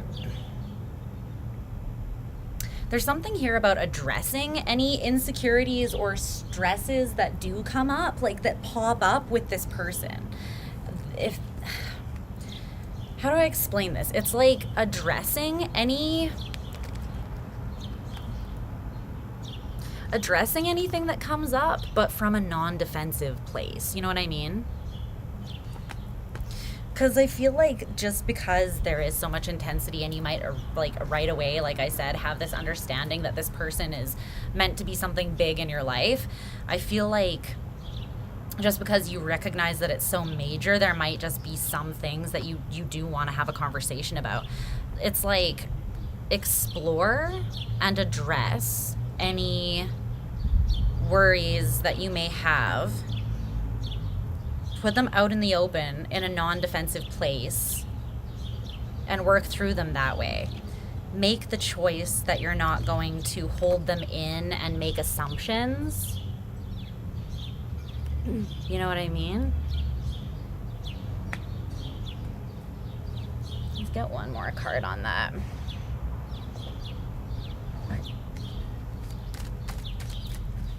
Okay, they're saying not that deck, this deck.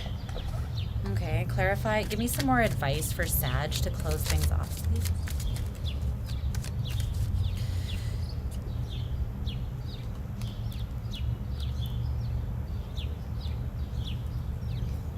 Getting all bright out here again.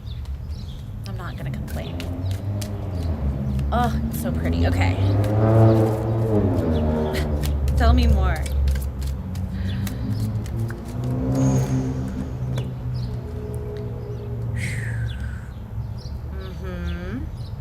Effort, offering, experiment, confidence, and vulnerability. See? There is still effort that you will have to put into this connection, but it's like an exercise in, it's almost like an experiment to offer yourself to this person with a certain level of vulnerability. It's like to be open with someone about your fears. That's your advice, and it's your advice is to put that effort in to offer that more vulnerable, open side of yourselves, because that experiment will give you confidence in being vulnerable with this person. It's like in the past, Sag, your vulnerability with certain people may have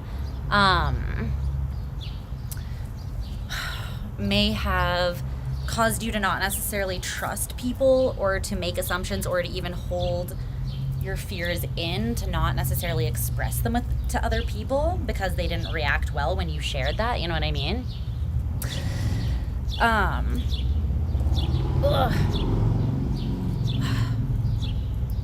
So address that, and don't be afraid, because I feel like this, what Spirit essentially is saying is, like, in every relationship, right, just like your energy, this understanding that you have, every person at the end of the day is just a person capable of good and bad things.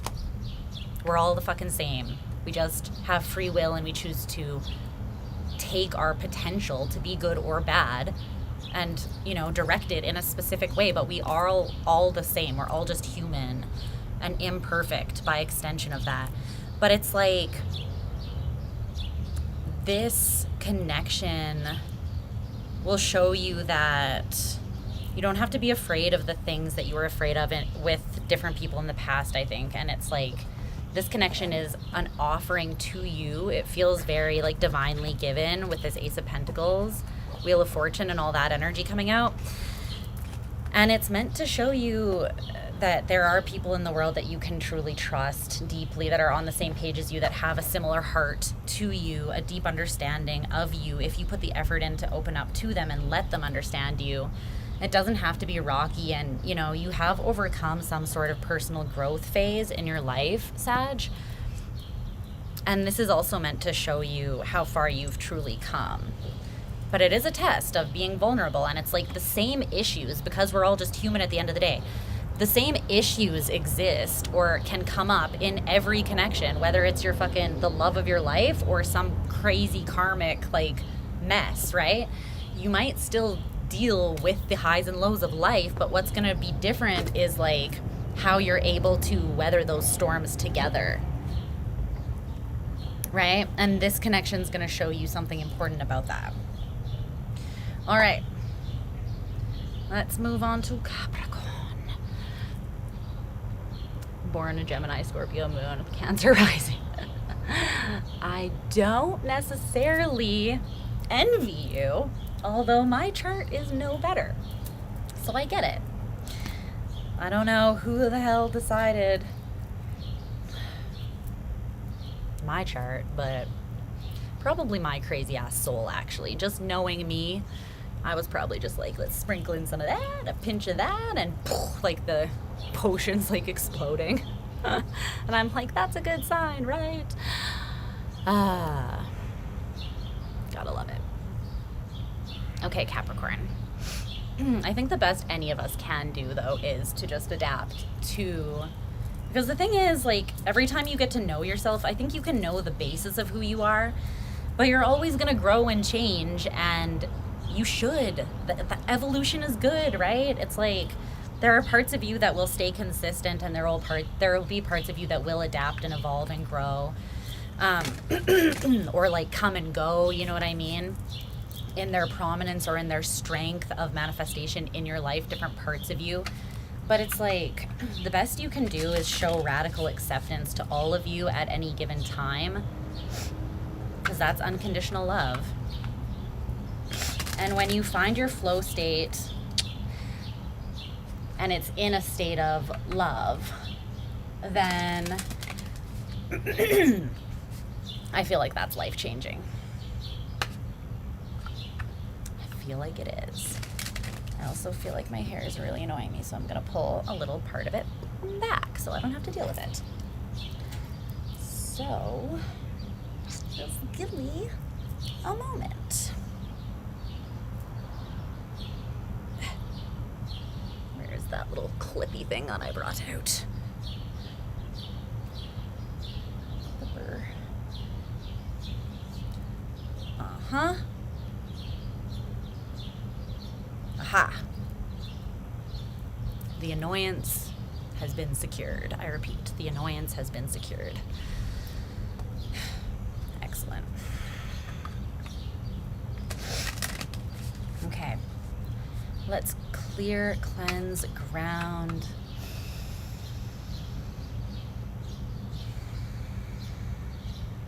Transmute, purify. And disconnect from all previous energies and tap into the energy of Capricorn, my magical, spiritual sea goats. What's going on for my Capricorns in regards to love? In regards to love, what is up? One more shuffle. Whoa, okay. not even gonna look at them. Don't feel like they're your cards.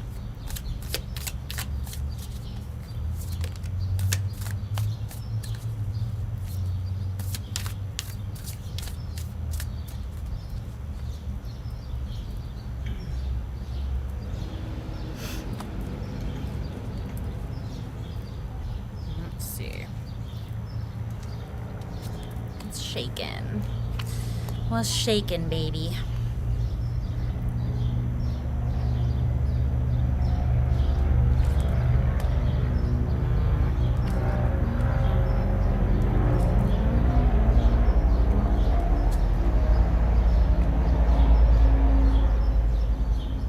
Right. Aggressive.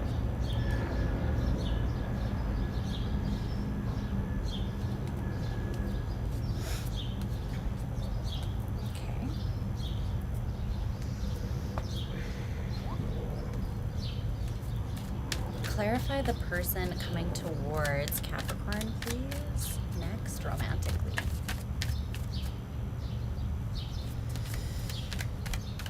Tell me more about this person. It's the one.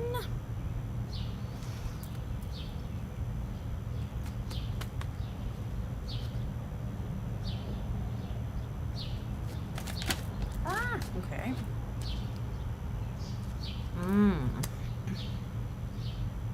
Okay.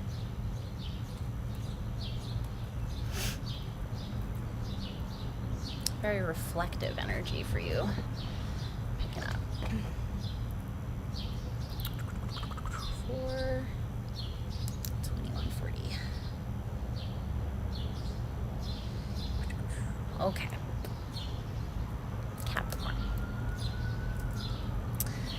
Capricorn. So, your energy regarding love right now is the Knight of Cups in reverse. And this quote or poem thing by Nayira Wahid.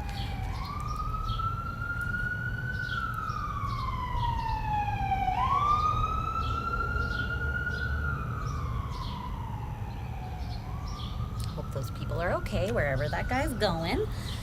The ambulance.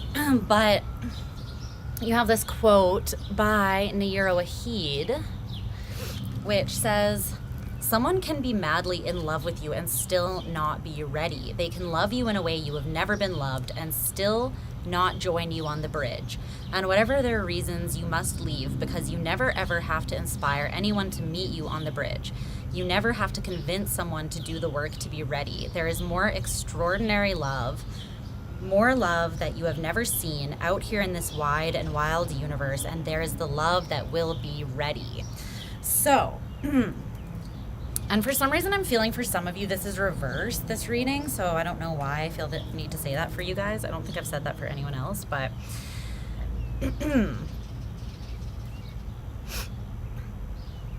you're somewhat shut down to love at this moment, and I feel like it's because you're processing a disappointment where someone you maybe opened yourself up or went like all in regards to love with something, and you feel like this person wasn't capable of meeting you halfway. They weren't capable of meeting you at the halfway point on the bridge or taking that leap of faith with you.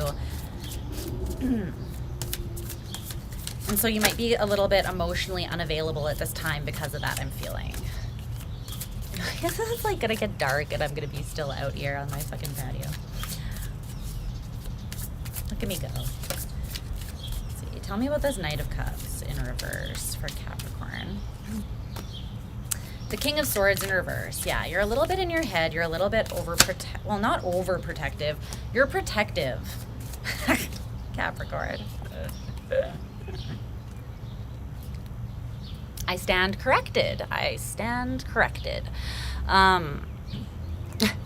I was like, you're a little in your head, and then this came, the Five of Swords in reverse came like shooting out immediately. You're like, no, I'm not, Lisa. I'm not. I am not in my head strength. I am protecting myself. Okay, I stand corrected. So you're in a self-protective energy then. But with the King of Swords in reverse, you're not seeing something completely clear, whatever that is, or you're jumping to some sort of conclusion. There's some sort of mental imbalance. So maybe you're not overthinking it or in your head. Maybe that's because you have shut out looking at this altogether. You're just completely compartmentalizing it out, you know? The person that's coming towards you next is in the energy of the Chariot. They could have Cancer in their chart, and there is this quote by Marian Hasna, which says, when you are congruent with your own essence, you're not trying to convince people of it, you're just being it. I love that. So true. Okay, so this is someone that's just doing their thing. They're just doing their thing. They're moving forwards, and it's easy for them because they are congruent with their true, authentic essence. They're just flowing. They're not trying to convince anyone of anything. They're just being. It's like less human, more being with this person. They're just flowing in alignment with their authentic self, I feel like, which I like a lot. Tell me more about this Chariot. The Emperor and the Three of Cups with the Hermit at the bottom of the deck. Aye, aye, Captain. This is kind of giving daddy energy, not gonna lie. If you're into that, I mean, you are Capricorn. So, I feel like this is someone you could call daddy and be okay with that.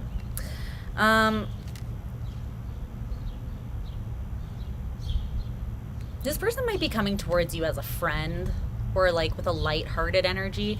They're very in dominion over their life and their emotions. They know what they want. Holy shit, do they know what they want with the Emperor and the Chariot. But I feel like they're still open, like and again, they're not trying to force anything to convince anyone that they are something or they're not something. This person's just in their groove. All right. You could meet them through friends. You could meet them at a social event. Your overlapping or combined energy with this person is the Six of Cups. I heard met you in a past life. And I split the deck and it's the Wheel of Fortune.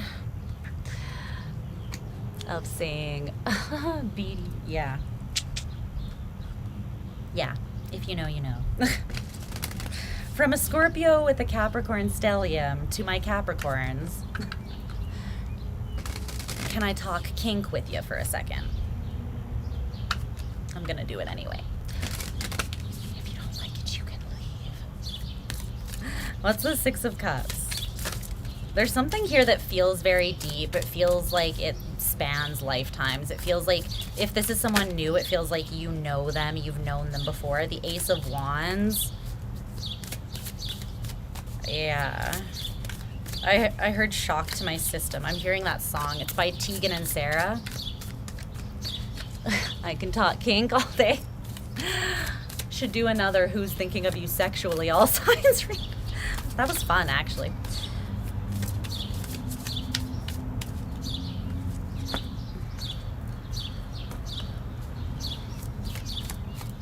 You've known this person in spirit, but not in physical, yeah. This is very past lifey, I feel, for you guys specifically. Yes, I'm feeling that. It's like a resurgence. It's like relighting a spark on the spiritual level, right? Energy, and there's a lot of sexual energy between the two of you as well with this Ace of Wands. There's spiritual and sexual energy. It's the same thing, okay? But it's like a spark from the past being relit in this lifetime is what that feels like. And it's like it's someone that you've known in spirit, but you have not known in this lifetime in physical form. It's an ongoing cycle, though, that is still open between you from a past life. That's what this feels like, okay? This person's feelings towards you is judgment in reverse. Tell me about judgment in reverse. Tell me about judgment in reverse.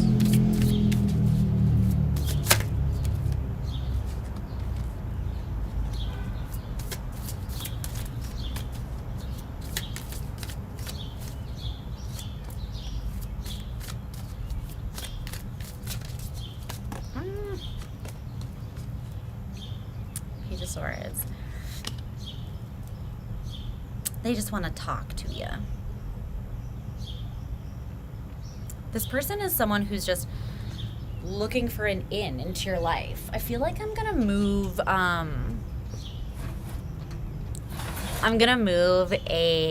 lamp. It's literally getting a little dark out.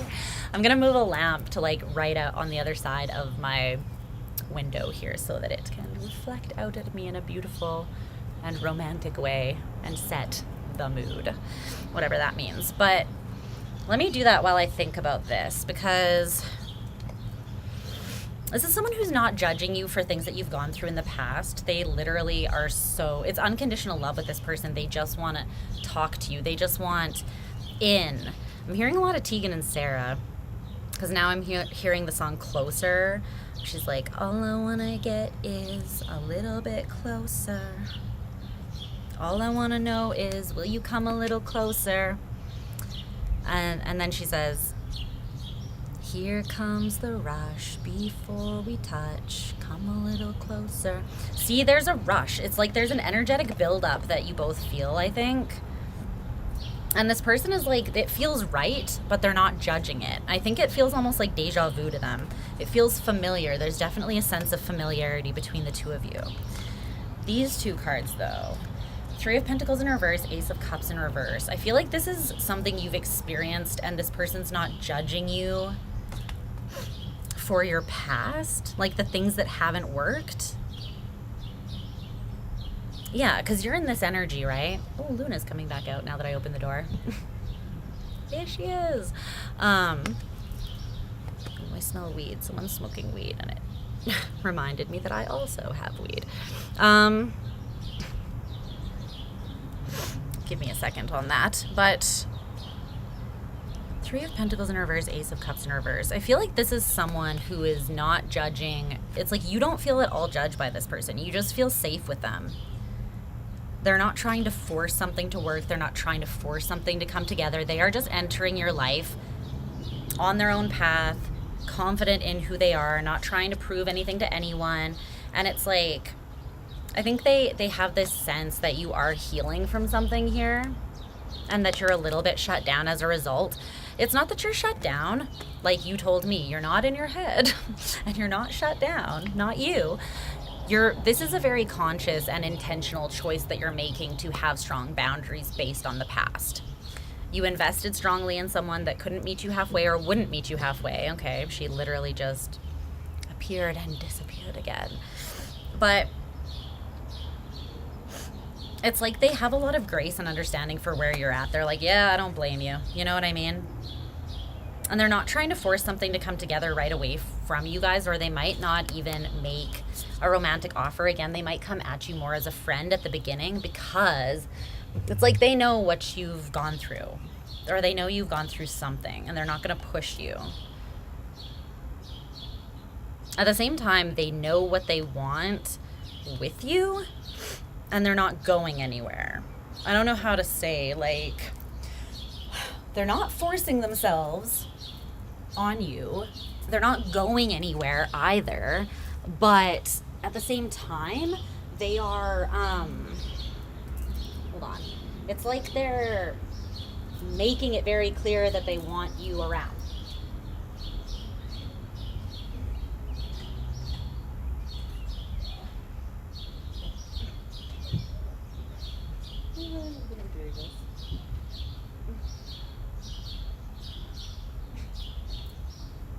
Okay.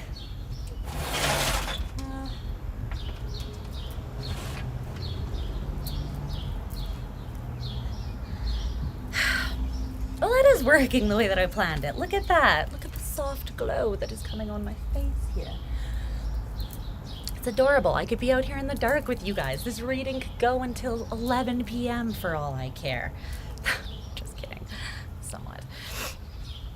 Their intentions towards you is the Seven of Wands. See what I mean?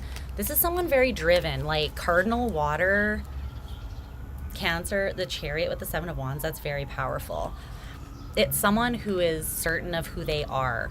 And so once they set their sights on something, it's like nothing can stop them. And it's not even It's like their energy is unfuckwithable or undeniable or irresistible because they're meant for you, I feel like, and they're aligned with themselves. So that means that the timing for this is potentially pretty perfect. I mean, I don't know if timing can ever be actually perfect, but it's looking very good. Tell me more about that Seven of Wands.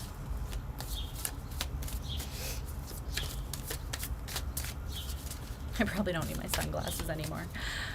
What's the Seven of Wands, though?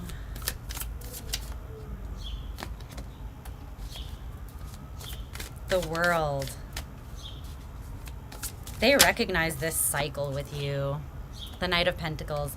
And they're picking this path. I love this person because they're so certain of what they want. But at the same time, it's just unfolding naturally, with ease, organically, like natural growth, like a flower naturally blooming kind of thing, you know? Like they're letting you know, like, no, I'm here and I will fight for you. Like, I'm not going anywhere. I'm interested, trust me. But at the same time, they're not going to try to like love bomb you or force you into something. It's like they just are coming at you because they have the recognition, hey, we are in a cycle together. And I feel like they might want to, I don't know, there's something they might want to like close the cycle between you in this lifetime. So maybe if there's like this sense that things never really worked out fully between you, or you never actually got to be together long term in past lifetimes, I feel like that's changing in this life, or there's the potential for it to change. And I think this person recognizes that potential. I can't tell if these are super dirty, but whatever. This person recognizes that potential. The Four of Pentacles is your... The Four of Pentacles is your advice.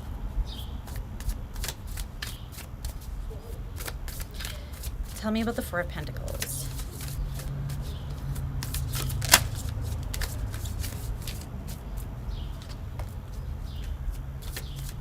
The Five of Cups. Don't rush your healing process just because this person enters your life.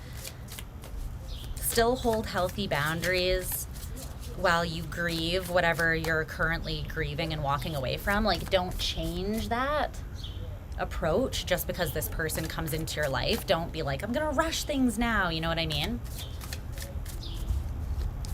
Stay on your current course, because this person will align with you. Don't overextend yourself.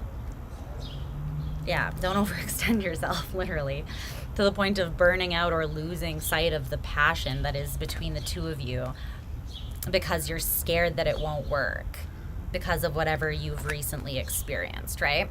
In other words, your advice is don't put any unnecessary weight or heaviness onto this connection. It's not what you've experienced in the past, but you are still dealing with or working through what you've experienced in the past. So know, again, that this person's not going anywhere. Take your time healing what you're healing so that you can be open and like ready for this person, okay? They're not going anywhere. All right. Let's actually smoke more a little bit. All right, Cappy, that was your reading. I hope it resonated.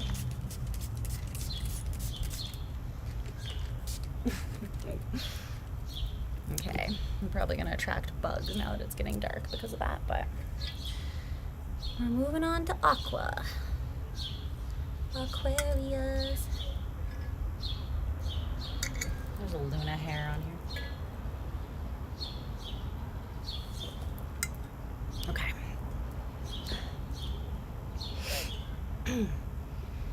Thanks. Do you have Capricorn in your chart anywhere? I can't remember.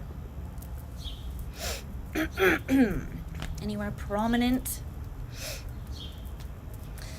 Yeah, I feel like you guys deserve it, Capricorn. Like, I feel like you kind of been through the ringer a little bit, and you take things seriously, and you guys show up, you know? And I just feel like you deserve that reciprocated. You do deserve that reciprocated. You don't need me to tell you that you deserve it for you to deserve. You already are in the energy that you know you deserve it. Your 7th house, yeah. Relationships. You're in Aqua. Ooh, all the Saturn energy.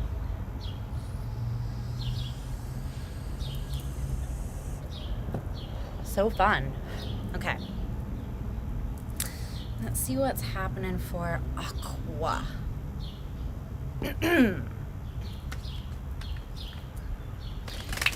Aqua. Pluto. Yeah. What is Pluto not always fucking with? That's my question.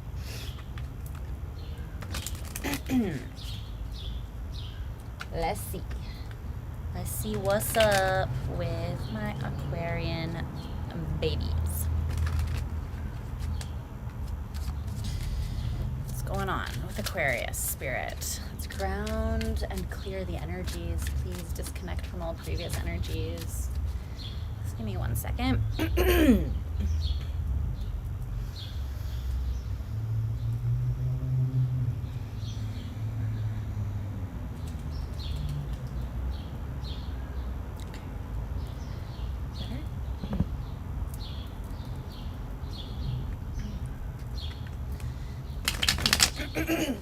Aqua, sun, moon, rising. My best friend is an Aqua, sun, and rising. My little sister is the only other person I know with a triple place, all her big 3 in one sign, and they're all Cancer. I'm like, I don't, I do not envy your sensitive ass. No. But at the same time, I feel like having those placements has made her so resilient. She's a very resilient person. Okay, Aqua.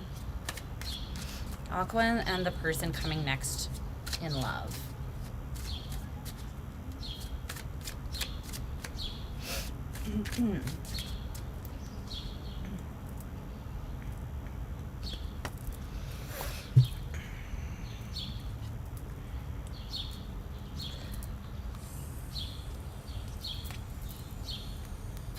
What's going on? What's going on? Doubly what's going on?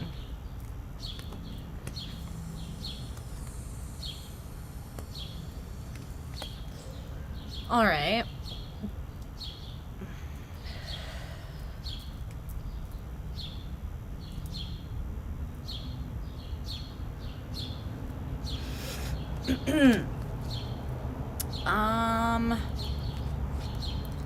Fuckery is afoot, Aquarius. Fuckery is afoot. I don't know.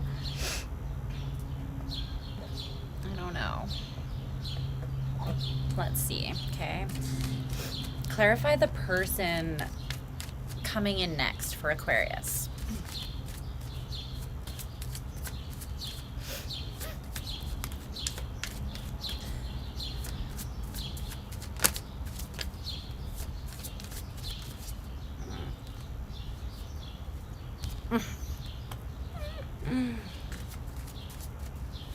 Uh-oh.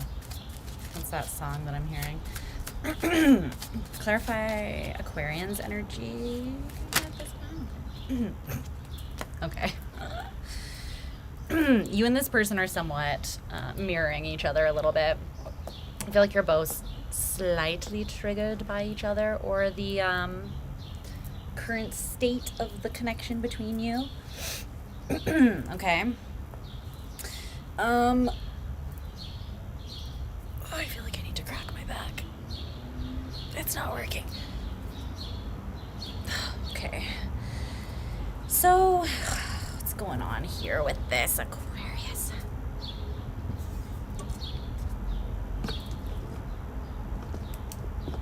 What's happening? My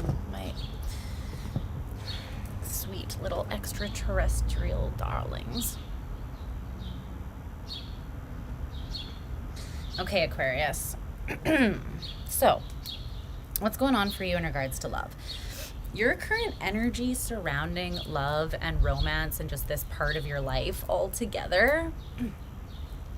I'm picking up your attention, Stardust. Is the Queen of Cups in reverse here? And you have this be hot, have fun, and stay true to yourself because people will villainize you regardless card. Which I love. I mean, I don't love it paired with the Queen of Cups in reverse, but I love this just as a sentiment by itself. You're a little emotionally triggered. And as a result of that triggering, you're overcompensating a little bit. And you're kind of just like, fuck it. You can tell it's the shadow of Aquarius when, because you guys are like for the people, right? And you're also for your own individualism and independence, right? But it's the shadow when you're like in that energy where you're like, I just don't care. Like, people are gonna, like, for one, when you paint all people with the same brush, because that's not like you, you're very inclusive, right? But yeah, there's some sort of insecurity here. You might feel rejected or abandoned with the Queen of Cups in reverse there, and it's like your go-to right now energetically is you're like, I'm just gonna have fun. I'm just gonna do my own thing, and if someone's got a problem with it, they can suck my dick. You know, it's like kind of that energy. But I think that you're kind of assuming like people are judging you one way or another, and so you might just be like, fuck it. I'm gonna do literally whatever I want. But I'm almost getting an energy of like proving yourself maybe a little bit. Again, it's like take it how it resonates for you, because it's always gonna be on a scale, like a sliding scale, and you will be somewhere on that scale, right? Because it's a general reading. So it can be like as dramatic or as subtle of a message as you decide for yourself. Tell me more about that Queen of Cups in reverse. The Moon in reverse. The Emperor in reverse. Yeah.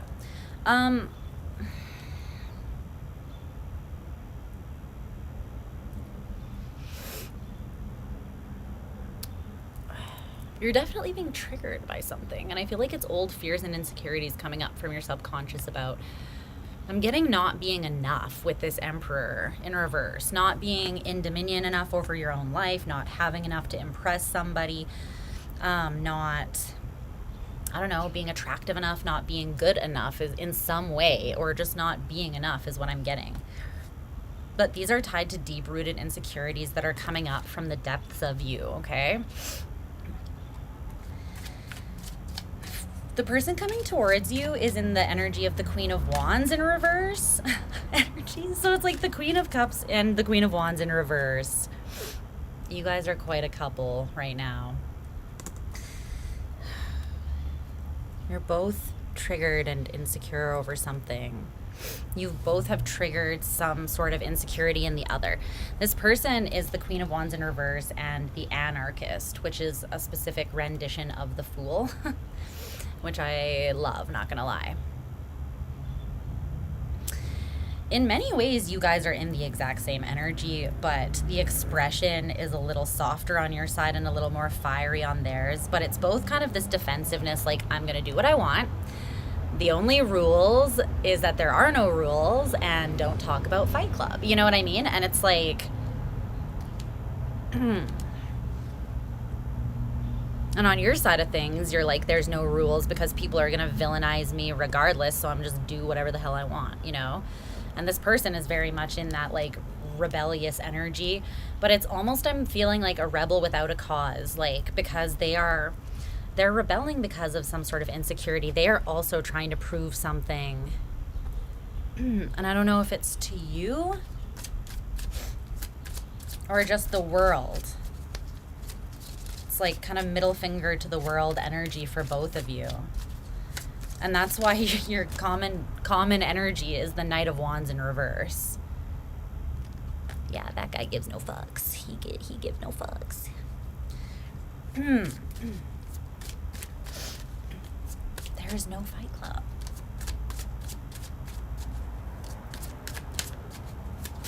Doesn't exist. These bruises, that's nothing. Just tripped the other day. Tell me about the Queen of Wands in reverse. Thumb wrestle. That hurts when someone, like, maybe I'm just a weak-thumbed baby. The Eight of Pentacles in reverse. Why is this person's energy coming towards you if they don't want to put any work in with you and they feel very, like, independent? This is someone that's coming in to fight. Speaking of Fight Club, maybe you should just thumb wrestle Aquarius, okay? Maybe you should not throw any punches, just thumbs out, buddy. Or better yet, rock, paper, scissors. You know, no one gets hurt in rock, paper, scissors. I'm just kidding. But this person's coming in. They got some truth to share. They don't give any fucks. They feel a little triggered. They feel like they're proving something. They feel slightly insecure or judged, I'm getting. And they are ready to burn it down to the ground. They know that they don't want to put any more work into this, and so they don't care how much conflict they cause. They are like, let me tell you something, honey. And I feel like they got a lot to say. Whatever they want to say. What's this Knight of Wands in reverse? Knight of Wands in reverse. The Ace of Pentacles. I feel like this might be the roughest energy that I've had in this reading. The Ace of Pentacles and the Seven of Wands in reverse. What?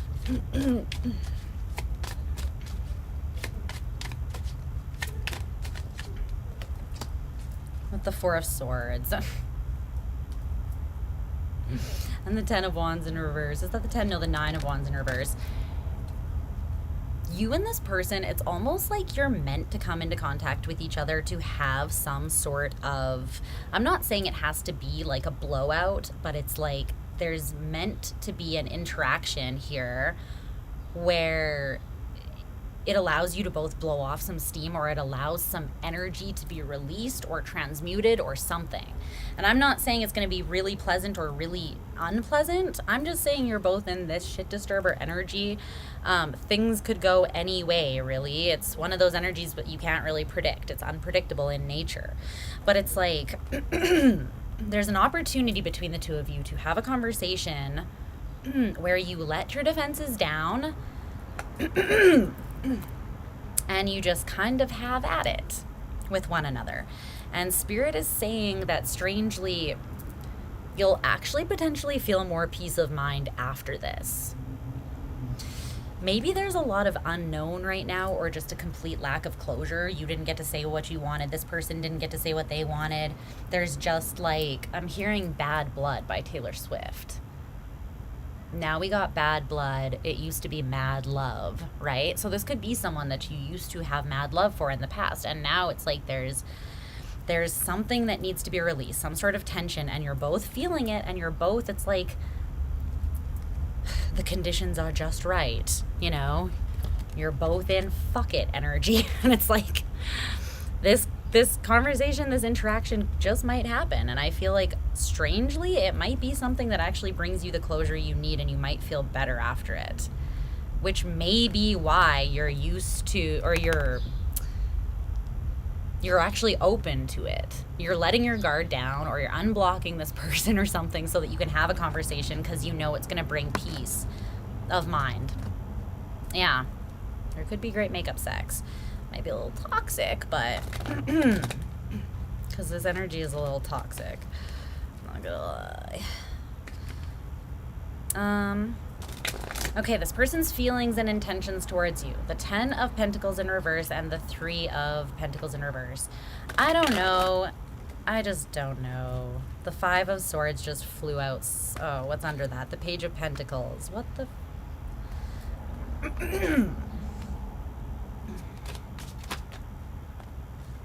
The Ace of Swords in reverse. The 5 of Wands in reverse. The 5 of... We have 3 5s all together right here. Pentacles in reverse and the Fool. Okay, you got some options here. Okay, option number 1. You stop holding on to this thing. Stop committing to this thing that is literally sucking your life force energy and making you miserable and defensive. And feeling like you have to prove yourself to someone, which you don't. You don't have the obligation to explain yourself to anybody, Aquarius, and you're a sign that usually knows that, but I'm reminding you, okay? Because something's got you in your feelings. In your feels, as Drake would say. I feel like I just channeled some of Drake's lameness right there. Compliments of Canada. You're welcome.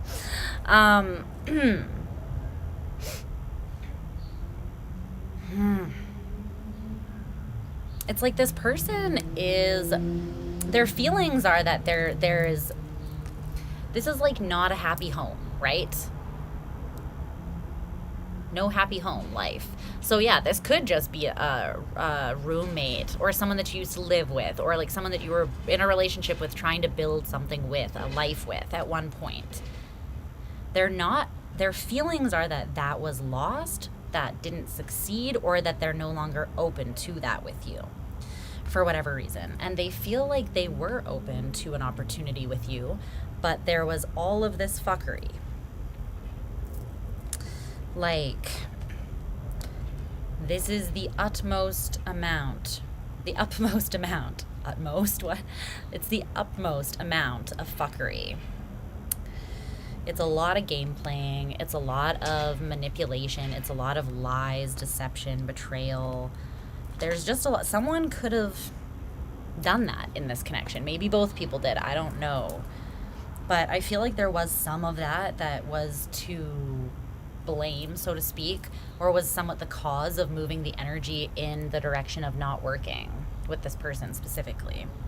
There's a very clear reason why this did not work with this person, okay? Let's just say that. And because of that past experience, they're like, no, it's a no for me. But it's like they don't want drama.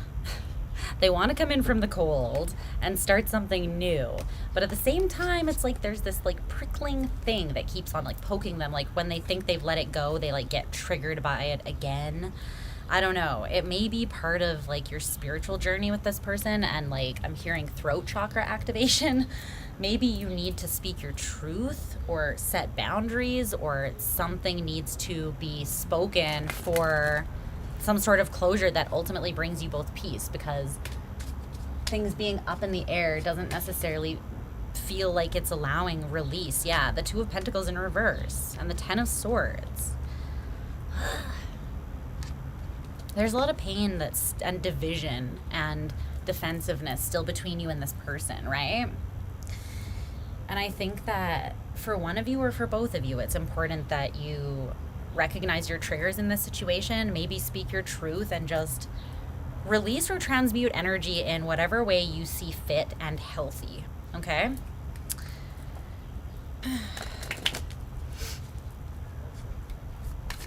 Their intentions are the 3 of Pentacles in reverse. They don't want to build anything. They're shut down to building something with you. Yeah, roommates are so... I don't think I could live with a roommate again. The Devil in reverse. This person's true and genuine discernment of you and the situation is that it's toxic, and they don't have any intention of building something, because they've already labeled you as the devil or something that was oppressive or shadowy that needs to be released, right? It's just confusing that they're coming up in your reading as the energy coming towards you. Maybe you're just gonna like bump into this person and it's unplanned even, because I don't necessarily see you making plans to like have a conversation with one another or come towards each other, you feel quite shut down to each other. So this could be happening energetically.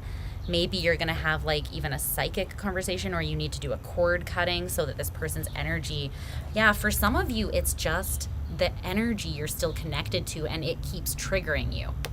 It's making you feel judged. It's making you feel villainized. It's making you feel lack. And it's just because this person's still in your energetic field, you can still pick them up, even though they're just doing their own thing. Because I don't feel like this person has any real intention of actually coming back towards you, which is why I was kind of confused about the energy showing up in this reading, because this is what's coming at you next regarding love.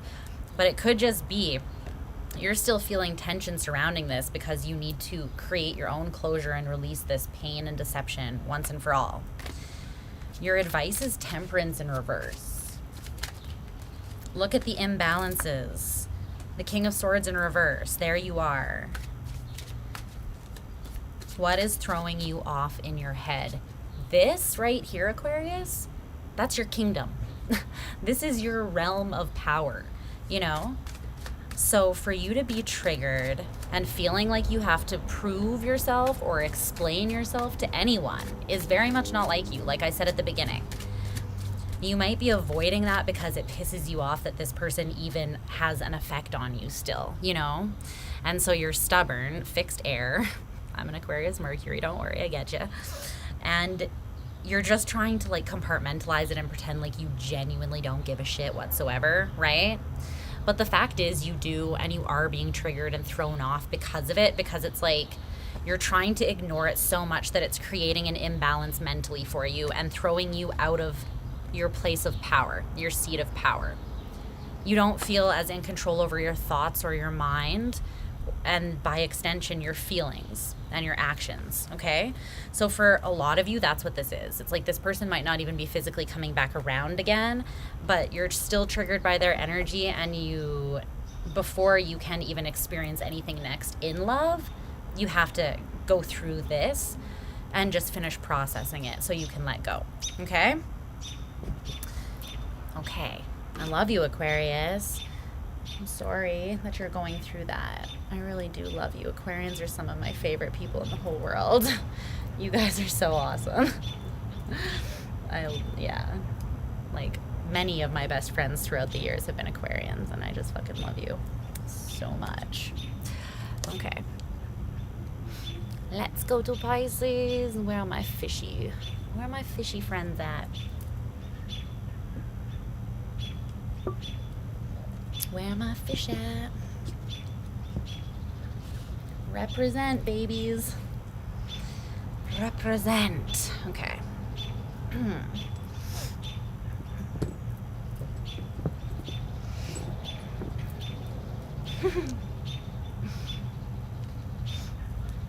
I get along so well, like so naturally with Aquarians. I don't know if it is because of my Aquarius Mercury or because I'm a Pisces. And so we're like next door neighbors, and I don't know. But I sincerely love you all. Okay. Now, why am I feeling like I need to take my time with Pisces? That's what I just heard. And I'm like, do I have time to take my time? It's been 5 hours and it's 9 p.m. I don't got any other plans, you guys. I'm okay. I'm gonna make it before sundown, I know. I think sundown is around 10 p.m. now in Calgary, so I got another hour. I wasn't sure. I was second guessing it for a second.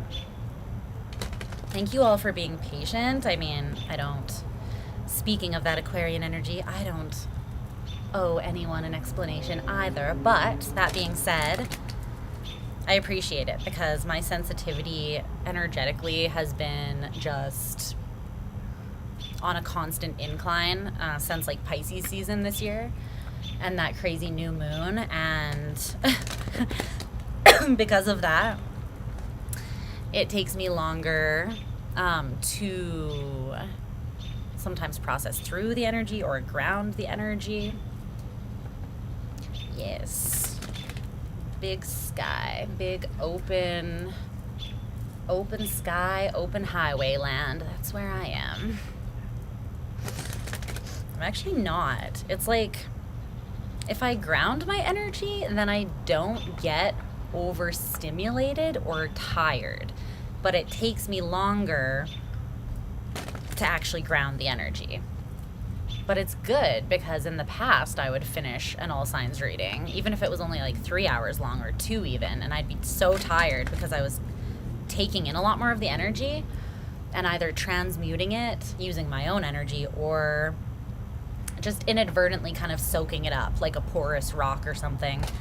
And I learned how to not do that. So fuck yeah, Lisa. Major win, honestly. Life-changing win. So yay. Yay for that. My power has grown. Watch out. Okay.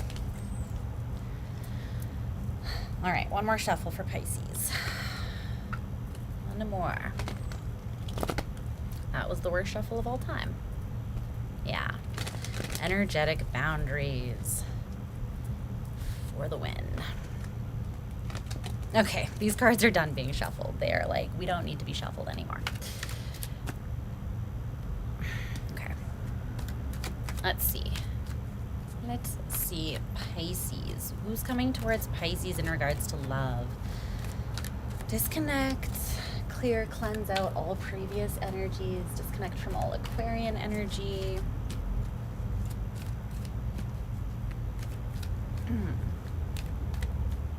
Okay.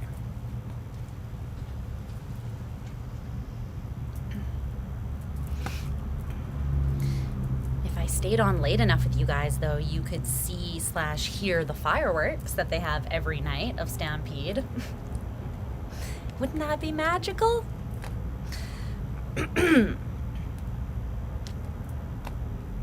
Is this why I have to take time with this reading, Pisces?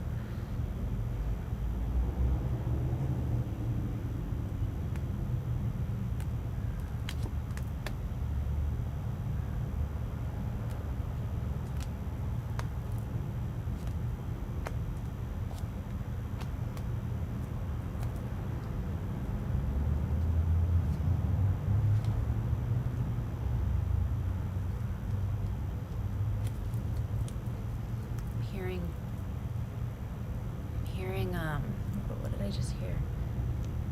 Something about a burning desire.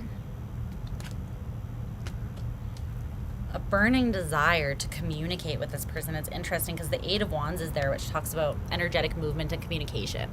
And then there's the 10 of Wands, which has all these notes that this girl or woman has lit on fire that are floating around her.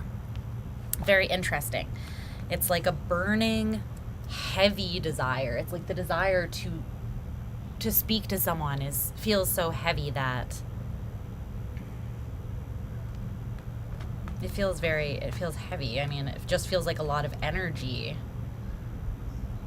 This may be someone that maybe like you have written texts to and then deleted the text like 20 billion times, or vice versa for them. Pisces North Node. Yeah, me too. Pisces people are awesome. I think that there can always technically be a message in Pisces for everyone else because we're the last sign. We contain all the other signs in us. So I feel like oftentimes for people, there could always be like a more collective message in Pisces for you. That's just my personal perspective, but yeah. Okay. Clarify this person coming towards Pisces.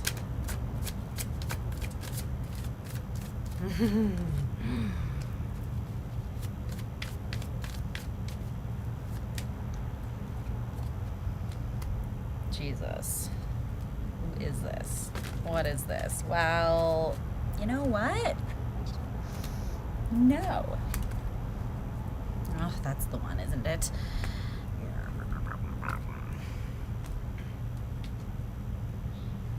Give me one more. Pisces. your complicated ass would leave this reading to the very last when it's been 5 hours. And Spirit's like, just so you know, take your time. You know I love you and I'll do it. It's getting very warmly lit out here, like I'm by a campfire or something.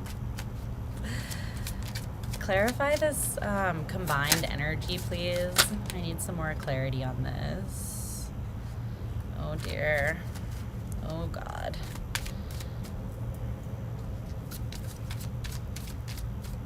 Oh my. Okay, you want one of these two. Oh my God. Spirit, you're being so extra. There's extraness happening.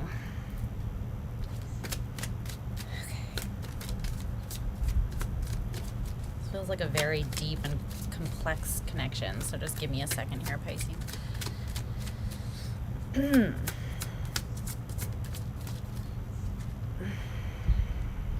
That's too many. Just one, please. Just one.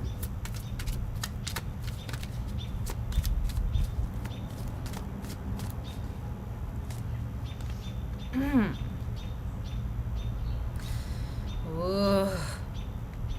Oh, this is the fucking tea. This is the tea. God damn. This is where the tea is at. It's at Pisces reading. Should have known. Okay. Well,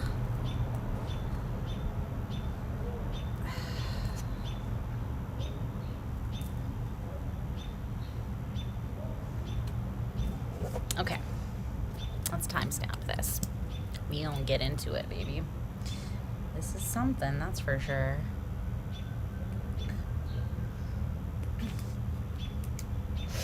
Okay. Pisces, my darlings, join me in this intimate space of warmth. I'm cold now. That sun was really warming me. Okay. Your energy right now surrounding love, Pisces, is, drum roll, the devil. Yes, yes. No less than the devil. It's the devil and this card from Big Mama from my oracle deck that I created. But look at that closer up. These two people, right? And they're smoking, and they're not even making eye contact or speaking, but their smoke, which to me is coming through like the Wands suit, because it's, you know, fire, it's smoke.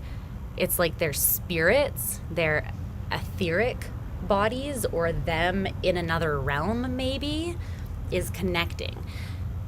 This feels very, fucking dare I say, I don't even want to drop the TF bomb, because to be honest, I don't believe in it in any way how the spiritual community paints that term, and so I don't subscribe to it anymore or use it. But I'm comfortable saying mirrored souls, okay?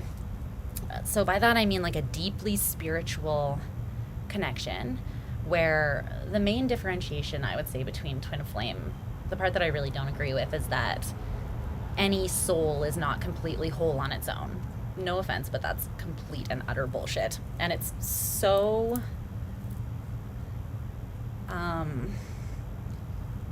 truly and deeply just disempowering. It's so toxic and disempowering, that belief. Every soul, I believe that you can be twins with someone in the sense that you have mirrored souls, right? You mirror each other, you are the perfect complement, you are the perfect balance, but I need you guys to know that no matter how intense of a connection with someone that you have, no matter how much you feel that you need them, you are 1,000% whole on your own, I promise. And that doesn't mean that you're not worthy of that kind of intense love. It just means that you don't feel like you have, like you're less somehow or lacking without it, because you're not. You are 100% whole, worthy, and just complete by yourself, right? And I just don't like that disempowering sort of stance. But, you know, there's something here that's happening that feels very intense energetically between you and someone. This person might be in your life and you're not talking about what you're feeling energetically, or they are not even in your physical life at all right now, but you're experiencing them in dream, and you're experiencing them in meditation, and you're just experiencing them on an energetic or spiritual level or emotional level, right? It's like you feel this person very intensely. You feel engaged with their energy, even if they're not with you physically. But there is a temptation surrounding this person, and it is a very intense energy. I want to know more about what the temptation is. Yeah. And it's like, as well, like, nothing can take away the free will that a human has. That is literally God-given, and even God won't intercede to take that away. God will never force something on you out of your free will, right? You always have the option of how to deal with stuff or pick your own path in life, right? And so it's like we're never tied to someone in an unhealthy way where it's like, I'm bound. That's the devil energy. That's literally the devil with the lovers, and they're in chains, right? That's the devil energy. That's like the very definition of it. It's like you should feel free in love. You could feel totally drawn to someone and comfortable with someone, but you shouldn't feel like bound or imprisoned by that. That's so shadowy, you know? And it's not empowering. The right person and someone who really like mirrors the empowered manifestation of your soul, your higher self, they're someone that's going to trigger you feeling liberated and empowered and free and abundant. They're not going to make you feel like lack and scarcity and like you're not enough and like, you know, that ain't it. I don't know why I'm going on this rant, but I feel like some of you need to hear it. I needed to hear it. Trust me, I needed someone to have the rant with me. The Two of Wands, it fell out sideways, and the High Priestess, I feel like there's something that you feel so intensely spiritually, and I feel like this is claircognizance. It's not just that you feel it, it's you know something. But with claircognizance, it's like intuitively you know, but you can't prove it. It's like you know the answer to a math question, but you don't get the marks because you can't show your work. You're like, I just know, you know, it's just there, right? And this can be a frustrating gift to have. It's like my main gift. Clairsentience, clear feeling, and claircognizance, clear knowing. And they are the subtle gifts that are the hardest, that you can't technically even prove them, you know? So yay, that's fun. Some of you have those gifts, and you have them very strongly, specifically towards this person. You feel them, and you have like a deep knowing of the connection and the nature of the connection with this person. Okay? Where the complication comes in and where you're tempted is, I feel like for a lot of you, this person's not in your life, or at least not in the way that you want them to be. For most of you, they're not in your life physically at all, but you feel this strong connection. You have a knowing that you still share a connection with this person. And the thing is that is, I feel like you're putting your life on hold in some sort of way, or you're tempted to do so to keep this door open for this person. And I get it. This is my reading for sure, because of this, I get it. Been through it. Been there, done that. Still dealing with that. Totally get it.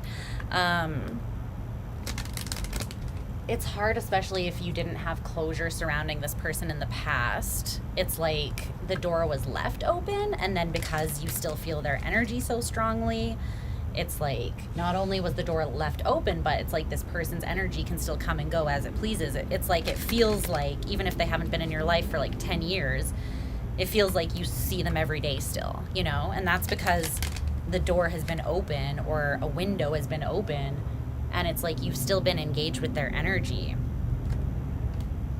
You've been patiently hoping that there would be healing between the two of you, and so you've kept the door open. Or you're tempted to keep that door open, even though I feel like it's kind of important that you make a choice to go one way or another on your path at this time. You can't stay at that Two of Wands intersection forever. There's something important about you not staying there, okay, too long. Okay, this person's energy that's coming towards you is the Five of Wands in reverse. And I'm pretty sure I said this in another reading. I can't remember which sign it was. The best apology is changed behavior. It might have been Virgo. I can't remember.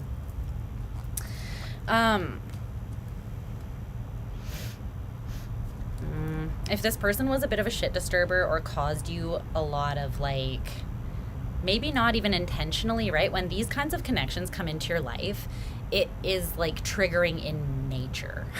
Like, it's weird if you don't get triggered because the energy is overwhelming almost. It's like past lives catching up to you, you remembering, you having this sense of like deja vu, plus the intense energetic pull to them, plus feeling like they're all of a sudden in your head, in your heart, in your general energy more than you're comfortable with maybe. You know, it's a bit of a mind fuck, not gonna lie. And I feel like that's normal for this kind of connection. So this person could have just kind of put your world into a bit of a state of energetic chaos in the past with that Five of Wands. They're coming back in, whether they did that intentionally or unintentionally, and they are aware that they have something to make up to you. First of all, they have something to apologize for. And they are aware that they have to come correct, essentially. And duh, you're a fucking Pisces. You know, this person is aware that you're the High Priestess, like you came out before, right? They know that you see through them and they're like, I can't fuck around. I can't come around with the same immaturity, drama, nonsense, whatever this was. I don't feel like it was too serious necessarily.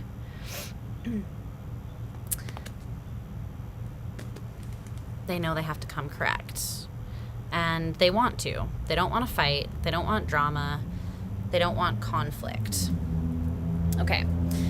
Then your combined or overlapping energy between the two of you. Okay, I pulled a million clarifiers for this because I was like, I need to know. It's the Three of Swords in reverse. Is your shared energy. And then this energy came out. These cards came out next. Okay. Independence, attraction, unconditional love, hope, and acceptance. And then this one that says, me, I don't give a fuck, narrator. They did, in fact, give a fuck. Perhaps nothing has ever been the most Lisa thing before this, but Jesus. Anyways. This feels very mirrored soul-y. This feels very, that's interesting too. I feel like fear got in the way at one point, and I feel like that fear was in regards to admitting how many fucks you actually gave about each other, whether that scared you or the other person or both of you. I almost feel like it scared this person and they were not prepared to experience love and attraction to the extent that they did. They may have been very much in a phase of independence in their life, and they were intimidated or freaked out by the attraction and love that was immediately felt between the two of you.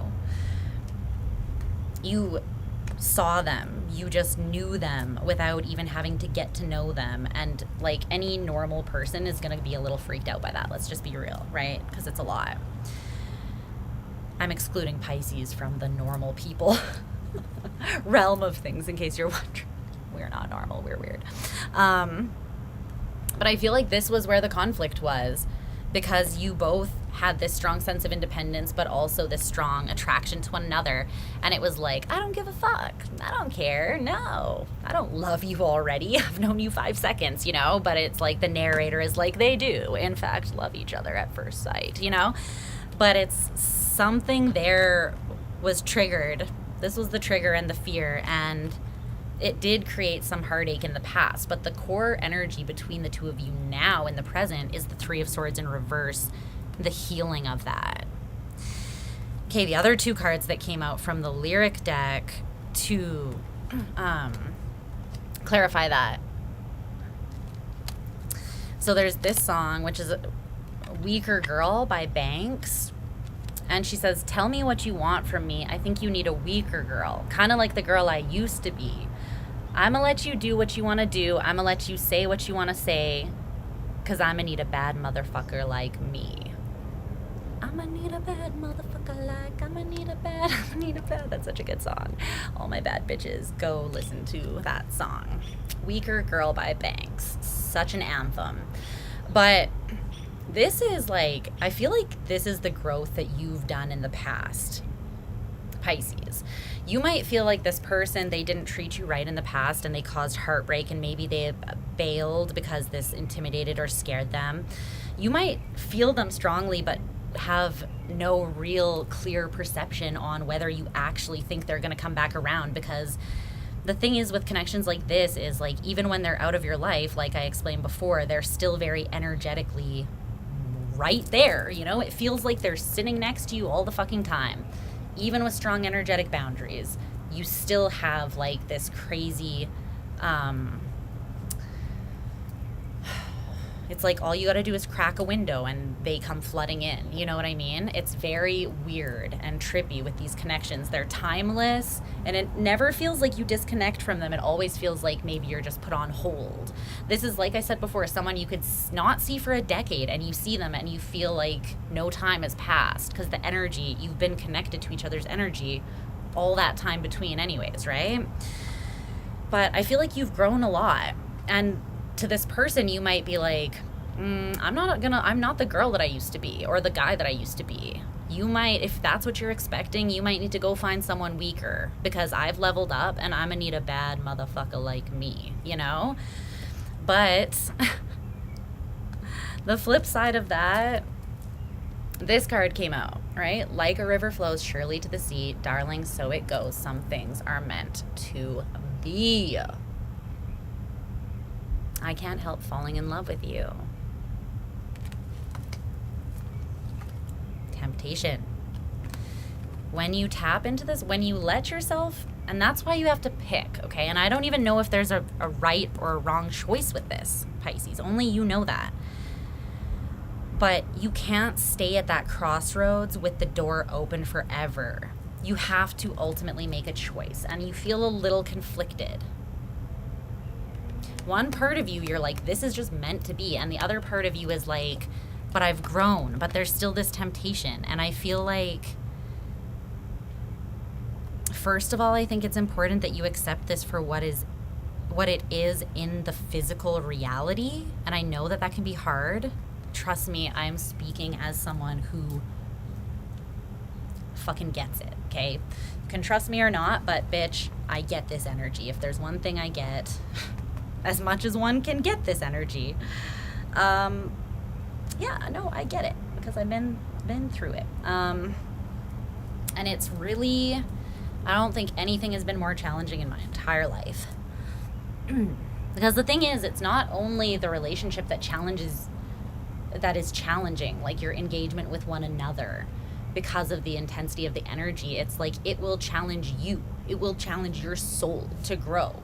It will trigger you, not in a toxic way, but it will trigger you to, for instance, like be able to embody both independence and attraction and unconditional love, to make room for both of those, you know, to have more hope in love, to have more acceptance of yourself so that someone else can love you more fully, more deeply. It's not easy, right? But I see the energy, the overall energy between you being one of mutual attraction, unconditional love, hope, acceptance, and healing. But I still feel like it's very important for you to not stagnate in this energy and to pick a path. And like I have said throughout this reading, you can't lose something that's yours, right? So even if you like close that door energetically, or the window, right? And you take all your power and energy back and you set up strong energetic boundaries, you can always open the door and this person's going to be there again. You know what I mean? It's just not necessarily healthy to live with the door open, because then again, it's like you're constantly under the influence in some way, like a drug a little bit, to this person's energy, and it does influence you. It does tempt you. And I feel like it does make you kind of feel crazy sometimes, because you feel like it's not necessarily, you question whether it's even real, whether your feelings are even real, because you don't have any proof necessarily. I mean, you do, because you know what you know, Pisces. But at the same time, it's like, it's really hard, you know? Okay, so this person's feelings for you is the Ace of Cups.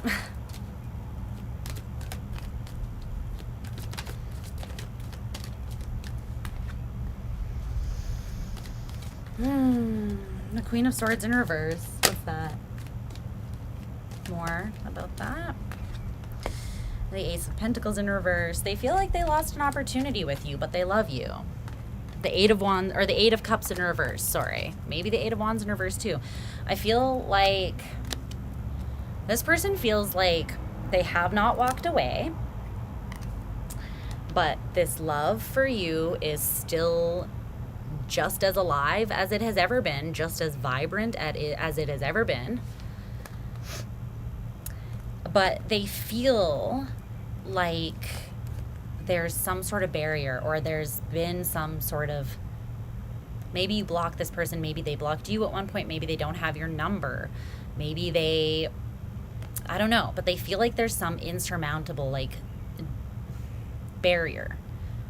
And with the Ace of Pentacles in reverse, this person almost, there's a sense of frustration because they cannot deny the love that they feel for you.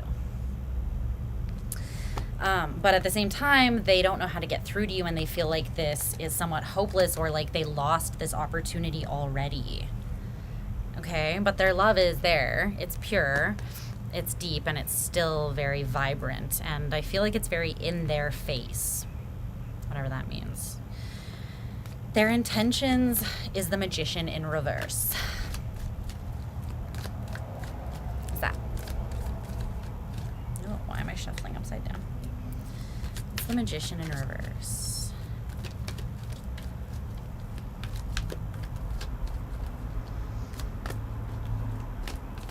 The King of Cups in reverse. The Eight of Pentacles in reverse. The Seven of Cups. Nope. The Nine of Pentacles.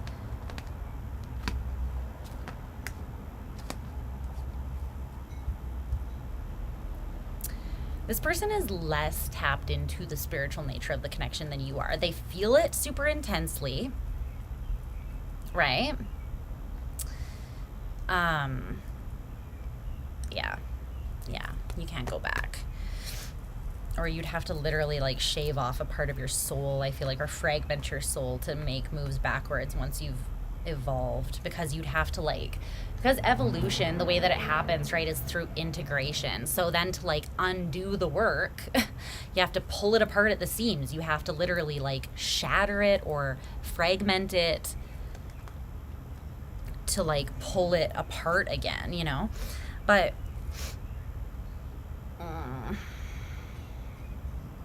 you're more tuned in. And it's unsurprising. I mean, you're fucking Pisces. Part of the struggle of Pisces is that you always feel like you can see more. And I'm not even saying that in a way that's like, I don't know. If you want to take it the wrong way, go ahead and take it the wrong way. That's not how I mean it. But it's just like feeling like you have this higher perspective. The Hanged Man, even when it's uncomfortable, even when you don't want it, even when you sacrifice to have it, you still have it because it's who you are. And sometimes it's hard because other people can't meet you on the bridge the way that you would like them to, because they don't have that deeper understanding. They're more in their ego, or it takes them a longer time to process and come around, or they just don't have the intuitive gifts that you have, you know? And you can't even really blame them, but it's like ultimately this person's intentions, despite the feelings, and they have them, trust me, they have them. They don't actually intend to put effort into manifesting this. The Eight of Pentacles in reverse and the Magician in reverse. And it's because the King, or yeah, the King of Wands, or the King of, it says water, but it's the King of Cups in reverse and the Seven of Cups in the upright. This person is, they see things less clearly. They understand that this is very emotionally intense. It throws them off emotionally. It's like a tidal wave of energy and love hitting them, to the point that I'm saying they can't deny their feelings anymore. This person's past that. But they also have no idea how to work with this energy. And I feel like it's the same as it was in the past. This person might feel you, they might desire you on levels that they don't even understand. But, and this is another thing about this type of connection, right? I'm not even going to label it or put a term on it, but this type of spiritually intense connection, it's not ultimately about union. The goal is not about the end all be all is not about coming together. It is about it being such a perfect mirror to you, complement to you, that it helps you grow into complete embodiment of yourself and love of yourself. It's about you. And it should do that for you whether they are even physically in your life or not. Because the energy is still available and the connection could still teach you things, right? It will never stop teaching you things, whether they're in your life physically or not. And I get it that is like so heart-wrenching and really fucking hard. Like, trust me, I get it. I really do. I hope you know that I mean it when I say that. But this person is more comfortable because they have less of a spiritual understanding or intuitive understanding.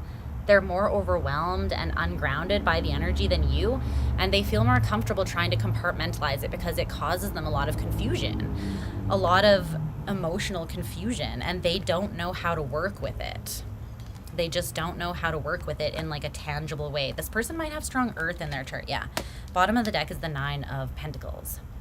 They're more comfortable at the end of the day just focusing on themselves and stability, and even maybe pursuing, and this sucks, but a less intense connection that is more digestible, like easily digestible for them. And the thing that kind of is crazy about these connections is that like this person could be with somebody else that is like more, like one day they could end up with somebody else that's more, that's like very clear cut and not like vanilla, not even that. This person could be great, this other person that they end up with, but it's not, it's like something they can easily understand and handle and work with and digest, but they'll still be like, it's not Pisces. It's not, it's like no one will ever be you to this person. And I'm not even saying that from like an arrogant place. It's just, it's not even you. It's just the connection you have with this person is once in a lifetime, and they know that. But they are still scared, or they don't know how to deal with that energy. And I feel like they're slightly less open and more afraid of it than you are. And that could have been the problem in the past.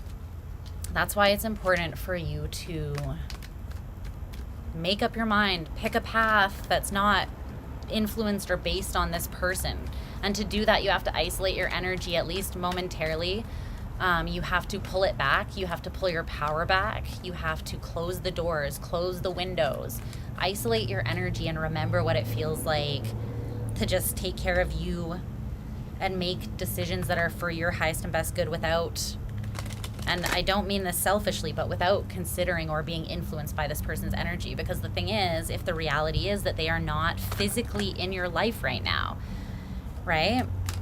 Sometimes no matter how real we know something is and how much it reveals itself clearly and directly in like another realm, if it's not in the physical, then sometimes the lesson is we have to close the doors, right? And maybe this person will come back around eventually. Who knows? Like, who am I to say? This is just what's coming up now for you. But I feel like it's very important that you do this. Yes, it's very important that you do this, Pisces, right now. because your advice is the Three of Wands in reverse.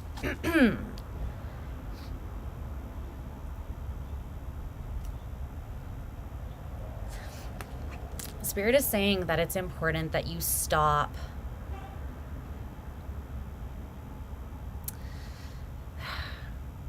waiting. You stop sitting there looking at the horizon, hoping that this is like, I feel like your love was so big, so grandiose. It was like the Titanic of loves. But it's like, it would be like if Rose, following the Titanic vibes, right? Rose and Jack, there was room on the fucking wood for both of them. I will go to my fucking grave. But, you know, it's like she survives, right? And he dies a frigid and terrible death. And it would be like if she sat on the shoreline every day just hoping that the Titanic was going to sail into port and he was going to come off of it. It's like you're dealing with, in some ways, the ghost of this person while they're still alive. That's what's really difficult about these types of relationships and energies. It's like you could feel like you have to mourn someone when they're still fucking alive, and that's super painful. But there's something here about you not waiting for this to come in, not putting your life on hold, because it's putting you in a state of indecision. It's causing conflict in your mind. The Two of Pentacles, the Five of Swords in reverse, and that's not good. Keeping this door open has you juggling energy back and forth. You're not able to move with like,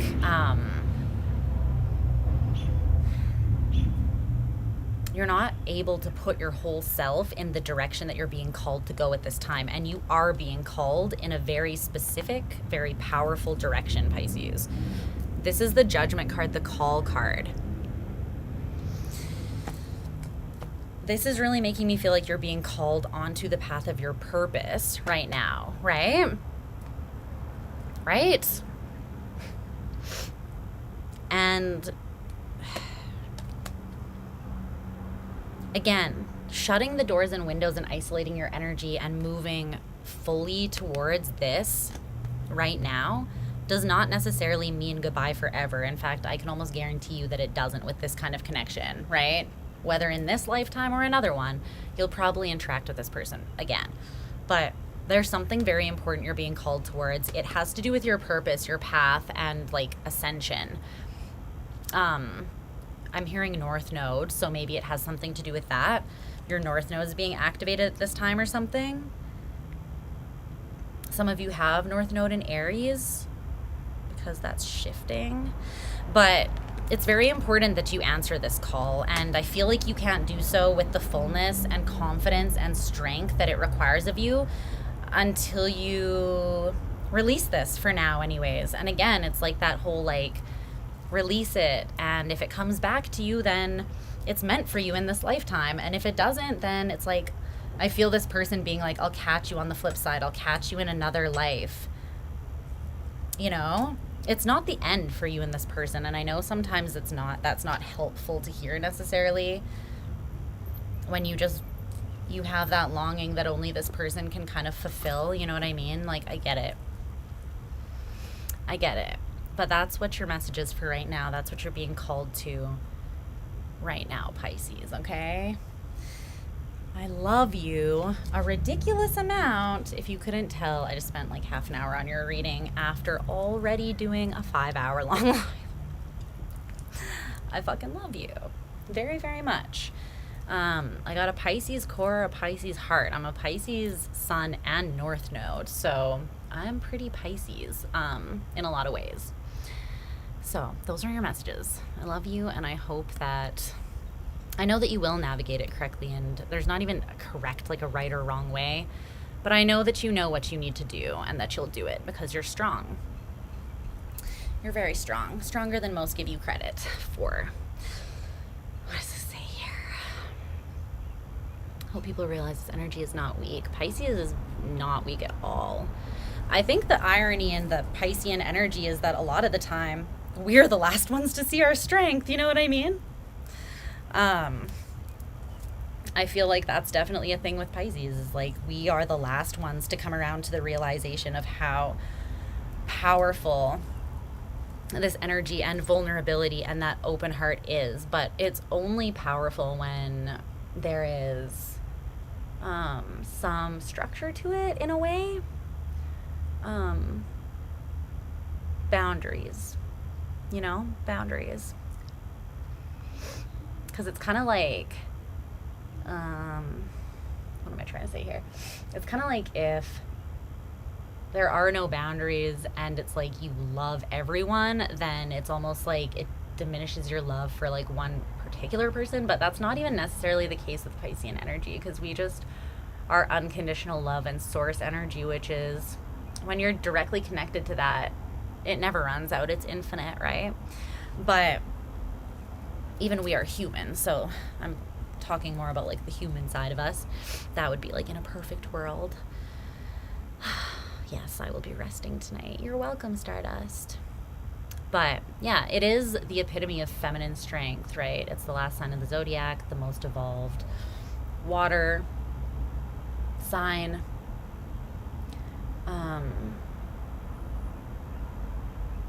Yeah, it takes a lot, but it's worth it. It's worth the sacrifice and the surrender, and sometimes the pain and confusion and all of those things that are part of being a Pisces. I would not change it for the world, even though, what's that quote? Who is it by? I can't remember. I've wanted to die a million times, but I still wake up in love with life. Right? The Borg, Lisa? The Borg? Borge? What? What does that mean? But yeah. Thanks for hanging out, you guys. There's no other way I would rather spend my Wednesday evening. The second half of my Wednesday. Yeah, you guys are my favorite. So thanks for being here. I appreciate your support. I'm always sending you my love. If you do want to book a personal reading with me, keep in mind that they are filling up kind of fast, faster than planned. But the books are going to be open until the end of July. It's just the wait to get your reading will be longer the longer you wait to book it, because I'll be like backed up. But you'll still be able to book until the end of July, so you have that time. It's just you'll be waiting longer for your reading, if you know what I'm saying. But I love you. I've said that many times, which means it's time for me to go, because I'm just repeating myself. Bye, homies. You the real ones. And yeah. Mwah. Feel the love. You can handle this Venus retrograde, no matter what it brings you. I have faith in the work that you guys have been doing. I just have faith in you overall. So know that, okay? Have faith in yourself as well. And I will talk to you very soon. Goodbye.